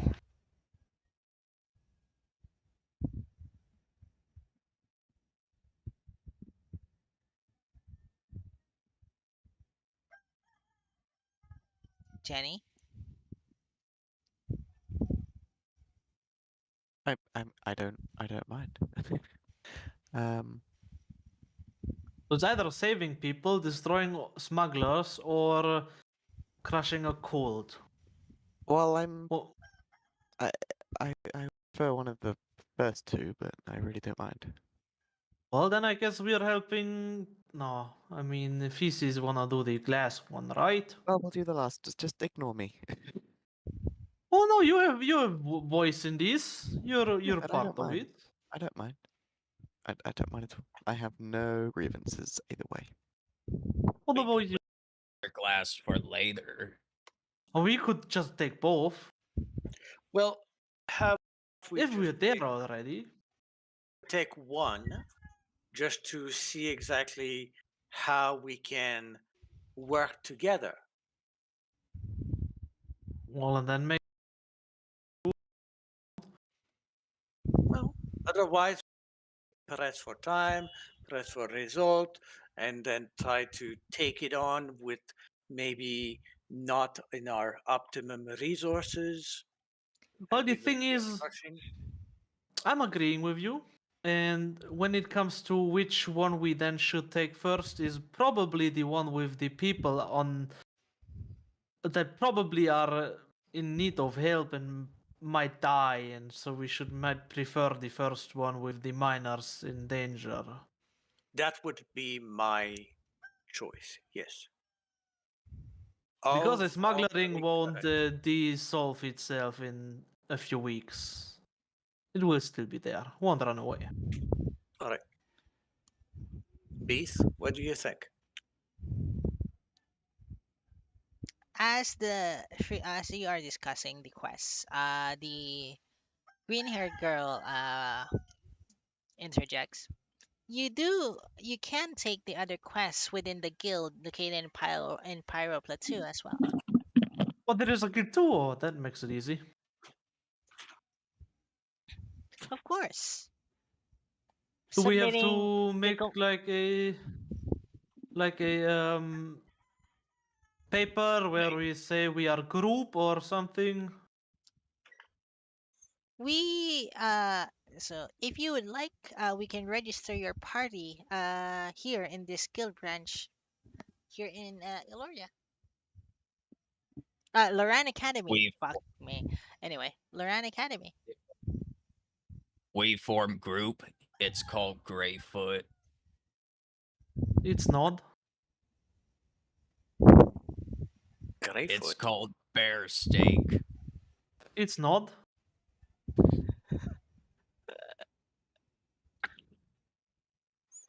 It's called Psy and Friends. No, it's not. I don't want to put my name out there. Come up with the name later. I mean, we can just come up with name later, right? Can just do placeholder name, like literally just put placeholder name in it. Bear That- Steak. We would be individually assigned to the quest anyway. So whether it's a collective or I don't know, but I don't know if name. it is different if we have group or single people. I mean, is So there a difference? yes, if if you take the quest individually, then only one of you will be able to submit the quest completion. Oh, Well, this is not good.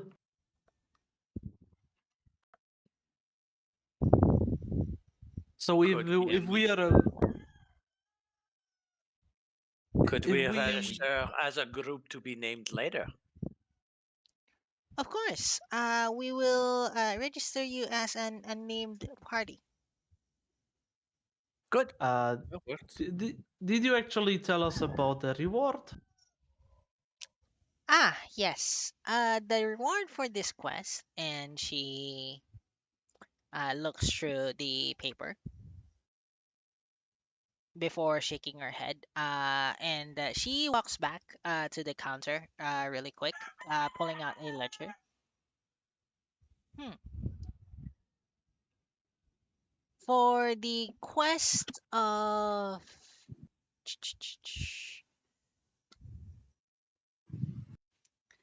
And she takes a look at the ledger. She's reading off the ledger. Hmm.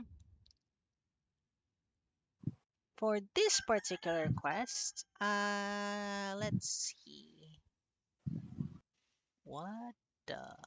Okay. Oh, that many? 12 levels? Wow. Wow, 20,000 gold each. No. That's crazy. Platinum. Your weight in platinum?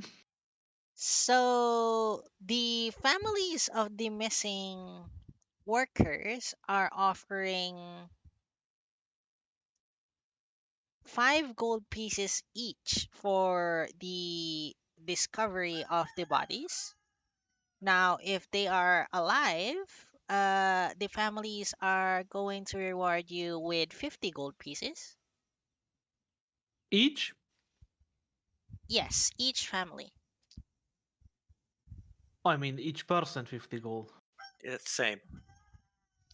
Yes. It's based on the victims, not on us.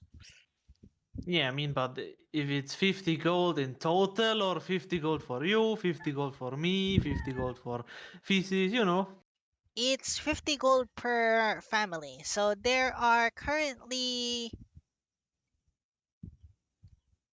40 workers that have went missing, Oh, damn, and that's a gold mine. and of those 40 people, there are at least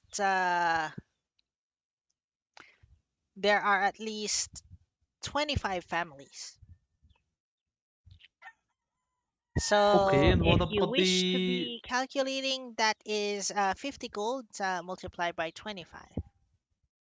And what about the reward for the investigation of the rumbling and finding source? I mean, that is the guild reward, I assume, and not the family reward. No, actually, the requests that come to the guild are the rewards for the requests that come from the guild are handled by the requester. In this case, the requester is the mayor of Pyro Plateau. So we have to speak with him. What is a reward for the investigation on top of the Yes. saving? All right.